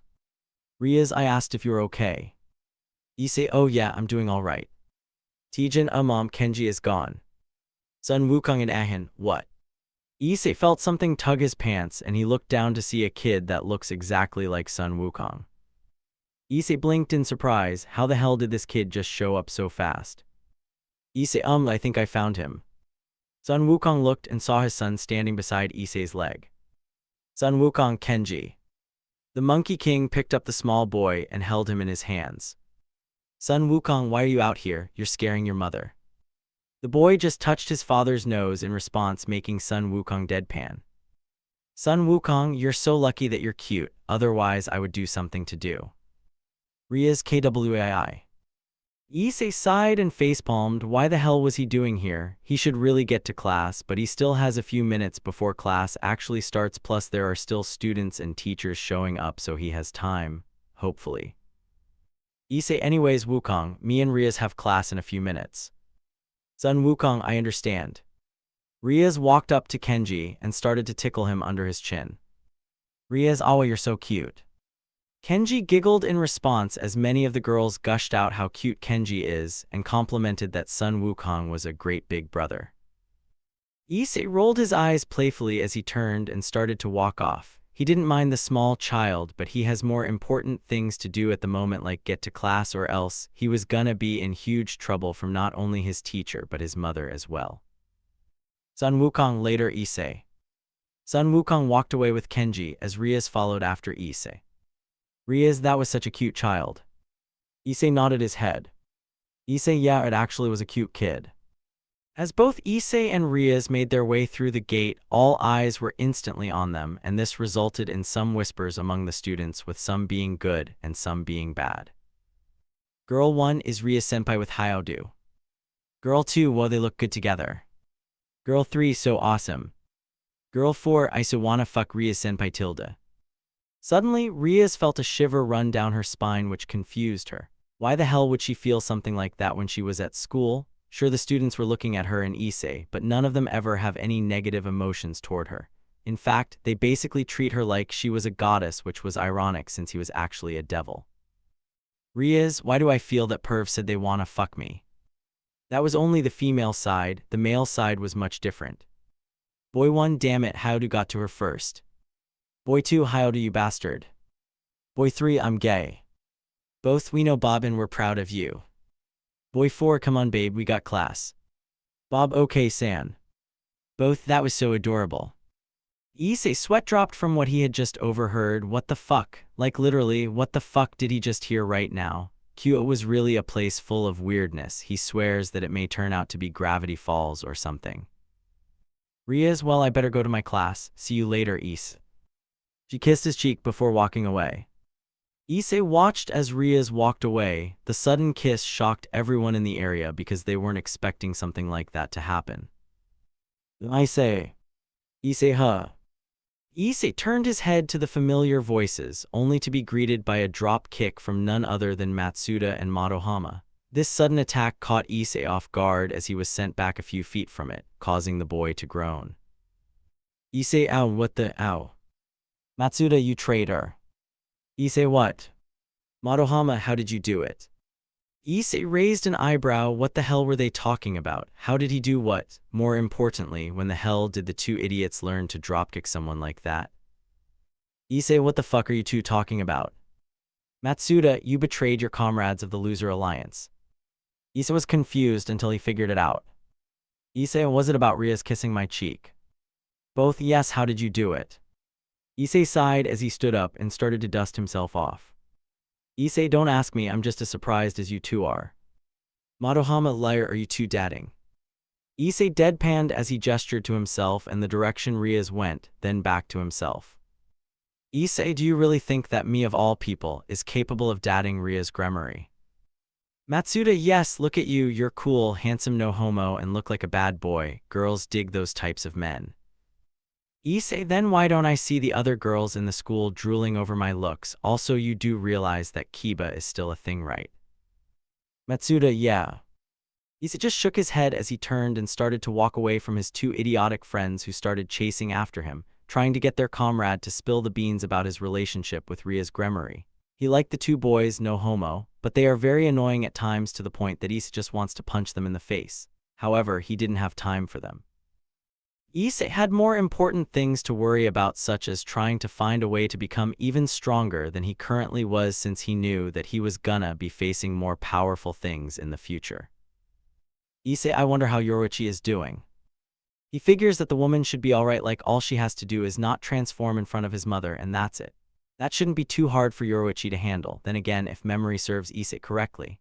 He asked Riaz to send Yamato to his bedroom as well, since he didn't want the mythical creature to remain in the familiar forest, so Yoruichi is probably freaking out a little bit. And he's imagining Yamato was chasing her while his mother wasn't home, hopefully not making a mess. Issei sighed internally. If they make a mess, then he was gonna have to clean it up. Issei, I fucking hope that isn't the case. After a very long walk, both Issei and his two friends entered the classroom. When they entered, they were greeted by their teacher, who was none other than the gorgeous Miss Scathach. Scathach, morning you three. Issei, morning teach. Matsuda, morning sensei. Madohama, greetings Scathach sensei. Scathach, take your seats, class is about to begin. The trio nodded their heads and walked toward their seats. Once they arrived at them, they sat down at their tables. Issei didn't really care about his knowledge when it comes to things in the human world, mainly cause he is more focused on things that are happening in the supernatural world. On top of that list is the system, for obvious reasons. But he feels like his teacher is hiding something, but he doesn't know why. Issei just felt a strange aura coming from her, which was weird because she doesn't appear to have any relations to the supernatural world. Issei, huh, maybe it's nothing. Time skip brought to you by me doing mad research. School was over, the sun was slowly setting over the horizon, which changed the once bright blue sky to a deep orange color that made everything appear to be celebrating the season of fall. Issei sighed as he was slowly making his way out of the school grounds. In his hand was a strange key that he obtained from his daily quest. Item, dungeon key. Level of difficulty Type key. Sure, it looked like the regular dungeon keys that Issei had been getting. But for some reason, he was getting a dark feeling from the key, and the brown-haired boy did not like it one bit. He wants to become stronger, and while the key was only A rank, sometimes looks can be deceiving, and when that happens, people usually die. Issei hasn't died. Well, again anyways, sure, he has come close to death numerous times, and each time he has come out on top because of luck and no skill. However, he was able to defeat Riser Phoenix with his skill alone. But he has to remember that since he has been leveling up a lot, so he's probably stronger than a lot of supernatural beings.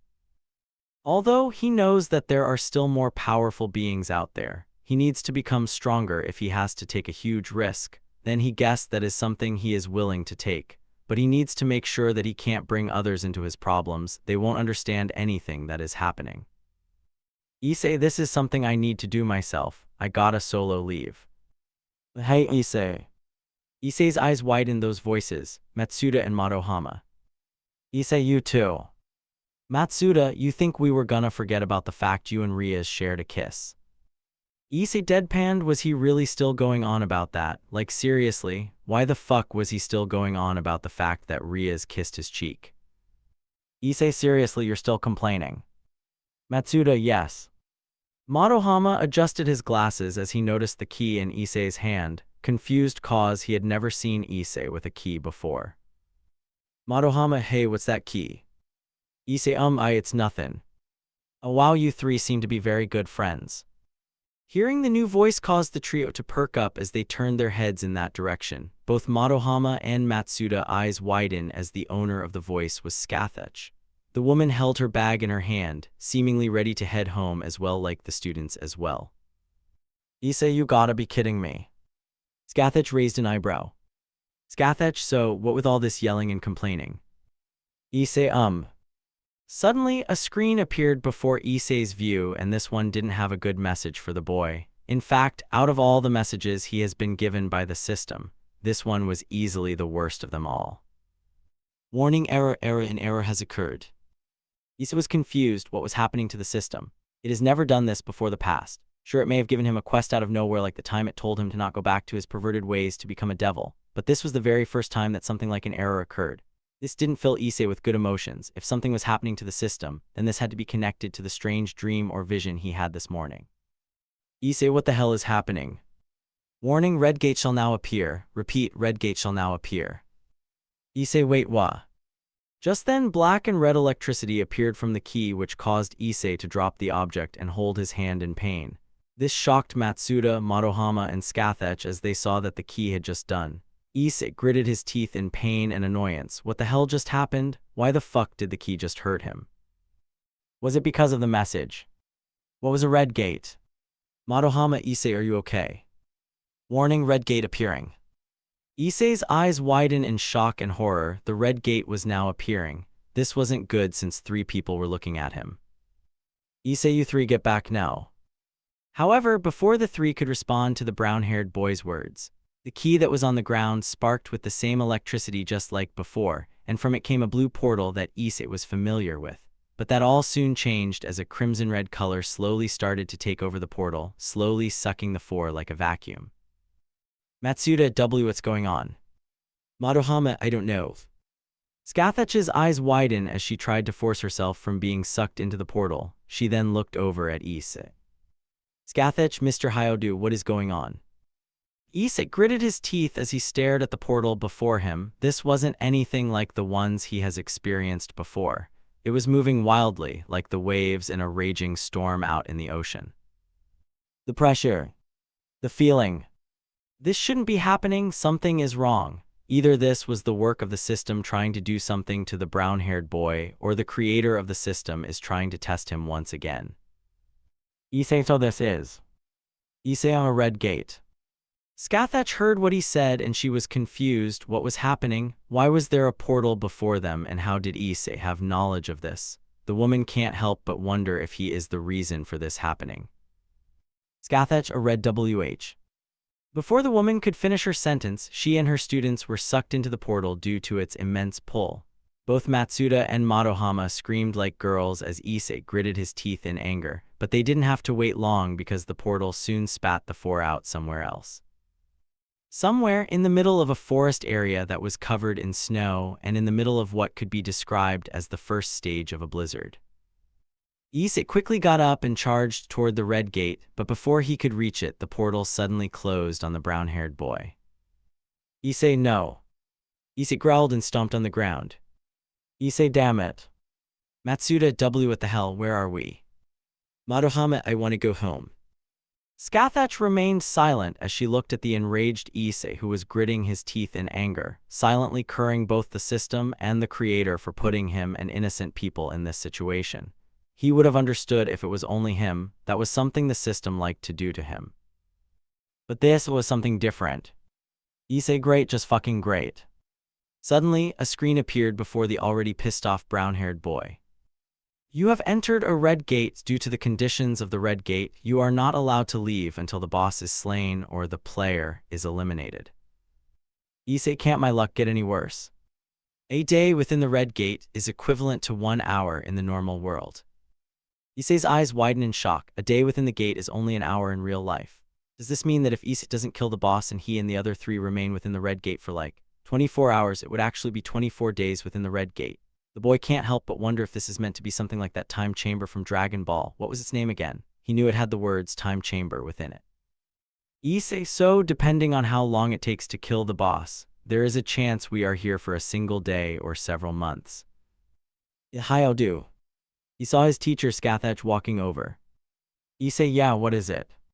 Scathach, you are not any ordinary human, are you?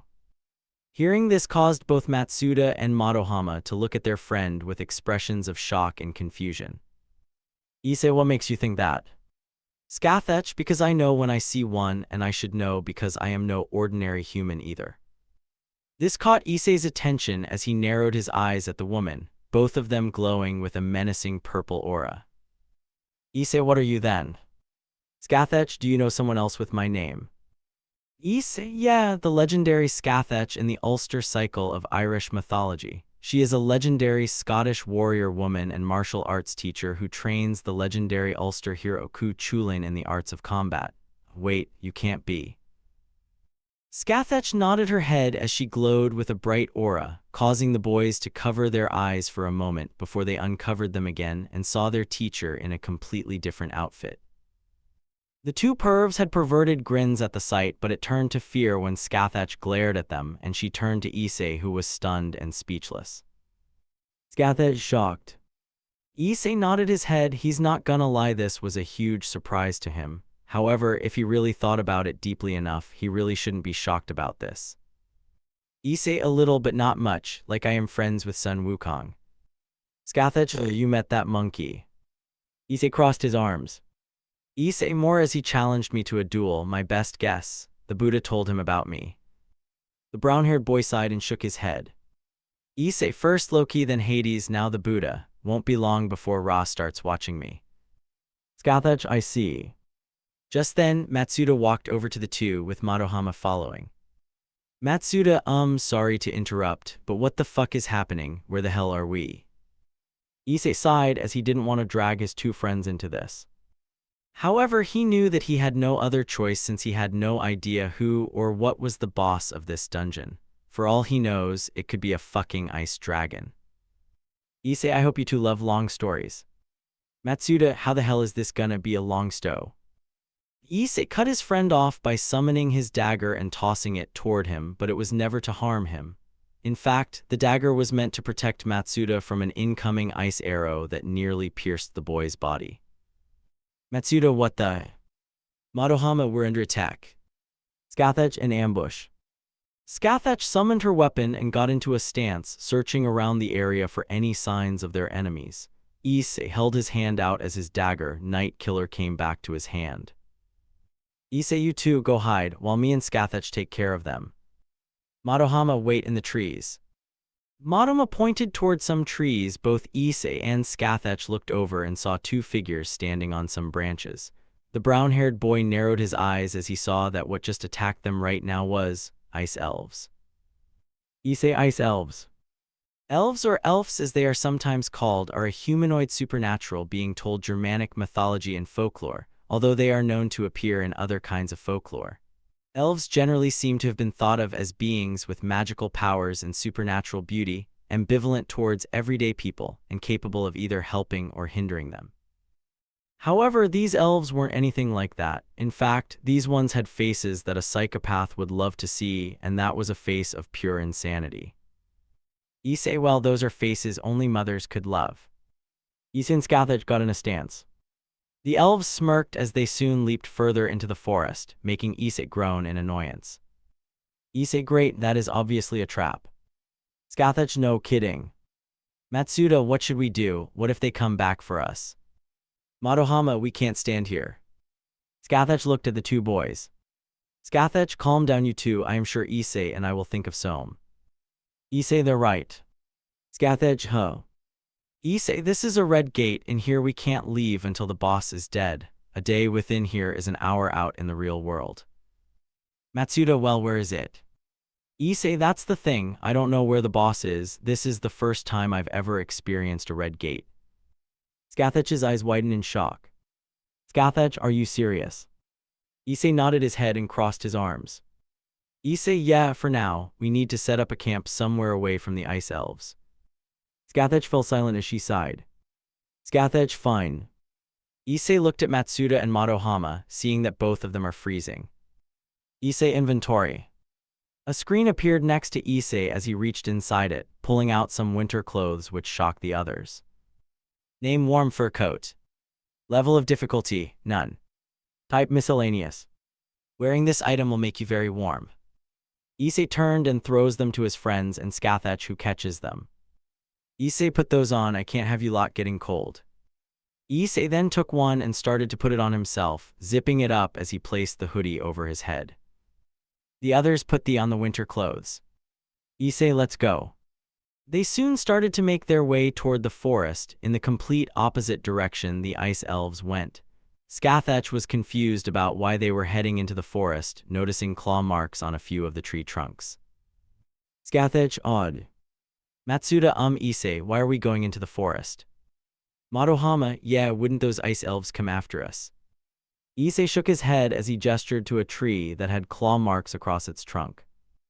Issei, they won't, because the creatures that live in this part of the forest, which I believe are ice bears, are gonna be the reason for our survival. Scathach, how do you know?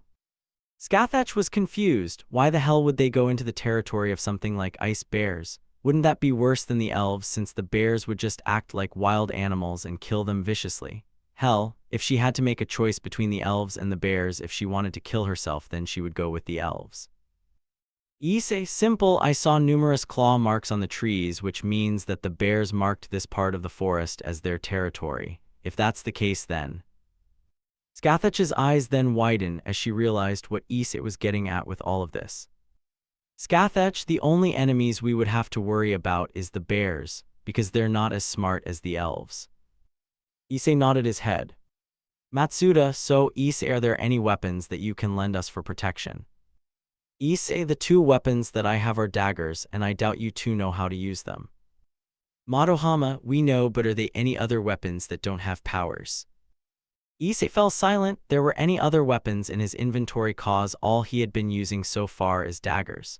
Sure, there was that sword he used in the first dungeon, but that thing was broken and it wouldn't be useful in a fight anymore. He wondered what he should do. Maybe he can buy some new weapons and give them to his friends. Issei, I'm afraid not, sorry. Matsuda, then how will we defend ourselves? Issei sighed. Issei, okay, give me a second. Matsuda, Madohama, and Scathach watched as Issei looked to the left and started to do something to the air. They stared at the brown-haired boy with confused expressions as they didn't know what he was doing, but in reality, he was getting both Matsuda and Madohama some weapons. After searching for something at a good price, Issei soon took out two items and tossed one to Matsuda and the other to Madohama. The boy with glasses looked at what Issei gave him and saw that he got a pair of gauntlets, while Matsuda on the other hand got both a pretty large battle axe and shield. Both well. Issei, use those to defend yourselves. Issei was a little disappointed since that cut all of his gold down to half its total. He was saving all of that gold to turn into money and make both his and his mother's life better. He still hasn't given up on that goal. He wants to help his mother and find out who made the system. but he was sure that his mother would understand that he needs to make sure that Matsuda and Madohama don't get themselves killed while in the Red Gate. Issei, let's go. The trio nodded as they followed Issei deeper into the snowy forest. The only sound they could hear was the noise coming from the icy wind which echoed all around them. Scathach had to admit that she had never been in such a snowy place before. She has been in many places over the years, and yet, this was completely different. However, they soon came to a stop when they heard something which sounded like the growl of an animal. Matsuda, did you guys hear that? Madohama, why yeah. Scathach got into a fighting stance as she searched the area. Issei, on the other hand, chuckled as he turned to his right and was greeted by a massive white bear that resembled a standard polar bear. However, the only difference between the two is that the one before Issei had glowing red eyes. Madohama, where did that come from? Matsuda, is that an ice bear? Issei glared at the bear and got in a stance with Scathach. Scathach, okay, how do we fight this? Issei, you don't, I do, swap title. With that, Issei felt his title switched to his Wolf Assassin 1, which was a smart idea in this situation, because now all of his abilities have increased by 40% since he is gonna be hunting a beast-type monster. The ice bear roared as it swung one of its claws at Issei, but to its surprise, the brown-haired boy leaped into the air, which made it look up. Issei, let's hope this works. Issei reared his fist back as his eyes started to glow purple. Gritting his teeth, he delivered a powerful punch to the ice bear's head and basically took the monster down with a single punch. The polar bear landed on the ground, causing a massive shockwave. Matsuda, Madohama, and Scathach eyes widened in shock as Issei sat down on the ice bear's destroyed head. Issei, that was pretty easy. Level up. Issei, oh, did I get a level up from that? Strange, I didn't think I would be getting one so soon. Scathach, holy. Matsuda, Issei, that was so cool. Madohama, how did you do that? Issei, let's just say, this isn't my first time fighting monsters of the beast type. Matsuda, how many have you fought? Issei, there was the steel fangs, those panthers, those monkeys, those werewolves, and maybe a few more. Matsuda, okay, you gotta tell us everything. Issei sighed. Issei, that's for another time. For now, we gotta make a campfire. He then turned to Scathach. Issei, right, teach. Scathach nodded her head. Scathach, yes, we must build one before it gets colder. Issei, well, let's get on with that. Meanwhile, with Ria's grandmother was confused. She told Issei that she would be meeting him at the Occult Research Club, and yet he hasn't turned up yet, which confuses her. Her peerage, Sona, and her queen, who were in the clubroom because they had to deliver a message to Ria's, were also confused by the fact that Issei hasn't turned up yet. She grabbed her phone and called Sun Wukong, and it answered to reveal Kenji near the video cam. Ria's was surprised to see the cute baby answer the phone. Ria's, Kenji, where's your father? Sun Wukong, Kenji, don't put your face near the camera. Wukong took the phone and gave his son to Tijin. Tijin, let's go play little. She left the room with the cute baby as Wukong looked at his phone. Sun Wukong, sorry about that, he was curious. Ria smiled a little. Ria's, it's okay. Sun Wukong, so what's up? Ria's, have you seen Issei? Sun Wukong, no, why? Ria's, I told him that I would meet him at the Orc after school, but he hasn't shown up yet. The Monkey King raised an eyebrow, kinda confused. Sun Wukong, wouldn't he be just at home? Ria sighed and shook her head. Ria's, no, he said he would meet me here. Sun Wukong, odd, let me check around the universe. Ria's nodded as the monkey demon closed his eyes. Because he had become so powerful after going on his journey to the west, the one with that stupid monk he had to save numerous times, Sun Wukong could now check around the universe for things, just a perk of being omnipresent. It was a very useful ability, but at the moment though, that doesn't seem to be the case. Sun Wukong, that's strange. Ria's, what's wrong? Sun Wukong, I can't seem to be able to locate him. Ria's, damn it. Sun Wukong, I'm sorry, Ria's. Ria's, it's okay, Wukong, you did your best. Ria's hung up the phone. When she did that, Ria's let out a sigh. Sona, Ria's. The crimson red-haired devil girl shook her head. Ria's, not even Wukong could find him. Sona, where is he? Ria's, I don't know. They were both worried about Issei and wonder where the hell he is. Back with Issei. Currently, Issei, Scathach, Matsuda, and Madohama were sitting around a campfire and cooking some pieces of meat on some small branches. How they obtained the meat was actually from the ice bear that Issei killed. The boy used his daggers and sliced up the meat, and now they were cooking it. Matsuda, man, this stuff smells like shit. Madohama, yeah, could use some seasoning for something. Issei shook his head as he started to eat his piece of meat while he agreed with his two friends about the smell. The taste wasn't as bad as the smell. In fact, the meat almost tasted like a chicken drumstick even though it was from a bear and not a chicken. Issei, so teach, why are you in Kyo and how are you alive? Scathach, it's a very long story, how much do you know about my history? Issei, Scathach, Gaelic, the shadowy one, in Celtic mythology female warrior especially noted as a teacher of warriors. Scathach was the daughter of Aud Graemne of Lethra. She lived on an island thought to be the Isle of Skye in an impregnable castle, the gate of which was guarded by her daughter Uathach. At this fortress Scathach trained numerous Celtic heroes in the arts of pole vaulting, useful in the assault of forts, underwater fighting, and combat with a barbed harpoon of her own invention, the Gi-Balg. Her best-known student was Ku Chulainn, who stayed with her for a year in order to learn the skills that helped him win many battles. A number of other heroes of Celtic mythology also owed their prowess to the training of the Amazon Scathach. Scathach blinked as she was speechless from what she had just heard from the brown-haired boy. She figured he knew something about her, but this was something else entirely. She had heard rumors about Issei in the past. He was a perverted teenage boy who couldn't stop staring at a woman's breast. She can't help but wonder what other information about her is out in the open, like what else does Issei know? Scathach, well, that is a shocker. Issei raised an eyebrow. Issei, is it really? Madohama and Matsuda, who were eating their pieces of meat, jaws nearly dropped to the ground as they stared at their friend. Madohama, how the fuck do you know all of this? Issei, I read a book. Matsuda, when? Issei, a while ago. Madohama, how come we did notice? Issei, probably because you were staring at the girl's tits. Matsuda and Madohama fell silent. Both, okay, you got a point there. Issei looks at Scathach. Issei, how are you alive? You lived sometime in the centuries either side of 200 BC. Scathach, it's complicated to explain. Issei, I see, you don't need to tell me if you don't want to. Scathach, if we get out of this, I'll think about telling you. Issei nodded as they continued to eat the meat. After eating all of his food, Issei soon stood up. Madohama, Issei, where are you going? Issei, I ate, so I'm gonna go do some exercise. Issei turned and started to walk away from the campfire. Scathach, you can't be serious. Issei sighed. Issei, if I don't, there will be a penalty. With that, Issei left the trio to go do his daily exercise, because if he doesn't, then he was going to be sent to the penalty zone, and he doesn't want to go back there for fucking hours. Sure, Scathach was skilled and all that, but even she had her limits. Madohama and Matsuda just stepped into the world of the supernatural, so they aren't going to be able to do anything. Issei's exercise shouldn't take too long since it was only sit-ups, push-ups, squats, and a 10 km run. However, he didn't want to run off into a squad of ice elves who are most likely hunting them down. He'll need to try something to not let that happen. But what, he doesn't know, though he will come up with something, cause if he doesn't, then the others are as good as a cooked turkey on Thanksgiving. Issei Didrag, you hear me? Just then, the former Welsh dragon of domination's shadowy head rose from Issei's shadow and took form.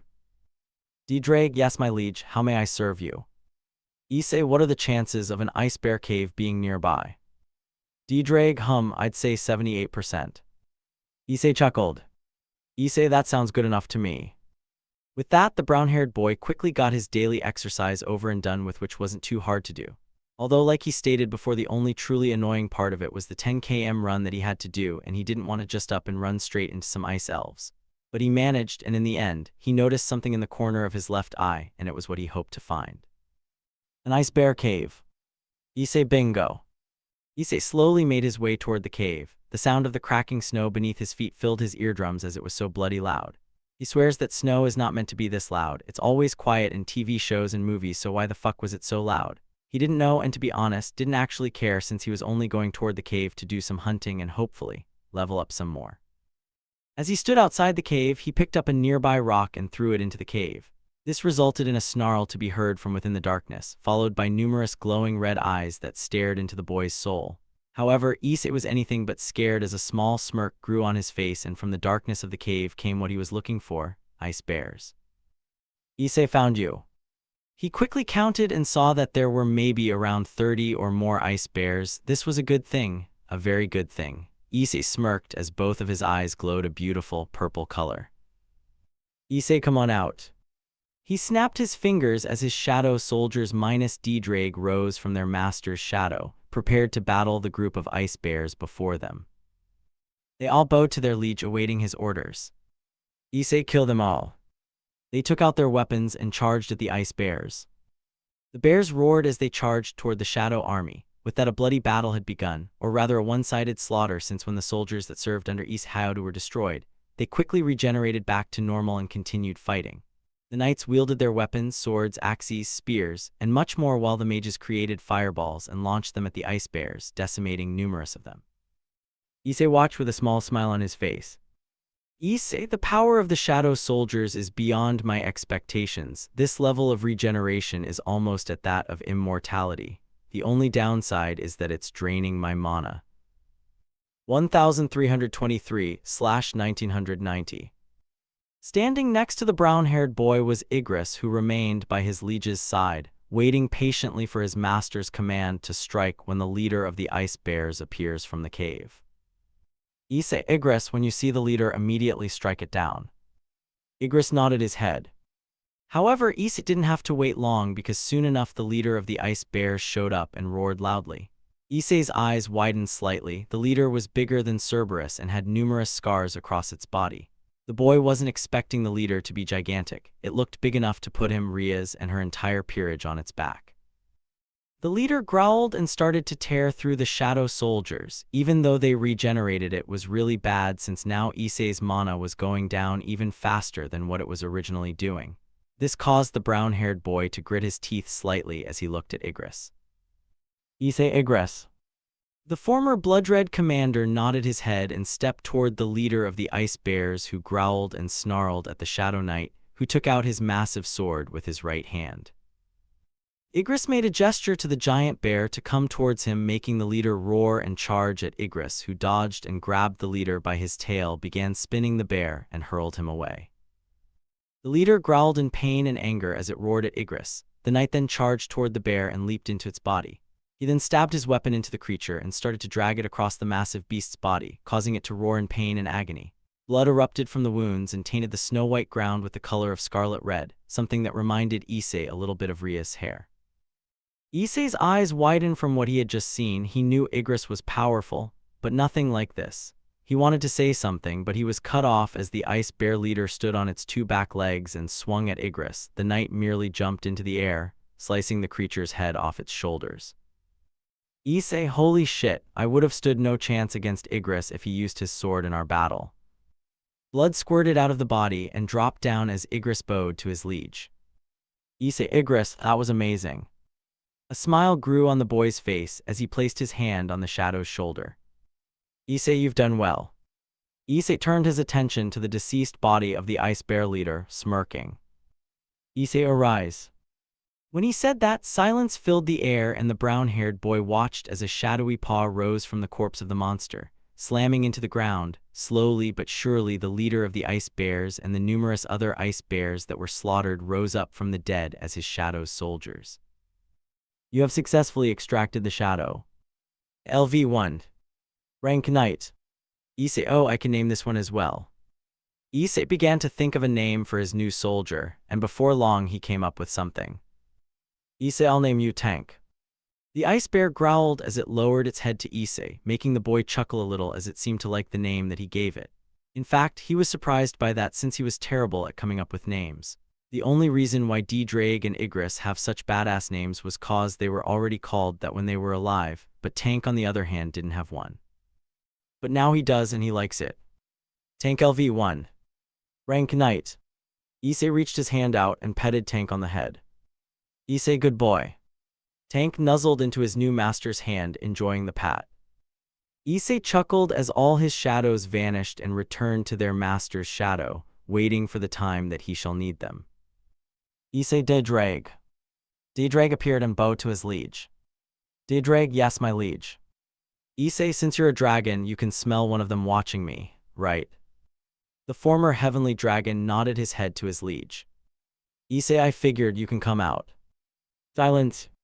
Issei sighed and shook his head. He knew that the ice elf was there, and yet it was just sticking to the shadows. With that, Issei turned and slowly made his way back to the others. Drake, my liege, you know that they will know the location of your camp. Issei, I know, Drake, that's exactly what I want. Drake raised an eyebrow at his master. It took a moment, but he soon realized what his liege's plan was. He was gonna lure the ice elves to them so he can kill their boss and finally get out of the Red Gate. Drake had to say it was a smart plan, but one wrong move and everything and everyone shall die. After a long walk, Issei soon made it back to the others. Issei, I'm back. Scathach, hello. Issei saw Matsuda and Madohama on the ground with large bumps on his head, making him deadpan because he figured out they were being perverted to their teacher. Issei sighed, but he soon perked up as he sensed something. Issei, look alive, we got company. Scathach, ho. Issei looked at them before turning to the open space that leads into the trees, narrowing his eyes as they started to glow purple. Issei, you may as well drop your stealth. Your powerful energy makes hiding pointless. Scathach, Matsuda, and Madohama were confused about what Issei was talking about, but they soon realized what the brown-haired boy was talking about when they heard soft laughter. As if coming into existence, 19 ice elves appeared with another, who Issei guessed was the leader and the final boss sitting atop a white horse. The leader chuckled as he grew a grin on his face. Ice elf leader, there was one useful one among the trash. Hearing this caused Issei to glare at the ice elf. Issei, did you just call us trash? The monster blinked this one, a surprised expression growing on its face. Ice elf leader, how are you speaking to us? Hearing that surprised Issei as well. Did this mean the elves before him were speaking a language that humans couldn't understand? Issei, I can understand them. Issei was confused about what was happening. How is he talking to them? Why is he talking to them? Issei shook his head and will figure it out later. Ice elf leader, no matter. Soldiers kill the 3 men but spare the woman. We have plans for. He said as his army looked at Scathach with lust. Issei not one to talk. The leader of the ice elves soon started laughing. Ice elf leader, you're right, well, to be able to converse, that is splendid. There is someone I want to introduce. He then gestured to an ice elf next to him. Ice elf leader, he's the one who notified us that there was someone strong in the group of humans. He wants to have a one-on-one fight with. The other ice elf suddenly lost its head as Issei appeared behind them, knife already out. Issei, anything else? The leader only grinned at the brown-haired boy. Ice elf leader, well, aren't you interesting? Issei tried to decapitate this one as well, but the ice elf brought out its knife to block. The boss got off his horse, twirled the knife in his hand, and walked forward. Ice elf leader, I do have a question. Despite not being a human, why are you with them? Hearing this confused Issei, causing him to raise an eyebrow. Issei, what the heck are you talking about? Ice elf leader, so you don't notice it yourself. The boss laughed as Issei, Matsuda, Madohama, and Scathach glared. They then watched as the leader pointed at his own head, mainly where his brain should be located. Ice elf leader, there's a voice in our head telling us to kill all humans, but I can't hear it when you're around. Issei, what do you mean you can't hear it when I'm around? And what do you mean by a voice telling you to kill all humans? The leader was about to answer the boy's question, but just then, the leader started glitching. This took Issei by surprise. He wondered what the hell was going on. This couldn't be the work of the system. This had to be because of something, or rather someone else, more powerful. But who? Why? Ice elf leader soon returned to normal and smirked at the brown-haired boy. Ice elf leader, there's no need for us to fight. We do not want unnecessary casualties on our end. He then pointed at Scathach. Ice elf leader, give us the woman and we shall let you live. How about that? Issei narrowed his eyes. Ice elf leader, do you accept our proposal? Issei, no, you think I'll just give her to you? Well, you're wrong, because I am not giving someone beautiful like Scathach over to you disgusting creatures. Hearing that made Scathach blush and smile in gratitude that Issei made the right choice. Ice elf leader, oh well, I guess you chose the hard way. The leader of the ice elves smirked as his eyes glowed.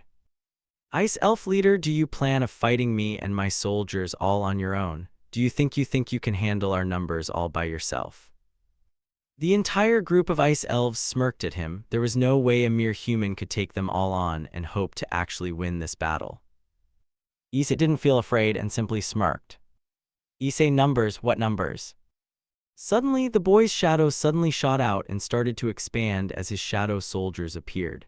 Scathach, Matsuda, Madohama, and the ice elves were taken back as shadow knights and shadow bears appeared and were ready for combat.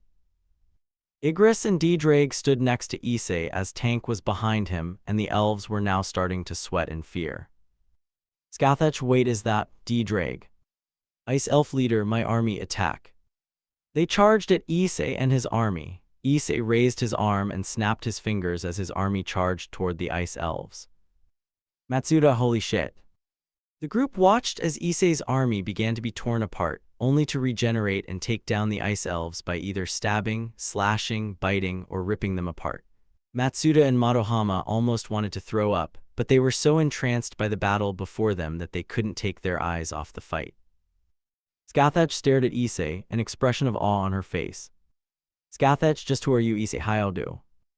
The battle raging before the ground looked like a brutal bloodbath, but the only one who wasn't losing against the shadows was the leader of the ice elves. In fact, that bastard was tearing through them and draining the brown-haired boy's mana like a goddamn train on a track. Issei gritted his teeth. Issei, I knew that he would be annoying. He was about to attack Issei, but Igris stood in front and sliced off his arm. Issei, thank you, Igris. Igris nodded his head, and the leader leaped back and chuckled. Ice elf leader, not bad, you're pretty interesting. Issei, thanks, but you should know that you're not gonna win this battle. The ice elf glared at Issei, but he soon smirked. Ice elf leader, maybe, but I can do something else. Issei, and that is... Just then the leader snapped his fingers as Issei heard a noise from above. He quickly looked up only to see numerous ice elves in the trees above. His eyes widened as they started to fire ice arrows at them. Issei, take cover.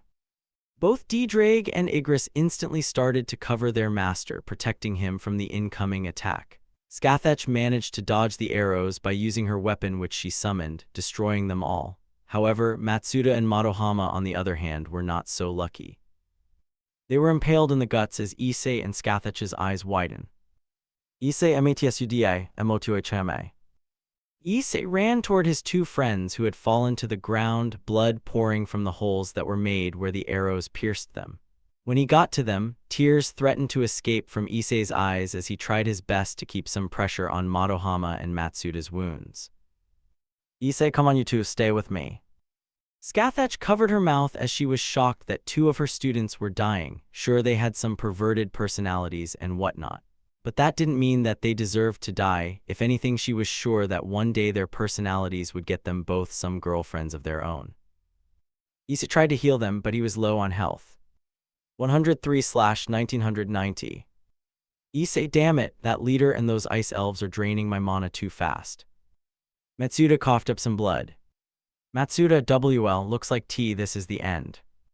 Madohama, why yes. Issei, don't say that, just hang in there. Madohama, Issei, don't blame yourself for this, we got ourselves into this mess. Issei, no, this wasn't your fault, we didn't know this would happen, just hang in there a little longer. Issei tried to look for a healing item in his inventory. However, he couldn't find anything, and even if he did, he doubts that it would work on either of them. As this was happening, D-Drake, Igris, and Scathach, who were enraged by what the leader of the ice elves had done, were struggling against the said monster because even with one arm, he was still very skilled. Scathach, die you bastard. She swung her weapon at the monster, who blocked the attack with the dagger and grinned evilly. Ice elf leader, haha, you think that one arm is enough to put me down. He kicked the woman in the stomach, which sent her flying back a good couple of feet. Luckily, Igris was able to catch her before she slammed into a tree. The leader soon turned and charged toward Issei, who had lowered his head, his hair shadowing his eyes. The elf was gonna put an end to this battle by killing the master of the shadows. He leaped into the air and brought down his dagger. Ice elf leader, die.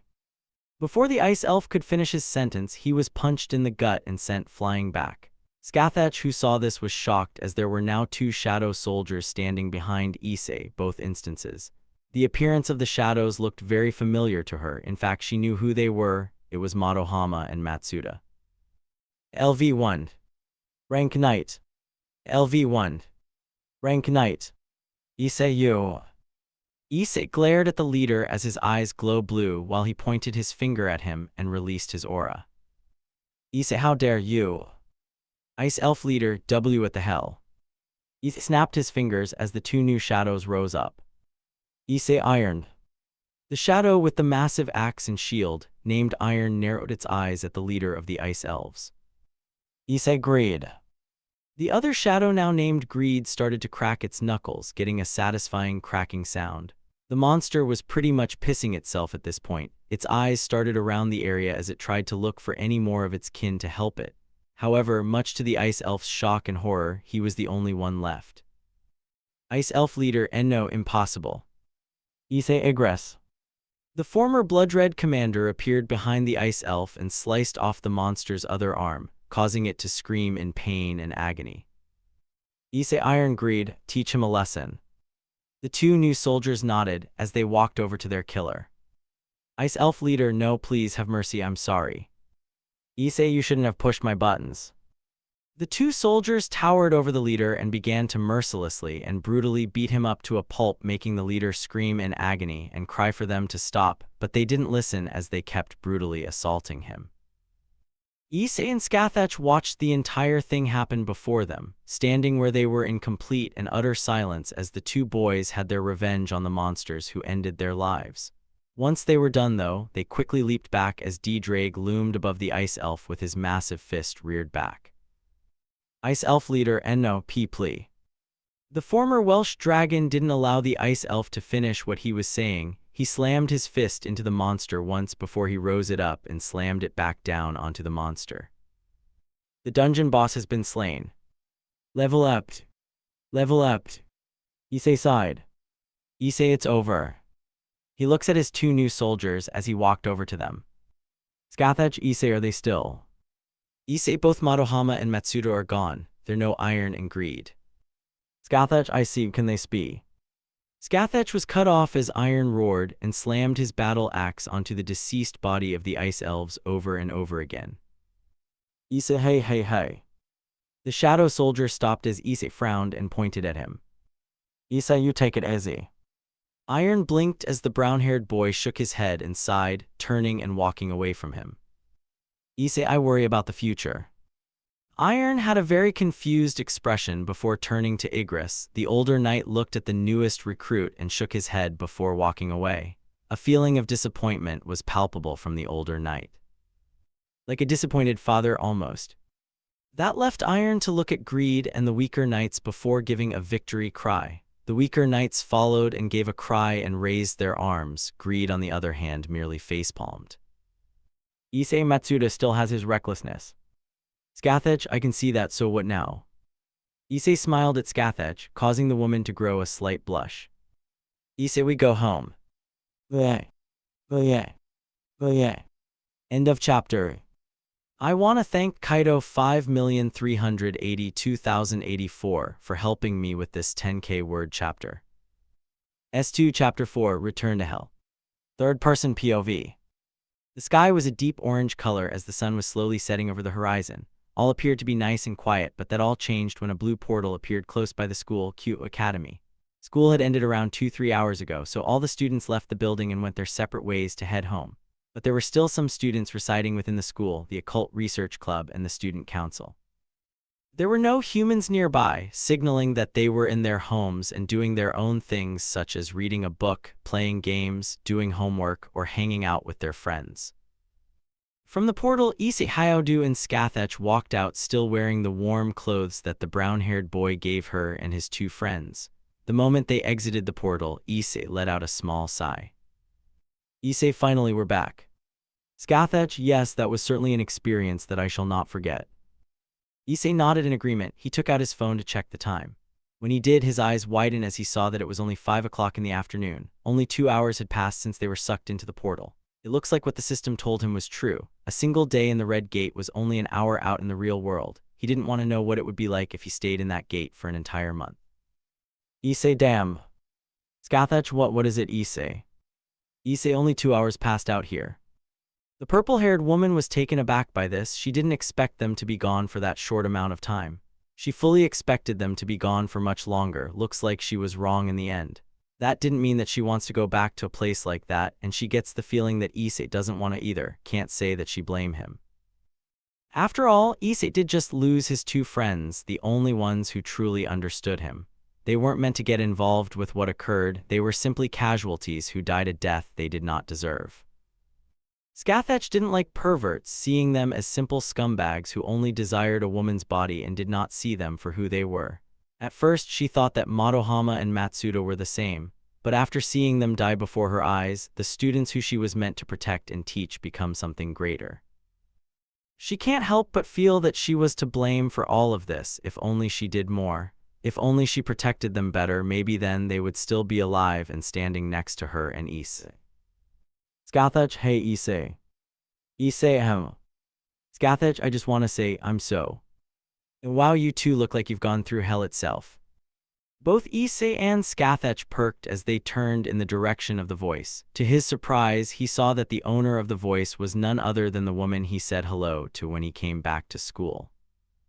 He can't remember what the woman's name was, but if the rumors said were true, then the brown-haired woman before Issei was the school's nurse. The boy finds this strange because he has been to the infirmary numerous times before he obtained the system. Not once has he seen her there, and that was setting off red flags. Looking at her now, she was a very beautiful woman, but he could feel some sort of aura coming from her. He felt familiar with something that he has felt before in the past, not like years ago, but somewhat recent. He wasn't sure if she was a threat or not. She didn't appear to be, but looks can be deceiving. Issei certainly found that out the hard way. If he knew any better, then he wouldn't have nearly died at the park. Scathach Chisato. The woman named Chisato smiled at Scathach.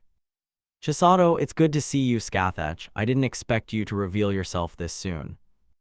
Issei, you knew who she was. Chisato nodded her head. Chisato, yes, I always knew who she was. Anyone could put the pieces together, especially since she didn't change her name. Scathach, it had been years since anyone last heard my name. I figured that they had forgotten all about me. Chisato, some have, but I will not. Issei stared at the brown-haired woman, narrowing his eyes as they started to glow purple slightly. Issei, well then, who exactly are you?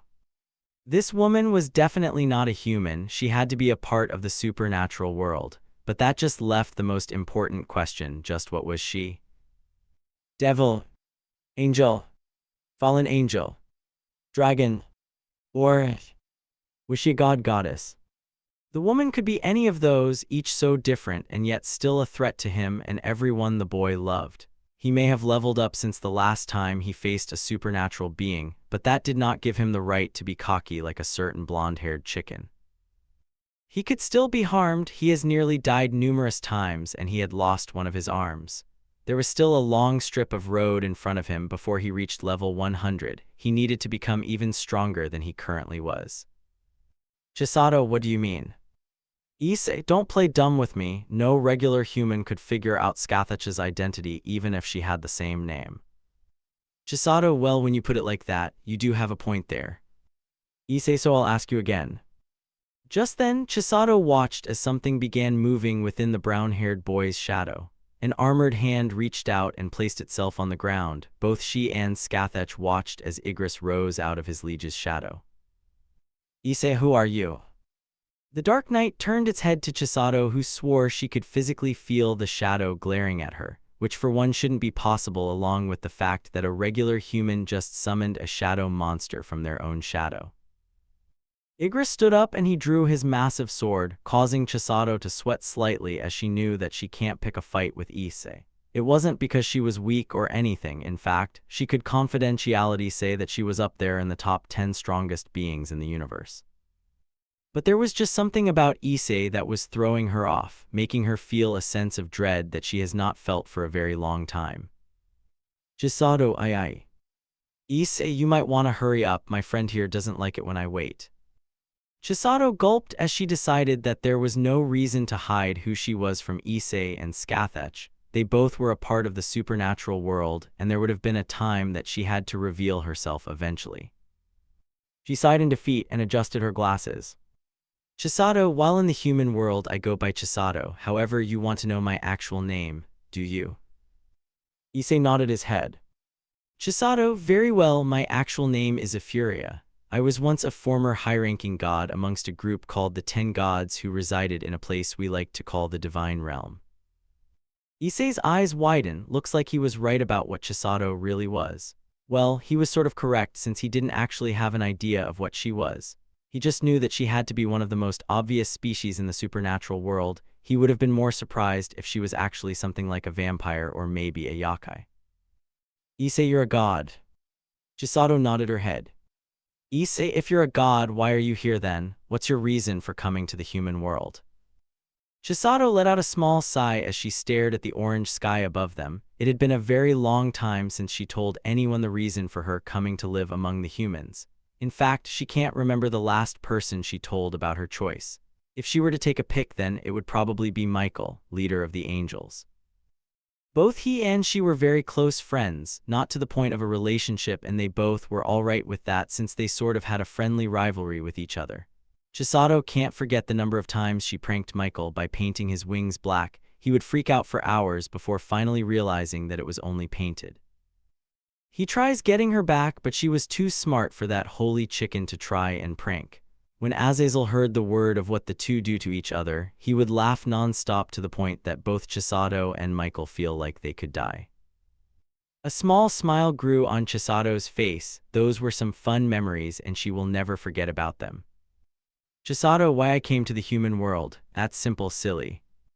She looked at Issei, smiling at him, which surprised the boy because just moments ago she looked like she didn't want to say anything unless he threatened her.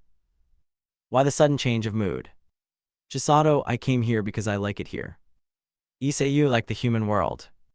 Chisato nodded her head. Chisato, it's so much different than the divine realm, so many beautiful places to visit and new things to discover. Issei was not sure if she was actually saying the truth or telling a lie. He wouldn't be able to tell either way since he doesn't possess the ability to direct lies. He figures that she was saying the truth because the system had not popped up with an urgent quest yet, so she didn't have any murderous intentions toward him. Even if she did, Chisato didn't look like the type to just up and murder someone. No, she gave him the feeling of someone who would manipulate their victim's actions and motivations for her own personal gain. But what would she even manipulate him for? Power? That can't be it because she was a goddess. She already had all the power she could ever want. Status? She said that she gave that up and came to the human world, who would do all that and still want status. Money? Once again, she was a goddess. Why the hell would she desire something like money when she could just make it out of thin air? All this just further approves the point. Chisato is telling the truth. She really did come to live amongst the humans. Guess even a goddess gets tired of being all-powerful. The brown-haired boy stared at Chisato before he sighed and snapped his fingers. Igris bowed to his liege and slowly disappeared back into the boy's shadow. Issei, alright then, I believe you. Chisato, thank you, Issei. Issei, don't mention it, I won't tell anyone your secret. He then looked at Scathach. Issei, same with you, Scathach. Scathach, thank you, Issei, you're such a kind boy.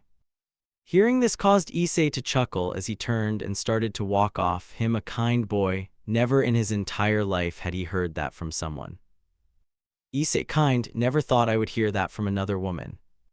The boy kept on walking until he was out of both Chisato and Scathach's sight. Both had placed their hands on their chest when they saw Issei leave the area. Both Chisato and Scathach get the feeling that Issei will be more a part of their lives. Their one meeting will not just be a one-time thing.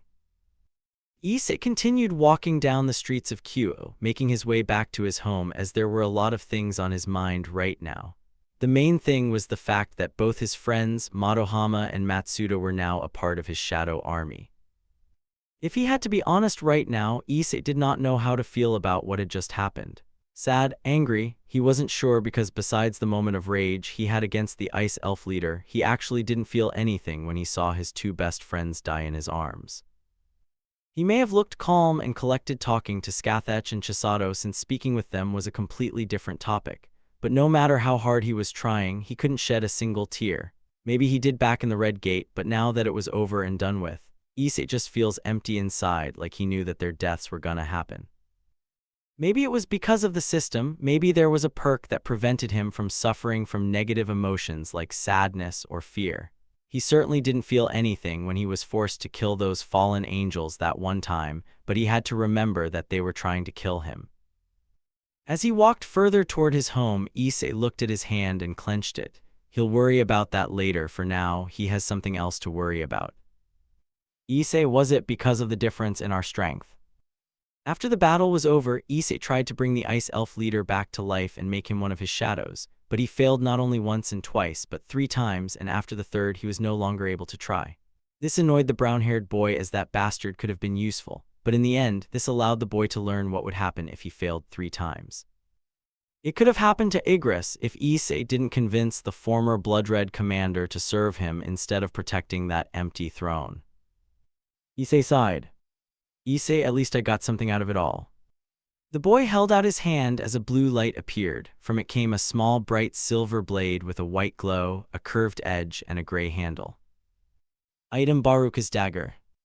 Level of difficulty: type dagger. Attack plus 110.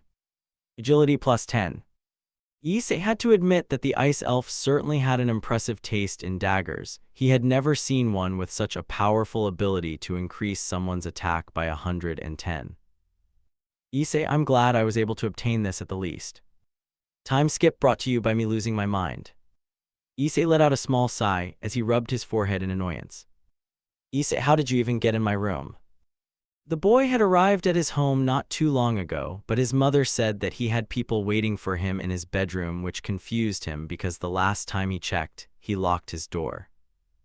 So he went upstairs and walked to his bedroom. When he opened the door, which was somehow unlocked, he saw Sona, Riaz, and their peerages waiting for him. Riaz, Issei. The crimson red-haired devil girl ran over and hugged the boy tightly, causing him to raise an eyebrow. Issei, why are you hugging me? Riaz, why didn't you show up at the clubroom? Issei sighed. Issei, I got caught up in something. Sona, like what? Issei waved off Sona's concern as he gently forced Riaz off him. It was getting a bit warm around his neck. Issei, it wasn't anything special, I just talked with my teacher. Riaz, for 2 hours. Issei chuckled nervously as he sweat-dropped, nearly forgetting that an hour in the real world was a day in the Red Gate. He hopes that nothing like that ever happens again. The last thing he wants is to make those like his mother and his friends worried. Issei, it was a long talk, but enough about that. He then grew a serious expression. Issei, why are you all in my bedroom? Sona looked at Riaz, who blushed slightly, scratching her cheek nervously. Sona, you didn't tell him, did you? Riaz shook her head, causing the student council president to sigh and shake her head in disappointment. Sona, seriously Riaz, how can you be this forgetful? Riaz, I had a lot of work to do before they started. Issei raised an eyebrow. Issei, do I even want to ask? Sona, both the Occult Research Club and the Student Council room are getting cleaned, so we needed a place to hold out meetings until tomorrow. Hearing this caused Issei to deadpan. They could have chosen any place to have their meetings, and yet they picked his house. This was so gonna chew into his mother's money, and Issei hasn't gotten the chance to turn the coins he has collected into money just yet. He should probably get on with that since he's gonna need tons of food for both Yoruichi and Yamato. Speaking of his pets, they both walked over and started nuzzling their master's legs, which made him chuckle. Girls, KWAI. Kiba, these girls are hopeless. Saji, I work for these people. Issei, so you need to have your meetings in my room. Sona, I mean we don't have to. Riaz, yeah, we can go Sumo. Issei stopped Riaz by holding up his hand. Issei, no, it's fine, just promise me something. Riaz, I'm sure, what is it? Issei, neither of you brings up anything supernatural to my mother. I don't want her to know about it just yet. Riaz and Sona fell silent as they looked at each, but then like they were somehow reading each other's mind, they smiled and looked back at the brown-haired boy. Both, we promise. Issei, good, so should you get started? Riaz nodded her head as she turned to her peerage members. Riaz, let's begin with this month's contacts. This got the club members' attention as they looked at the red-haired devil girl. Riaz, Aquino 11. The black-haired girl smiled. Aquino, that's right. Riaz, Kaneko 10. The white-haired girl was busy eating her chocolate bar, but she heard her master and nodded her head.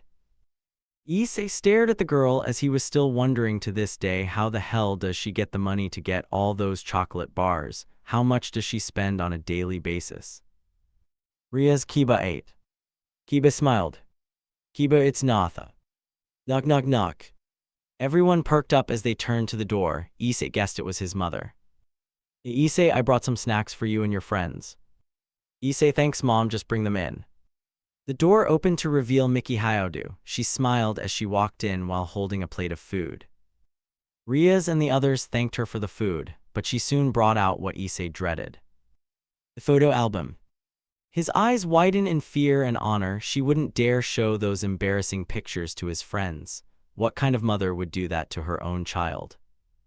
Issei, mom, don't you dare. Mickey stared at her son and giggled. Mickey, sorry Issei, but I have two tilde. Issei, don't. Issei's mother opened the photo album and showed it to everyone, revealing all the embarrassing moments in Issei's childhood. The brown-haired boy tried his best to stop them from looking at it, but Riaz had Kiba hold him back. Issei, Kiba, let me go. Kiba, sorry Issei, President orders. Issei, no. Like his first Halloween where he dressed up as a dragon and did a cute roar. He was around 4, 5 or maybe years old. He wanted to experience Halloween for the first time like all the other kids. He wanted to dress up like a superhero, but changed his mind and went with a dragon costume. It was a little big though. The hood would sometimes fall on his face and obstruct his vision. Girls KWII. As the girls were gushing over the adorable picture, Issei on the other hand was in the corner sulking silently. This was it. This was his end. No amount of levels or weapons from the system could fix what has just been done. His life was ruined by his own mother. Issei, someone kill me. Riaz turned over to the next page of the photo album. She then raised an eyebrow. Riaz, hey Issei. Issei, what? Riaz, who's that next to you? Issei sighed. He might as well check out what they were looking at since he was also curious. And so Issei stood up and walked over to the group. He looked and saw the photo that showed Issei when he was young sitting next to someone with orange hair. He crossed his arms. Issei, if I remember correctly, that was Irina. She was my childhood friend. Sona, wait, you had a childhood friend? Issei nodded. Issei, yeah, but back then I was stupid and thought she was actually a boy. It has been several years since he last saw Irina, and he wonders if she still remembers him. Probably not. She must be at some very fancy school and enjoying the time of her life there. Maybe she has some new friends, is a well-graded student, and must be very popular with everyone. This was only a theory though, obviously, since he hasn't been able to contact her since she and her family moved out of town. He enjoyed playing with her. They were inseparable when they played hero. Issei grew a small smile as he remembered the funny pose they both came up with. It was supposed to be in the shape of a V, but Irina said that it was more of a heart. That was so funny. Maybe one day he'll see her again, and maybe she will finally learn that the pose was meant to be a V shape. Issei, Irina.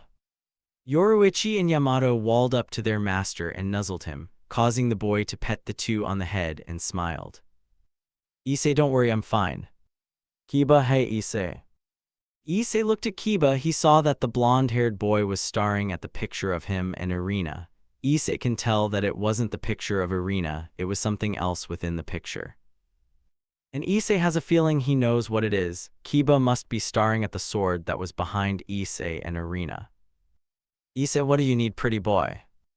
Kiba pointed at the sword in the picture. Kiba, do you know about that sword?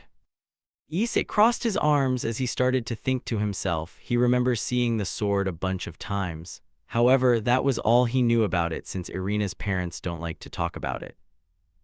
Issei don't know much about it. I think Irina's parents had it or something. They always seem to avoid the question when it's brought up. Issei stared into Kiba's eyes. He saw rage within them. Rage that was aimed toward the sword. Issei guessed there was a connection between him and the sword. Kiba, I guess anything is possible. Meanwhile, elsewhere. Outside of an abandoned church, 3 figures with white cloaks and a hood, and one of them has a wrapped sword on the back. They entered the place and analyze it. 1. It would seem that this place was a battlefield. 2. Rumor has it that it had something to do with the devils. 3. Do you think that the devils could do all this? 1. I do not know. The first figure removed her hood to reveal that they were a girl with blue hair and a green stride. She then looked at one of her partners. Are you sure this is the right place, Irina? The one named Irina removed their hood to reveal that they were a girl with chestnut hair with twin ponytails. Irina, of course this is the right place, Zenovia. I used to live here 7 years ago, give me a little credit. She then took out a photo that showed her younger self with Issei. She looked at the photo and smiled. Irina, you think he remembers me? 3. I'm sure he will, he's your childhood friend, right? Irina nodded her head. 3. Then of course he will. Hearing this caused Irina to smile at the third figure. Irina, thank you, eh?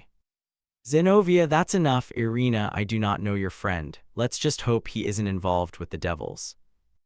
Irina, oh, we don't have to worry. Issei doesn't believe in the supernatural. 3. Is he friendly? Irina, yep, he's as harmless as a kitten. Time skip brought to you by me getting comments to update. It was a new day in the town of Kuo. The sun was high in the sky, the birds flew over the buildings, and the flowers were blooming. The day was very beautiful, which was good because today was the start of the students' weekend, which meant that they didn't have to go to school for a while. Issei was gonna use this opportunity to go back to a place he hasn't been to in a very long time, a place where he thought he defeated his first S-rank boss. The Demon Castle. Issei stood in front of the massive tower, red-hot flames raging all around the boy, but he wasn't really bothered by them since he had more important things to worry about. He recalls the time he defeated Cerberus, the gatekeeper of the place he stood in. The brown-haired also remembered the system warning him that Hades, the Greek god of the underworld, was keeping an eye on him. Several days to a week or more have passed since then, yet no god or goddess has turned up at his front door. Issei will still be cautious, but maybe he won't in the end. Anyways, during that time he faced Cerberus, Issei had just made it past level 20, but since that day he has grown in strength. This means he hopefully won't be running into as many difficulties as he used to. Issei held out his hand, a red key appearing. Item key to the castle. Level of difficulty. Type key. Would you like to use the key to enter the demon's castle? Why end? A small smirk grew on the boy's face, his eyes glowing purple.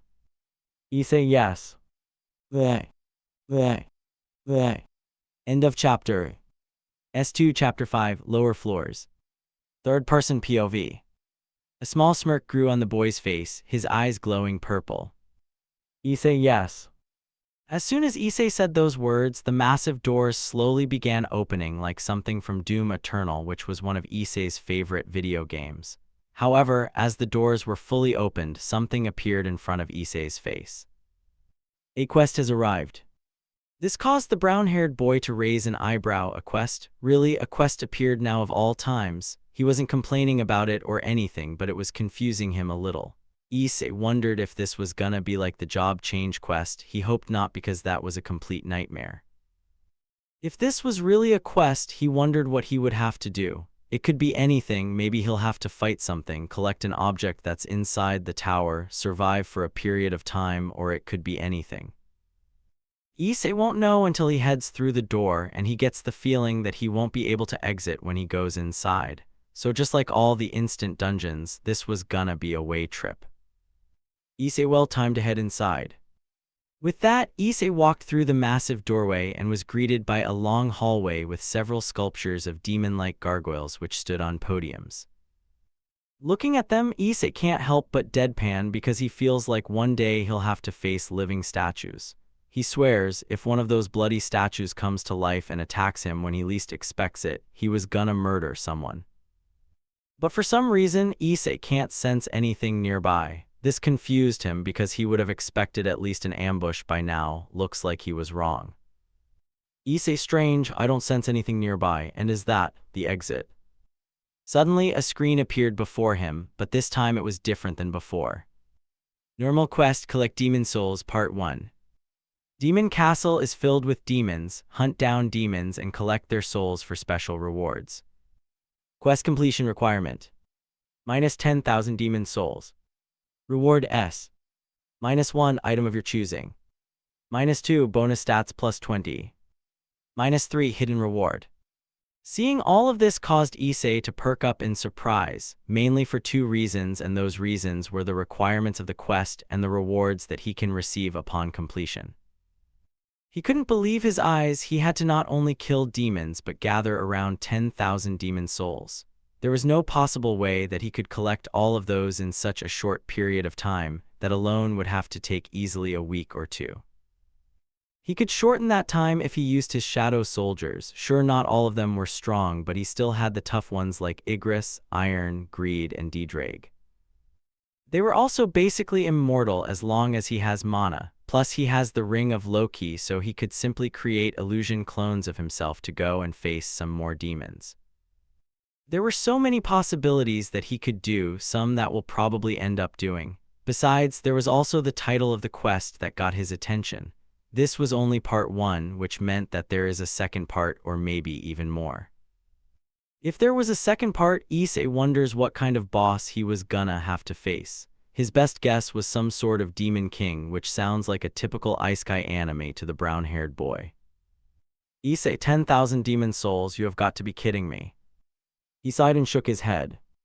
Issei, it has been a while since I've received a quest. The rewards aren't too bad either, plus 20 stat points and an item from the store.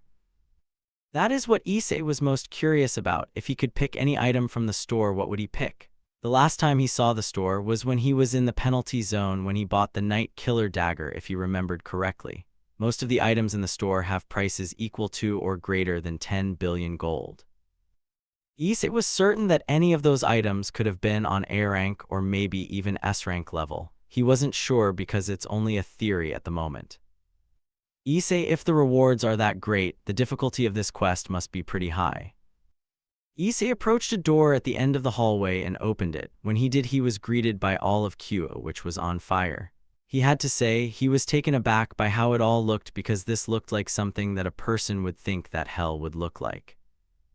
Issei sighed. He had to collect over 10,000 demon souls, which meant that there had to be at least over 10,000 demons inside the demon castle.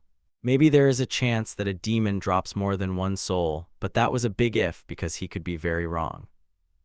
Issei, so I gotta collect 10,000 souls. Another screen appeared in front of Issei's face. You can obtain 1 soul per demon, but there are demons with multiple souls on upper floors.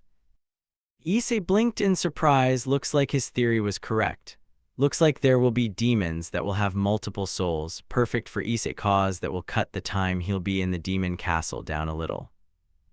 Issei, I know that I have some time before school starts again, but... Issei tossed his bag to the ground as he cracked his neck and knuckles. He wondered if he would have enough time to complete the quest in time. Issei, will I have enough time? He noticed a few massive demon-like monsters in the distance. He narrowed his eyes as he instantly vanished from the spot where his bag was and appeared in front of one of them. The brown-haired quickly summoned Night Killer and his newly obtained dagger, the one he got from the Ice Elf leader, and started to decimate the monsters faster than a blink of an eye. Blood erupted from the monsters as they fell to the ground, either heavily injured or deceased because of the damage he dealt upon them. One of the remaining demons roared as it started to charge up and attack, but it didn't get a chance to finish what it was doing as Issei appeared in front of it and slashed its head clean off its shoulders. Issei had to admit what he had just done was pretty easy. He expected a tougher challenge, something like when he faced Cerberus that one time. The boy hoped that this wasn't because the demons were lower ranked. He was hoping that the reason he killed them so easily was that he had grown stronger. You defeated 3 low-grade demons. You've received 100x3 EXP. You received x3 demon souls. Seeing this caused Issei to perk up. Looks like his fear was true. Those demons he had just killed were low-grade demons, which mean that they were pretty weak. That means that there are middle-grade and high-grade demons somewhere within the demon castle. Looks like he either has gotten stronger or he hasn't. Issei wasn't completely sure at this point anymore. Issei, great, at least I got 3 demon souls. Exp required until next level up, 59,700. Issei raised an eyebrow. When the hell did the system has an experience indicator? The brown-haired boy was sure that this must have been only for this quest because he had never seen that before during the previous quests or in any of the instant dungeons. The system also could have upgraded itself. It would have given him a notification ages ago about it. Something was not adding up and Issei wants to know what and why. Meanwhile in the underworld. Down within the depths of the underworld, a place where few people predict would be nothing but endless suffering of screaming souls and raging infernos which standing across the land like stars dotting a night sky. However, that wasn't the case, especially in the territory of the Gremory household. The landscape around the territory was lush, green, and filled with life which one would never expect considering that this was in the underworld or rather hell for some people with different religions and whatnot. Much of the Gremory family territory spanned for miles and miles, almost reaching the length of an entire small to maybe medium-sized continent. Within the Gremory household mansion, sitting in an office was none other than Surzech Gremory, one of the 4 great Satans. Throughout the underworld, he was known as one of if not the most powerful devils who could have ever existed. Many have said that he surpasses the previous Devil's Kings who existed during the Great War. He had reached a level of power that scares even gods themselves, which is why he is considered a part of one of the most powerful beings to have ever existed. This is why he has obtained titles like Embodiment of Destruction, for you see when he was born he actually floated in the air and released tons amount of power of destruction, which was his family's power and has been passed down for generations. No newborn baby had ever released such power. It was so powerful that it could disintegrate or deform surrounding furniture and decoration without a trace.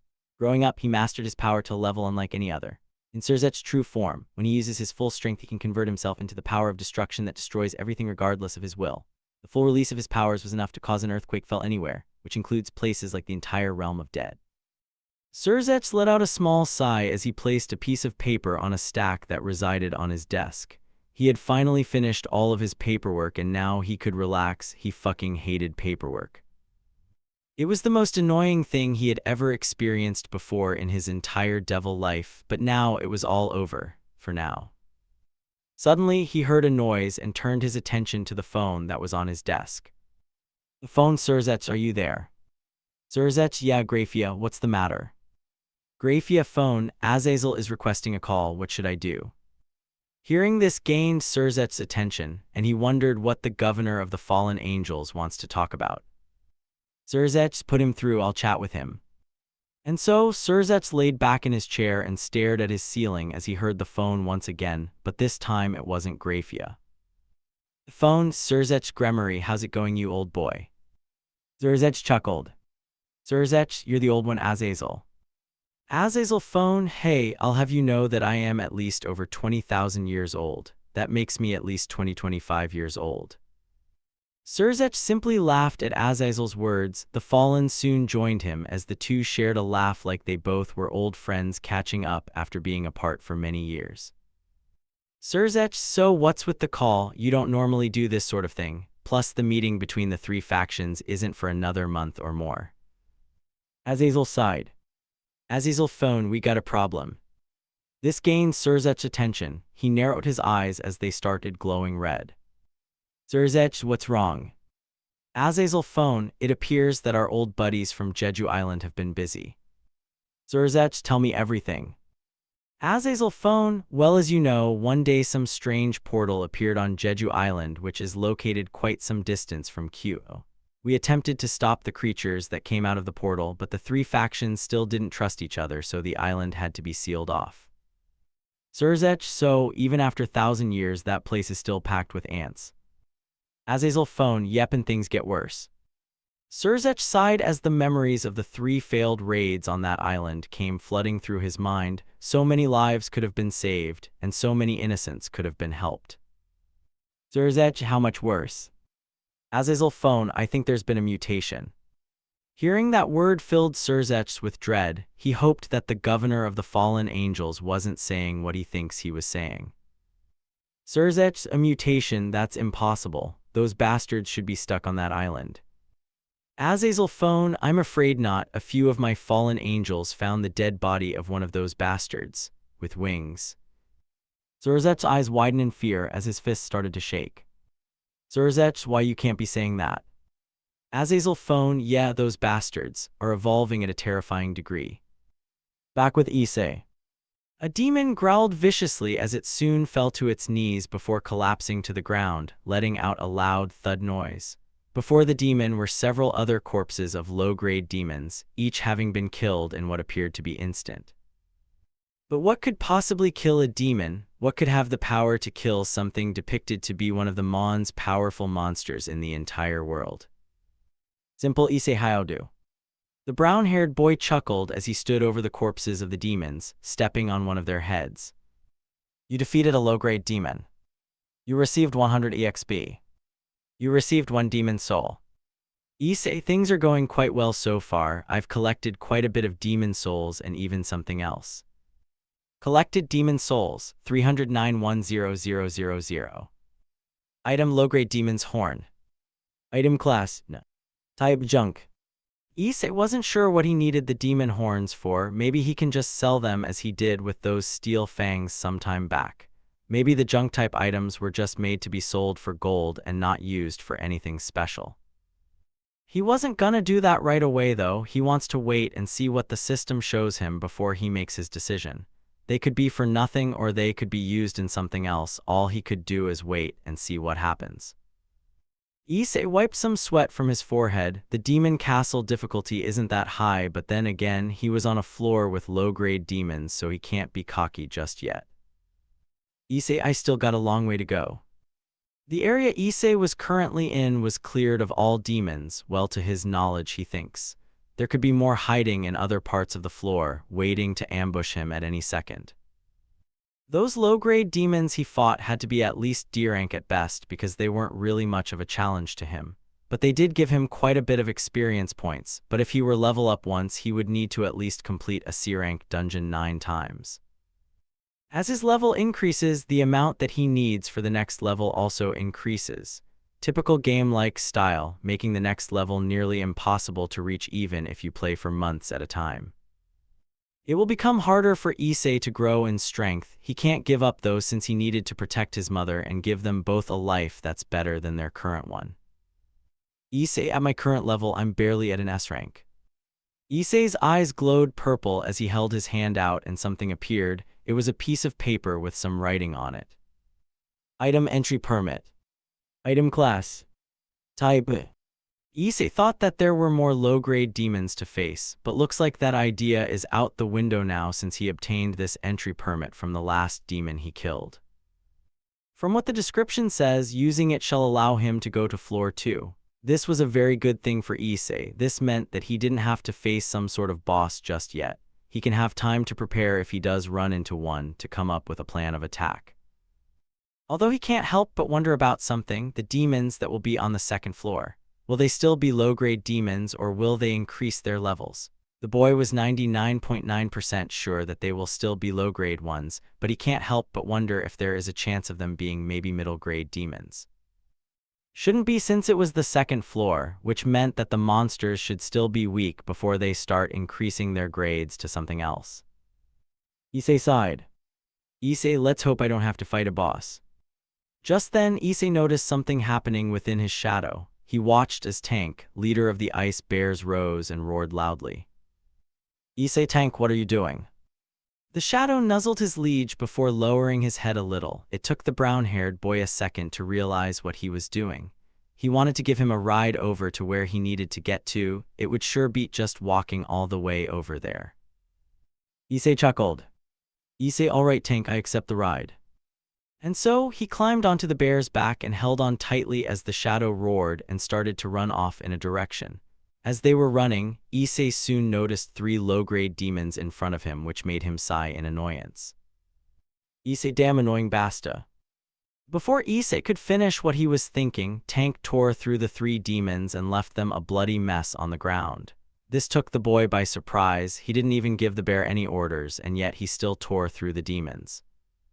He guessed that Tank was a part of the group of shadows that still had some intelligence and will of their own, which means that there were now 5. Igress, D-Drag, Ironed, Greed, and now Tank. Issei, should I be worried that a few of my shadows still have a will of their own? One not gonna backstab me, right? You defeated 3 low-grade demons. You've received 100x3 EXP. You received X3 demon souls. Issei A doesn't matter, they're helping me collect demon souls and experience points. Time skip brought to you by me doing a Kool-Aid man. Quite some time has passed and Issei has been through a lot so far during that time. He also learned a few things while he was inside the demon castle which has, for the most part, assisted him in his quest. For starters, each demon castle floor was made up of a different world, even though they only had demons residing within each floor. He isn't sure which one yet, but there is a monster that has the entry permit which would allow him to travel to the next floor of the demon castle. The said monster that holds the permit appears at random, but there is a part of Issei that believes it only appears when he kills all other demons. The tower was like a maze, there were twists and turns at every single point.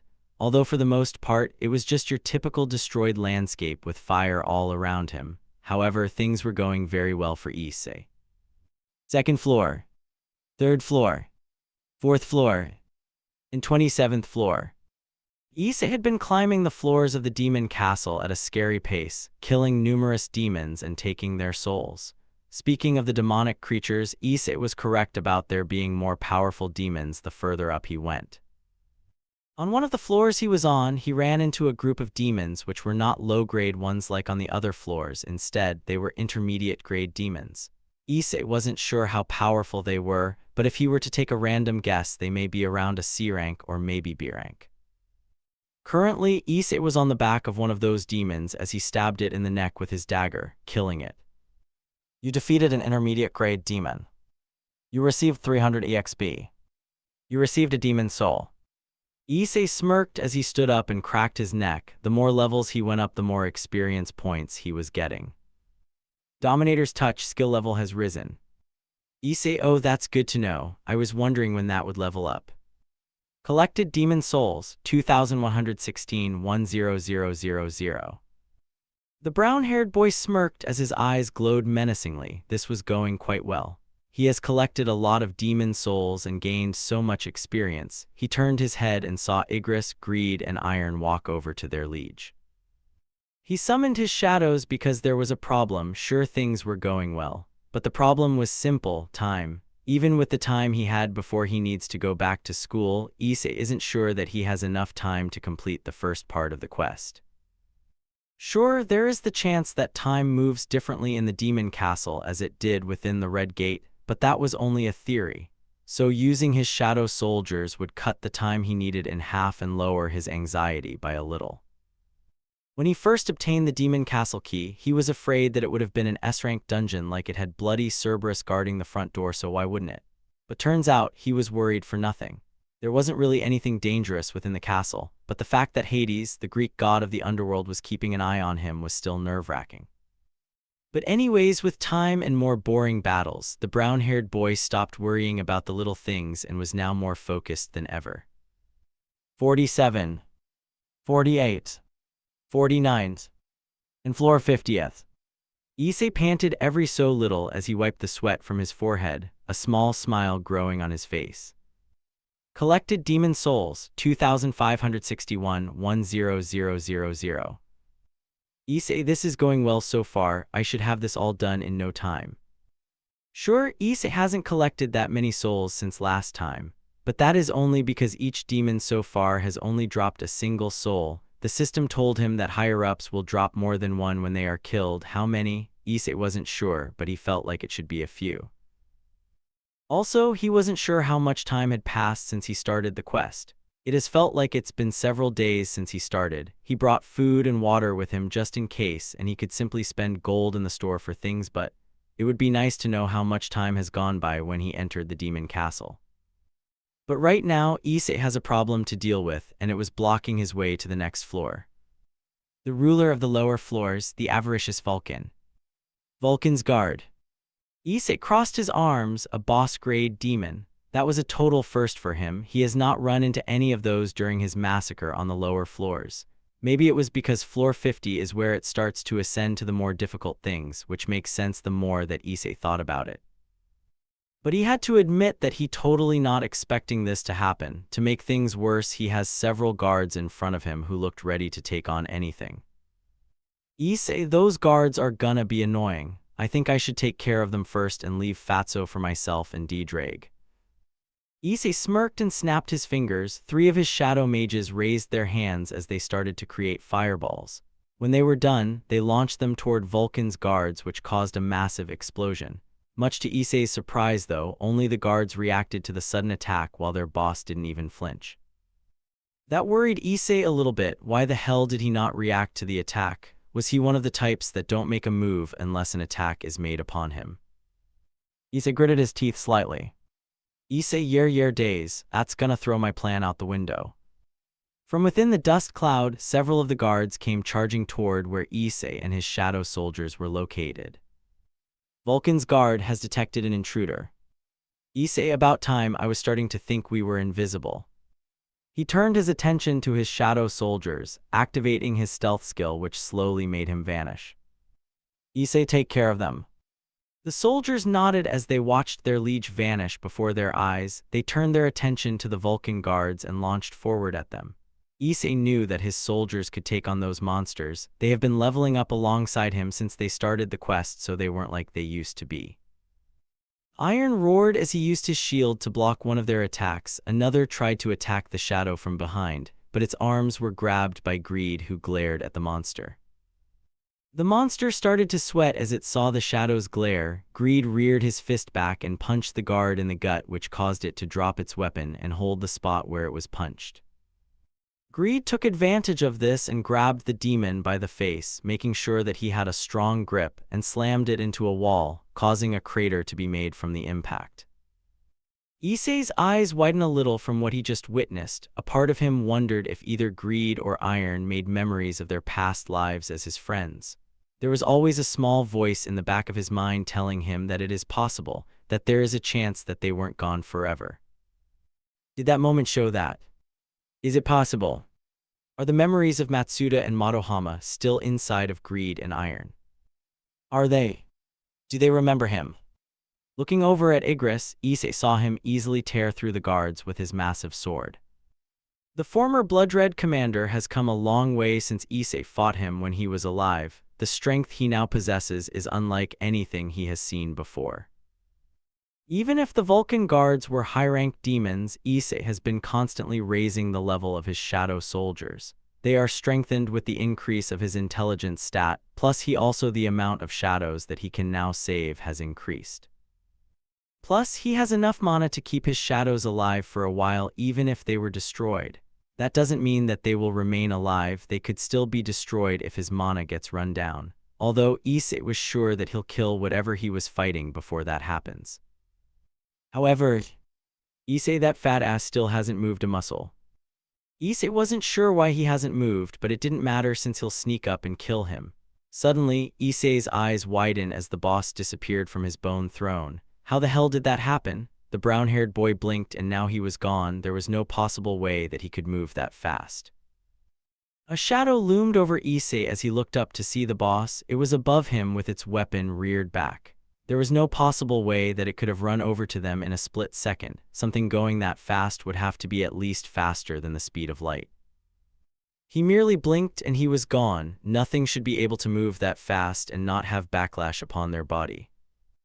Iron was in front of all the other shadows, holding his shield up to protect them as the boss brought upon him and caused a massive crater to form from the impact.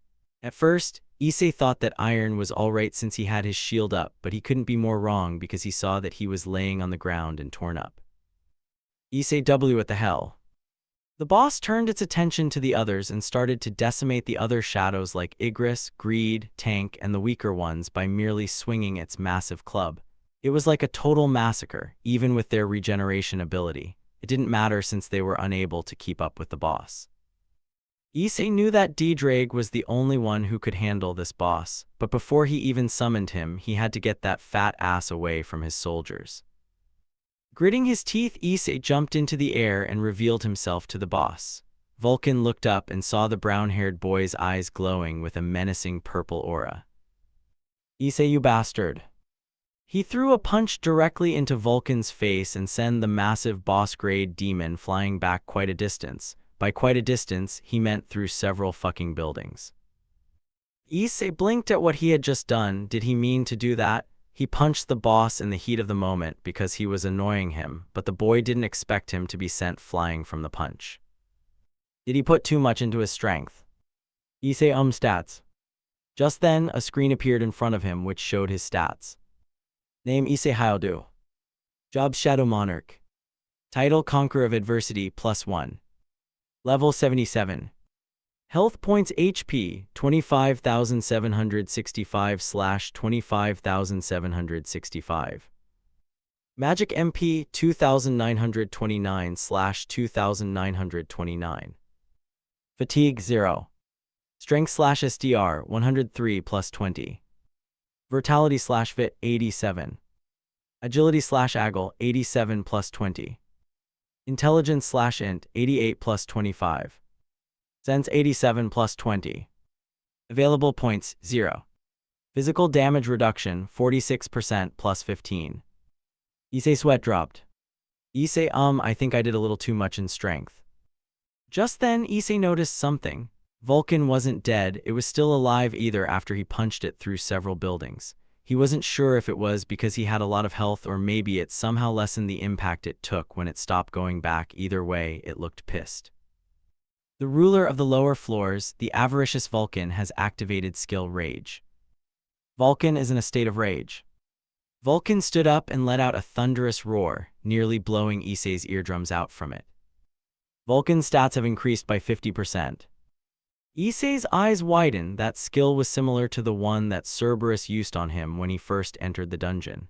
Did this mean that he'll have to deal with an already super fast fat ass whose stats were increased by 50%?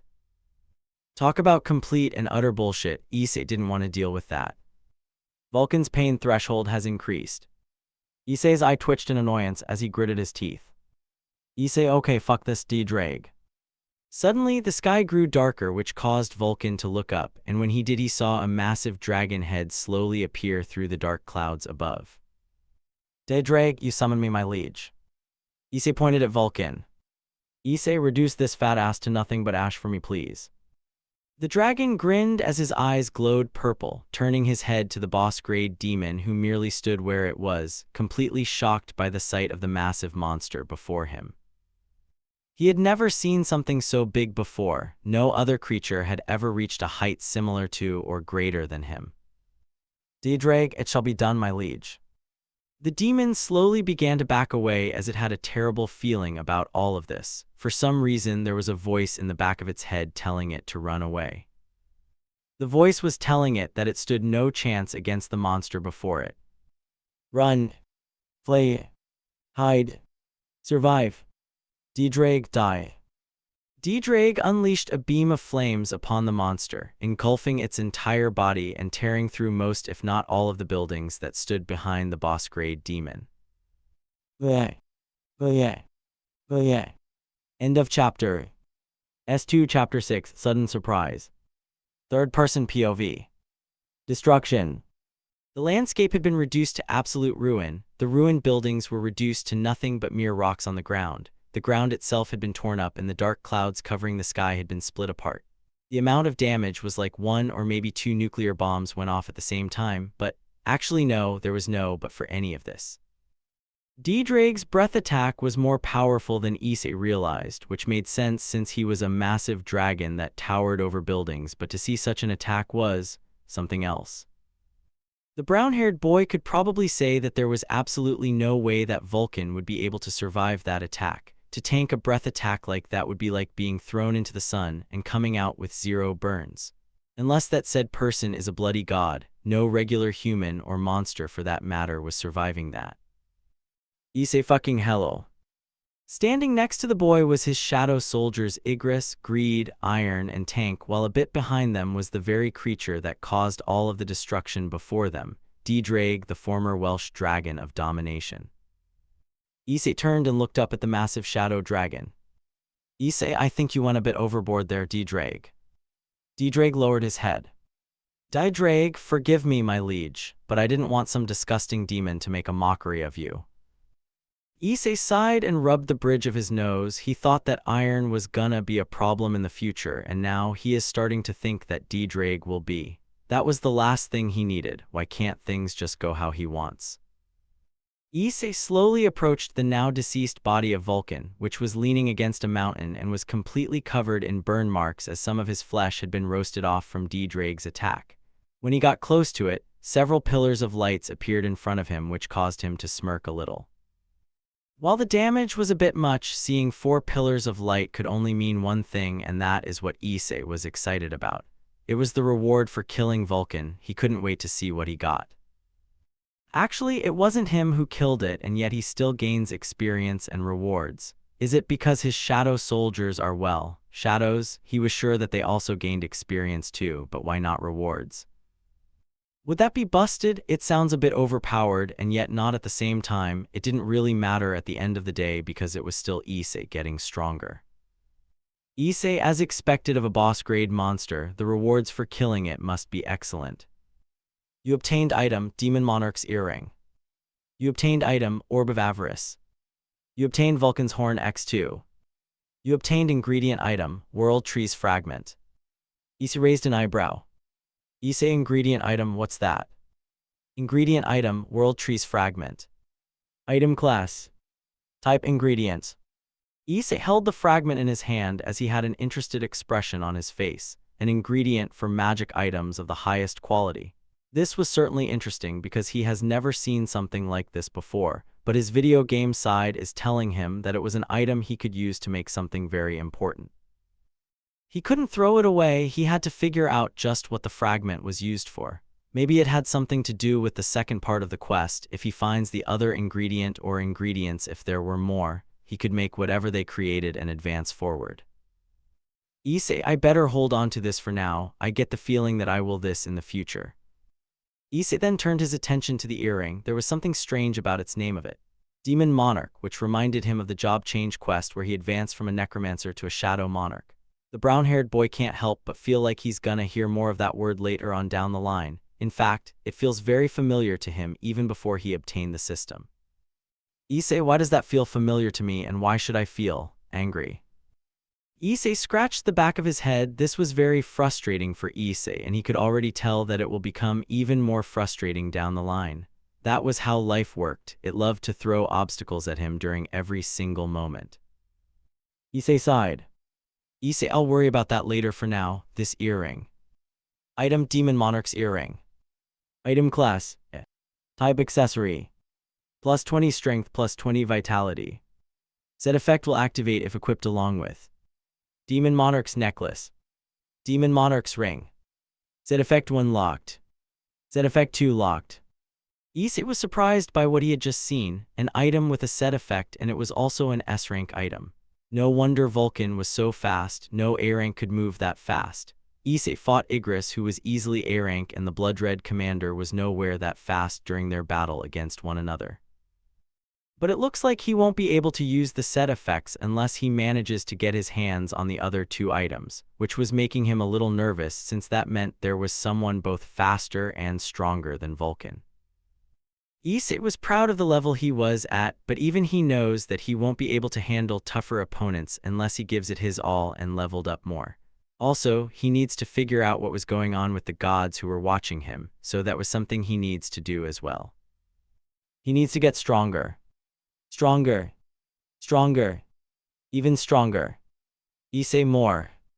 He placed the Demon Monarch's earring on his right ear. When he did, it instantly vanished from view but was still equipped as the boy's eyes glowed. Issei, I need to become stronger. If he collects the other 2 items, the more he fights, that will be a good thing, but right now all he cares about is completing the quest he was assigned. Just then, Issei heard something which caused him to perk up. He turned his head to the right and was greeted by Igris, who dropped several demon heads and kneeled before the brown-haired boy. This caused Issei to deadpan as he watched as Greed did the same thing. The only difference is that he dropped more demon heads, much to Igris' annoyance. The former Blood-Red commander wasn't gonna let some newbie get the better of him. He was his liege's right-hand man and shall always be that. He couldn't let anyone get in his way of making his liege proud, especially if they were once his liege's own friends. Issei's sweat dropped. Issei, can you two not do that because... He turned his head to the left and saw Iron walking toward him, dragging the decapitated head of Vulcan along with him. Now, Issei shouldn't be surprised by this action, and he really wasn't. However, he was wondering something, and that was when did Iron have the time to slice the head of the boss-grade demon off? Like, that must have taken a minute, and how did he do it so quietly? Issei was literally standing in front of Vulcan's body. There was no way that Iron managed to slice the head off without him noticing what he was doing. He sighed in annoyance, rubbing the bridge of his nose. Issei, great, just great, at least D-Drag isn't like that, I hope. Speaking of the dragon, Issei turned and looked up at the massive shadow dragon. Issei, hey D-Drag. D-Drag looked at his liege. D-Drag, yes my liege, how may I serve you? Issei, are there any more demons in the area? The former heavenly dragon raised his head up and started to look around the area, narrowing his eyes as he searched for any demons nearby. However, he couldn't see any more, which meant only two things. The first was that the demons were scared of D-Drag or two, and the most obvious answer, they were all dead. He looked back down at his liege, lowering his head and bowed to Issei. D-Drag, there are no demons in sight, you have killed them all my liege. Issei chuckled. Issei, I couldn't have done it without you and my other soldiers. The boy reached his hand out and started petting the former Welsh dragon of domination on the nose. D-Drag, my power is yours to command, my liege. No matter what the task is, I shall slaughter all who stand in your way of reaching the crown. Issei's sweat dropped a little, but he couldn't help but chuckle slightly because hearing D-Drag say that reminds him of a sing that he has always wanted to sing but never got the chance to. Issei, thanks D-Drag, you just reminded me of a song I've always wanted to sing. D-Drag, a song, may I ask what is the song called, my liege? Issei smirked as his eyes started to glow. Issei, only one king. Meanwhile in Kyoto, a lot of time has passed since Issei departed for the Demon Castle dungeon. Many hours have gone by and the sun was slowly setting over the horizon, turning the once bright blue sky into a deep orange color. The people of Kyoto returned to their homes, closing up their shops and businesses so they could either spend some time with their families or hang out with their friends. Inside the Hyoudou household, Miki Hyoudou was in the living room, sitting on her couch and drinking tea while she was watching TV, waiting for her son to come back. Miki was a little worried about Issei because it's been several hours since she has seen him. She thought that he was hanging out with his two friends, spending time with them like he always does. However, she hasn't heard her son mention anything about those two in a while. She tried messaging him, but there has been no reply just yet. That is what is concerning Miki, but she has to remember that Issei isn't a little kid anymore. He was nearly a full-grown adult. She couldn't be worried about him anymore. But what mother wouldn't worry about their child? Like anyone in her position would worry about their child. It was just a standard parent thing, worrying about their own flesh and blood. Even if he was mature and intelligent, she would still worry about him. But she wonders what he's doing right now. Is he out with his friends? Is he looking for a job? Is he with the orc? So many questions filled her mind, but she knows that she won't be able to know the answer because lately, she feels like she knows nothing about Issei. Her son has been acting so different than how she recalls him being. She wasn't sure how to make of it. On one part, she was glad that he wasn't his old pervert self, since it was wrong to do that to young girls, and it was no wonder that he hasn't gotten a girlfriend yet. Then again, she kinda liked it because he would do very funny things which made her giggle in amusement. Miku Issei. Just then she heard a knock on the door. This gained her attention. Who could that be? She wasn't expecting anyone, and Azazel has been busy for the last couple of days now. Miki, I wonder who could that be? She stood up, placed her teacup down, and walked towards the door. When she arrived, she opened the door. When she did, she was greeted by three people who wore strange cloaks. However, one of the three looked very familiar to Miki. The brown-haired woman swears she has seen the person before. Hi, Aunt Miki. Miki, do I know you? The girl with purple eyes pouted. Aunt Miku, how can you forget your favorite niece? Miki, my favorite Nick. Miki's eyes soon widened as she realized who the person in front of her was, someone who she hasn't seen for many years now. Someone who was very dear to Issei, someone who played heroes with Issei. Miki, Irina. Irina smiled. Irina, yup, it's me. Miki, but I thought you were in another country. Irina, I'm in town for a few days, so I decided to come by and visit you and Issei. Mickey couldn't hold back her tears of joy. She hugged the young girl tightly as she cried. Mickey, it's so good to see you again. Irina smiled and hugged her back as Mickey turned her head to the other two. Mickey, who are your friends? Irina, oh. Irina gestured to the blue hair with a green tip holding a large object covered in bandages. Irina, this is my friend Zenovia. Zenovia bowed her head a little. Zenovia, greetings, Miss Hyoudou. Miku, oh, call me Mickey, any friend of Irina is fine with me. Zenovia hummed and nodded her head as she looked at the third and final person. Mickey, so who's this one? The person took off their hood to reveal a pretty young girl with long blonde hair and green eyes. Her hair flowed all the way down to her back, with split bangs over her forehead and a single strand sticking out from the top and sloping backward. Irina, this is Asia Argento, she's our newest recruit. Asia bowed to Mickey with a nice and pure smile. Asia, it's wonderful to meet you. Irina has told me much about you. Mickey was surprised by how pure the girl was. She could literally feel her heart feel like it was about to explode from the cuteness.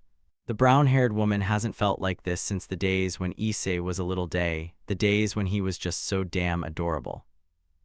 Mickey, M must protect. Irina, auntie, you okay? Mickey, why yeah, I'm okay. Irina, oh okay then, so where's Issei?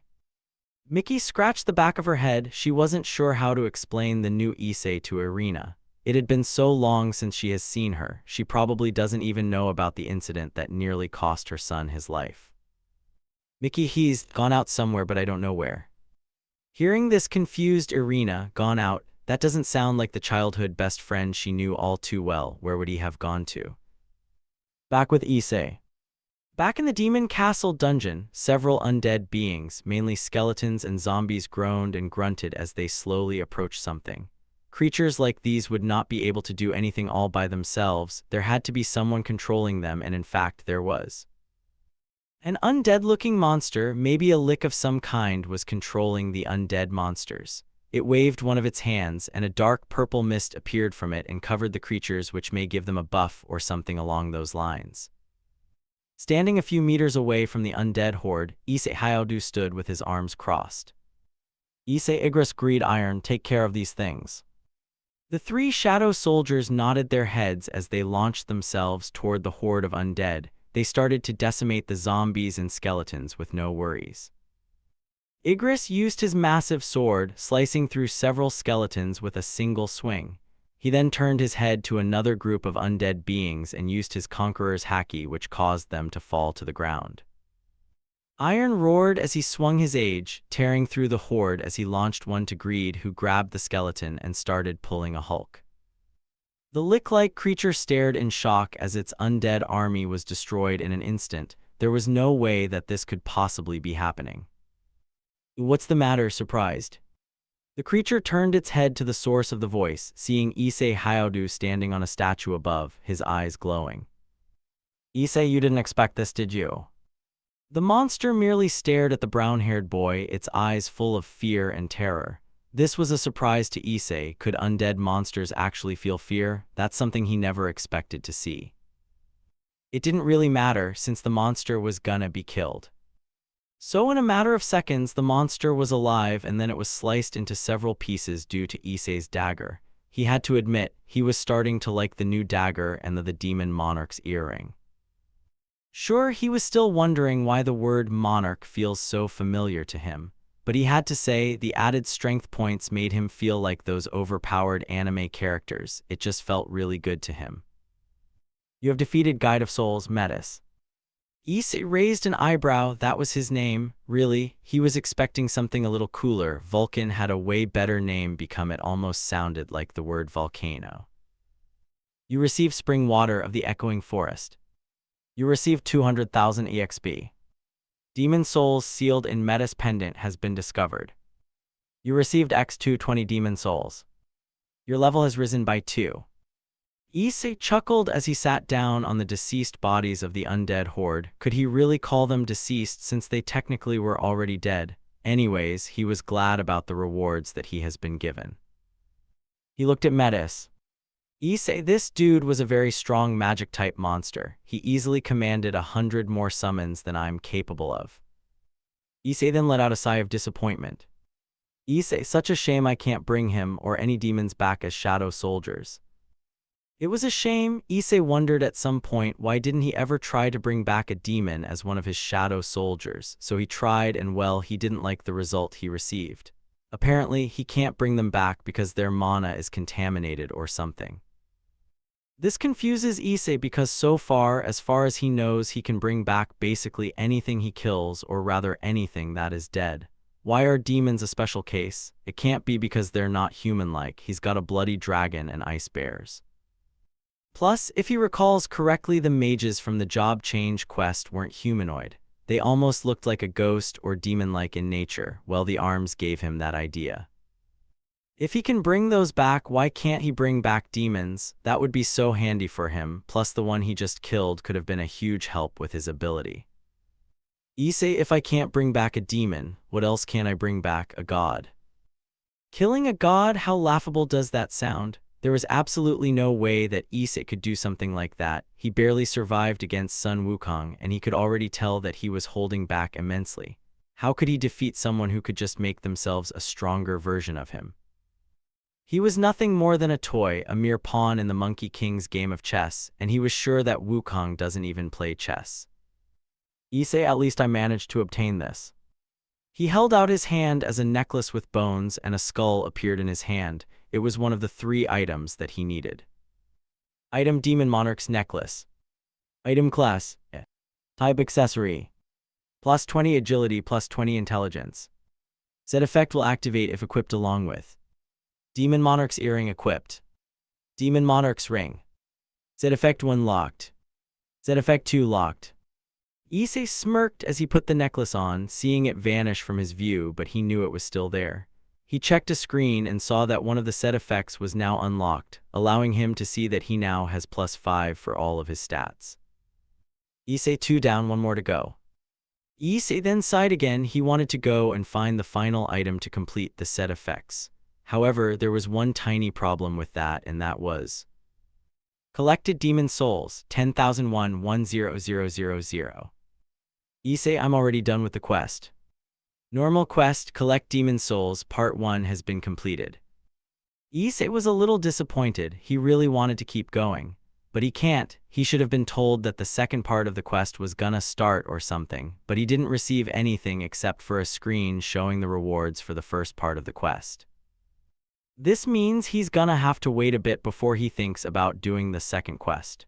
The system really likes to mess with him. He swears he's gonna end up stabbing someone because of this. You can receive the following rewards. -1, item of your choosing. -2, bonus stats plus 20. -3, hidden reward. Issei, accept reward 1. Reward 1. You can choose any item, please choose an item. Silence filled the air as Issei began to think to himself. He could choose any item that he desires for absolutely free. There was no limit to what he could pick, but there was one tiny problem, and that was, what the hell should he pick? Part of him wants to choose a weapon, maybe something like an S-rank dagger which had some special effects to it. Sure, he loved his daggers, but he can't help but feel like he could have something better than what he had. However, the more he thought about it, the more he was deciding not to choose a weapon and rather pick something else that he has seen in the shop. Besides, he could just obtain better equipment by simply running dungeons that the system gives him. He's been getting new items a lot lately, so he should pick something he really needs. After a solid minute or two of thinking, sitting on corpses in complete silence, Issei finally came to what he shall pick from the store, something that he has seen before in the past. Issei, cursed random box. He held his hand out as a black box with a yellow or golden strip began to materialize in his palm. You chose the item, cursed random box. He chose this item because he recalled getting a blessed one a while back when he did his daily quest, and he had a feeling he would someday obtain this box one way or the other. The blessed one gives the player what they want. Say if he wants a new gaming system, then it would give him that. Okay, not the best example, but it was still an example either way. The cursed random box, on the other hand, was different than its blessed counterpart. Rather than give the player what they wanted, it gave them what they needed. He obtained the Demon Castle key from the blessed random box. There was absolutely no way he would be curious about what he would receive from the cursed one. Issei narrowed his eyes as the box slowly began to open. A bright glow illuminated the object as he saw what was inside, and it was something shocking. Issei, another key. It was another key. The cursed box gave him another key to a dungeon, but this one was completely different than all the others. For starters, it was black in color, and the description didn't exactly help either. Item class. Type. Issei, what the hell, there's no description to it. Issei wasn't sure how to make of this. He has seen a few items with question marks, but nothing like this. Whatever this key was, it was totally different and from his current level, out of his league. The brown-haired boy let out a small sigh as he opened his inventory and placed the key inside, alongside all his other junk. Issei, I get the feeling you are gonna be very important later on. He turned to the screen which showed the rewards. Issei, accept reward 2. Reward 2. You receive bonus stats plus 20. Issei smiled as he turned and looked at a screen which showed his stats. Name Issei Hyoudou. Job Shadow Monarch. Title Conqueror of Adversity plus 1. Level 79. Health points HP 27,964/27,964. Magic MP 3,100/3,100. Fatigue 0. Strength/SDR 105 plus 45. Vitality/Vit 89 plus 25. Agility/Agile 89 plus 45. Intelligence/Int 90 plus 50. Sense 89 plus 25. Available points 20. Physical damage reduction 46% plus 20. Issei, I'll put the points in later for now. He looked at the screen once again. Issei, accept reward 3. You selected reward 3. Issei held his hand out once again as a light appeared. It only lasted for a few seconds as he saw something appear. It was a piece of paper with the image of a stick on it. This caused Issei to raise an eyebrow with curiosity. Recipe: Holy Water of Life. You can learn the crafting method for Holy Water of Life. Issei, Holy Water of Life. End of chapter. I want to give my thanks to Kaido 5,382,084 for helping me a little in this, mainly the scene with Mickey. S2 Chapter 7 Greek Problem. Third-person POV. Issei was glad. He was finally out of the Demon Castle dungeon since he completed the first half of the quest and collected all 10,000 demon souls. He had a feeling that some time had passed since he departed for the dungeon. The sky of Kyoto had turned into a dark abyss that was being illuminated by the stars that dotted the vast open black. It was already the end of the day. Several hours must have passed. Not like Issei would have known, he was too focused on completing the quest the system gave him to notice. Plus, he wouldn't have even been able to notice the hours that went by anyway. The system doesn't really tell time, and the sky inside the dungeon was always dark, although he wouldn't even notice since there was so much fire. Issei sighed to himself. Issei, finally, I'm out of there. He scratched the back of his head. He should head back home, but before he did, something was on his mind, and it was the reward he got. Item: Holy Water of Life. Item class: Type: Consumable. An item that could cure any disease. Issei was no psychic, but he got the feeling that he was gonna have to go and craft that item somewhere in the future. But why would he need to? Issei didn't know anyone who had a disease, so why would he need to craft an item like that? If anything, he would probably just complete the second part of the quest and get the Demon Monarch's ring. Speaking of which, the final ingredient that he needed if he were to craft the Holy Water of Life was purified blood of Demon King. Issei, obtaining the blood won't be easy. He has only reached the 75th floor, and that was the limit of how far he could go. Issei, no doubt the final boss of the Demon Castle is a Demon King. Issei sighed and shook his head. He's not gonna worry about it for now. For now, he was just gonna go back home and rest up because he deserves to take a break after a long day. With that, Issei turned and started to walk off. He was sure that his mother was worried sick about him, considering that he has been gone for a few hours. As he drew closer to his home, he soon stopped as he felt like something was wrong. The brown-haired boy narrowed his eyes as he gazed upon his home. Something didn't feel right to Issei. Issei, someone's in my home. Issei slowly approached the front door, preparing himself for whoever or whatever was on the other side. It could be someone like Sona or Riaz, but there is a chance that it's a fallen angel who is allied with Yuma. He slowly opened the front door and walked inside, being as quiet as possible. Just then, he heard something. It was the sound of his mother talking and giggling with someone. Issei didn't know who it was, but he was gonna find out here and know. He followed the source of the noise, which was coming from the living room. Walking toward the source, Issei soon saw his mother sitting on one of the couches, sitting across from three people. Miki noticed Issei standing there and smiled at the sight. Miki, Issei, welcome home. Issei, hey mom, sorry if I was gone for so long.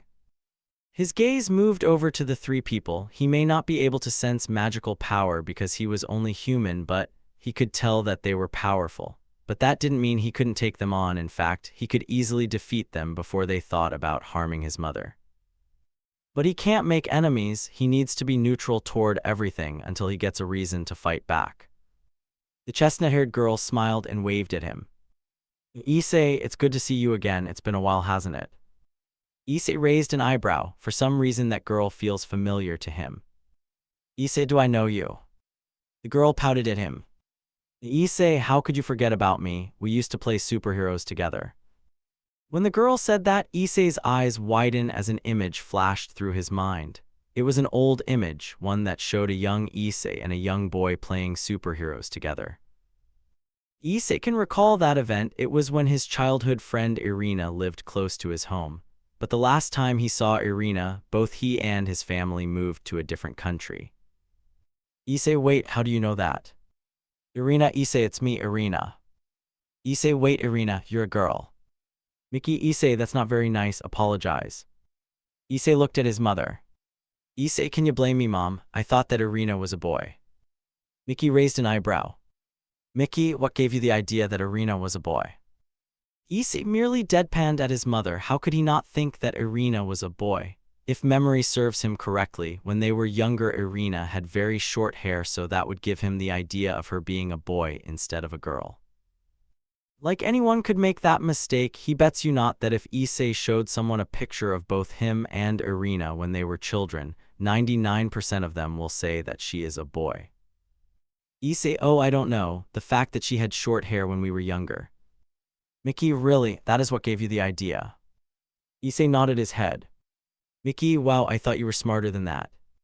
Issei merely groaned in annoyance, rubbing the bridge of his nose as he shook his head. Issei, I'm not even gonna bother, I'm just gonna go to my room and sleep. Irina, Awa, don't you want to catch up first? Issei, no, I'm too tired.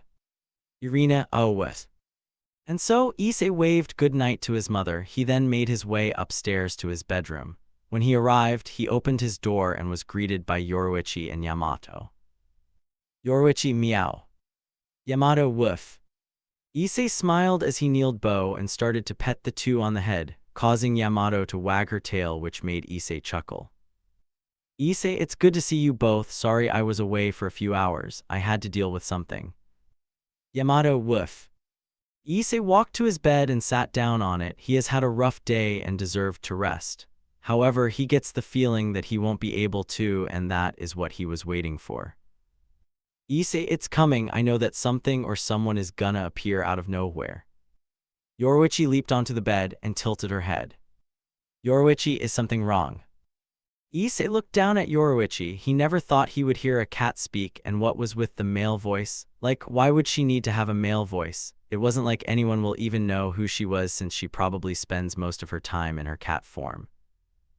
Issei, I'm fine, but what's with the male voice? Yoruichi, what, don't you find it comfortable and casual? Issei, I just find it weird. You're a woman, and yet you have a male voice in your cat form. Well, I was just about to ask the same thing.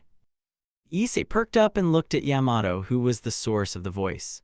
The brown-haired boy should be surprised by this, but he already has a talking cat, so there's probably very little that will shock him anymore. Yoruichi looked at Yamato. Yoruichi, I was wondering when you were gonna speak. Yamato, I wanted to wait for the right moment. Issei crossed his arms as he raised an eyebrow. Issei, so do you have a human form or are you merely this? Yamato, no, I have a human form. Just then, steam started to fill Issei's room. At first, he thought it was Yoruichi again, but turns out that wasn't the case as he watched Yamato transform into her human form. Her appearance took on a very beautiful young woman, standing taller than an average human. She has long white hair that was bound between orange rods into a ponytail at the back, which fades into aqua green and then blue the further down it goes and ends in rectangular locks. Yamato also had large orange eyes with prominent eyelashes, wears gold hoop earrings on both ears, and had horns on the top of her head which are mostly red, but gradually become more flesh-colored toward the base. Her outfit consisted of a sleeveless white garment with a diamond-shaped design on both sides and an indigo, wisp-patterned bottom half. She wears a pair of red hakama pants and sandals. She also wore a large purple and white Neo-Dasuki behind his back. Issei. Issei stood in silence as he slowly looked up at Yamato. Yamato blinked as she looked at Yoruichi, who was still in her cat form. Yamato, is he alright? Yoruichi, yeah, he's alright. This is normal for him. Issei turned to Yoruichi and deadpanned at the black feline. He may be wrong, but he feels like she was making fun of the boy, and that is something that he doesn't want to be right about. Issei, are you making fun of me? Yoruichi, no, what makes you think that, Tilda? Issei crossed his arms. He really shouldn't bother with something like this since he has just returned from what could be best described as hell, although there was still a part of him that was feeling uneasy. He just felt like something was gonna happen, but he wasn't sure what yet. It was only a feeling that was not going away. Issei, so, Yamato, why were you in the familiar forest? Yamato, I went there to train and become stronger. Issei, you want to become stronger, aren't you already powerful? Yamato, I am, but that didn't mean I was just gonna lay around and do nothing. Issei nodded his head in understanding. If he were in Yamato's position, then he would probably do the same thing. Although there was a difference between him and Yamato. She was born with great strength while Issei had to earn him. Sure, Yamato said that she went to the familiar forest to grow stronger, but nothing she has done can compare to the amount of sweat and blood Issei had to lose in order to get where he was now. He has died already, almost died numerous times, and felt his entire body feel like it was on the brink of destroying itself. Issei has suffered, but he has not allowed that to break him. Yamato, but then something happened that made me meet you. Issei, what was it? Yamato, all I'll tell you is that I sensed a terrifying familiar aura that made me run away, and I met you. Issei narrowed his eyes. He gets the feeling that will be important later on. Better keep that in mind for the future, just in case. Issei, I see. Just then, Issei sensed something coming toward him. In an instant, he reached his hand out and grabbed what was coming at him. Both Yoruichi and Yamato were surprised by this action as they saw Issei holding an arrow in his hand. Yoruichi, an arrow. Yamato, where did that come from? Issei didn't say anything as he slowly turned his head, gazing out his window which now had a hole in it. His brown eyes slowly started to glow purple as he saw the one who fired the arrow at him. It was none other than Artemis, the Greek goddess who hates men. Artemis, impressive, you sensed it was coming straight towards you. I'm impressed. Yamato, it's Artemis, the Greek goddess of the hunt. Why is she here? Yoruichi, my, this is certainly something. Issei sighed as he tossed the arrow away. He had a feeling that someone from the Greek pantheon would show up at his home eventually. Although he expected them to at least come when it was morning and when Issei was full of energy, looks like that won't be happening. He then walked to his window and opened it, looking down at the goddess. Issei, I wondered when one of you Greek gods was gonna show up, though I expected Hades. Artemis, so you knew that my uncle was watching you. Issei, yep, let's just say I got a message that he was after I killed Cerberus. Artemis, can't blame him. He loved that mutt more than he loved his own family. Yamato walked up to the window. Yamato, why did you attack Issei? What's your reason for attacking him? Artemis, I wanted to test him. I saw the fight between him and that Phoenix boy. Hearing this gained Issei's attention. How the hell does she know about the fight he had with Riser Phoenix? Last time he checked, the only people who knew about it were the devils who were at the engagement ceremony. Issei, how the hell do you? Yoruichi, I'm afraid Riser broadcasted the battle between you two in secret. Issei turned to Yoruichi, a feeling of dread washing over him. Issei, how many saw? Issei received silence as a response from Yoruichi. This didn't make him feel any better. That basically confirmed that everyone in the supernatural world now knows about his existence, plus the skills he showed off during the duel with Riser. This was not good, very not good for Issei at all. That was the last thing he wanted to happen. He wanted to keep himself a secret from the supernatural world for as long as he could. Looks like that was no longer an option since everyone now knows about him. Issei sighed in annoyance, pinching the bridge of his nose. Issei, great, just fucking great. Issei sighed in annoyance because now many gods, deities, devils, fallen angels, etc. will come after him now. Issei, okay, look Artemis, can we not fight each other? It's been a long day and I am bloody tired. Artemis, typical, many reasons why I hate men. They're incompetent and lazy. Issei merely deadpanned at Artemis. Did she really think that he was gonna fall for the oldest trick in the book? Issei, I would watch how you speak, Artemis. Unknown to the two, both Yoruichi and Yamato looked around because they swear they can hear boss music playing and they don't know why. Artemis, or what? Do you think you can beat a goddess, you lowly, disgusting creature? If I remember correctly, you had no father growing up. Issei, okay, I'm not even gonna ask how you know about that. Also, I'm saying you should watch how you speak because he doesn't like hearing me be insulted. Artemis, who? Before Artemis could continue her sentence, she felt a sense of dread wash over her which confused her. Why did she feel that? She was a goddess, she should feel such a thing. Her gaze soon moved to her right where she was greeted by a strange shadow-like creature, taking the form of some sort of knight, and even with the mask on, she could tell that it wasn't very happy. Igris had a huge purple bloodlust around his body, glaring at Artemis. How dare she insult his liege? How dare she try to kill him? How dare she bring up his liege's father? Artemis, what in the name of Olympus? Issei, Artemis, say hello to Igris and let me just say, he's pretty protective. Artemis, what's a mere shadow gonna do against a goddess like me?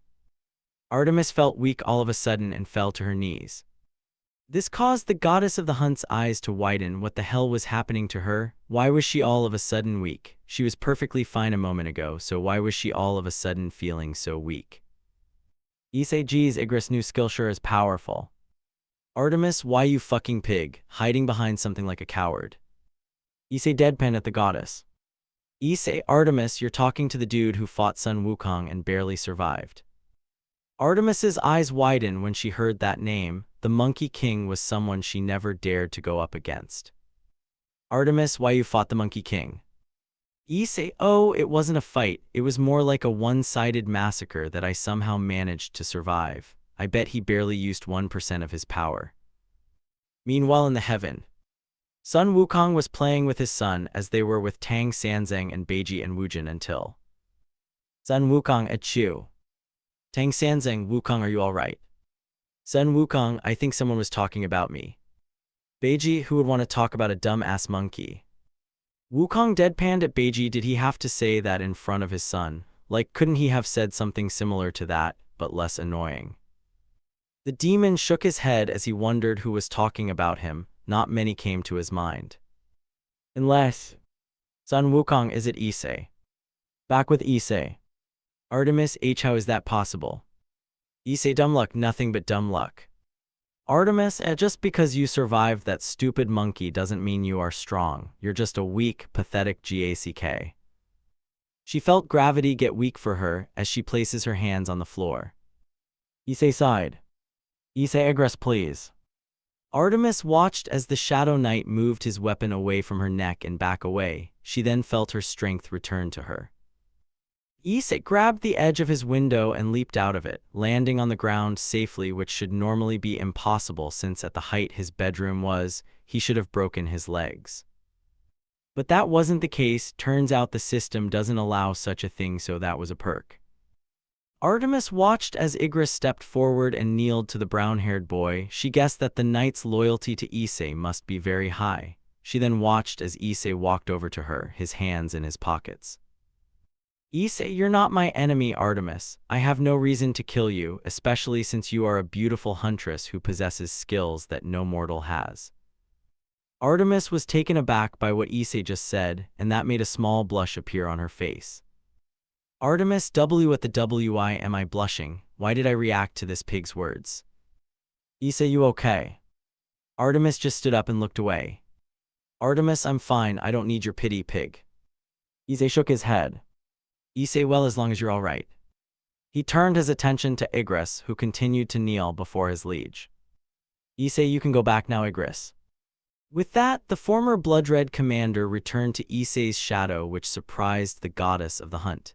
She couldn't help but wonder how many more shadow creatures the boy had hidden away in the darkness of his shadow. Artemis, wait, could that might be one of them?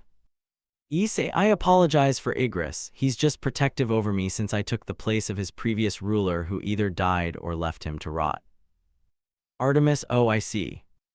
Issei, yeah, so can we not fight? I have had a long day and I am pretty much exhausted. Artemis, HMPH, fine. Artemis guessed she could let Issei off, she can't test his skills if he is on the point of dropping dead due to exhaustion. Issei, good, now I can finally go and get sleep. With that, Issei turned to head back inside, however he soon noticed something, and that was, Artemis was following him. He thought he was only imagining it due to his exhaustion, but as soon as he reached the front door, Artemis was still behind him, and that was worrying him. Why was she following him? What was she doing? What was her plan? Issei, Artemis. Artemis, what? Issei, why are you following me? Artemis stood silent. Issei merely stared at her for a solid minute before he shook his head. Issei, not gonna tell me, are you? Artemis. Issei sighed. Issei, yeah, I thought so. He sighs and headed to his room and flops onto his bed. Yoruichi and Yamato, who turned back into her animal form, jumped onto the bed. Yoruichi, I see you have a new roommate. Issei, don't, I'm too tired. Yoruichi, oh, well, fine. Issei wasn't gonna worry about Artemis right now, he'll deal with that when he woke up and was fully recovered. End of chapter.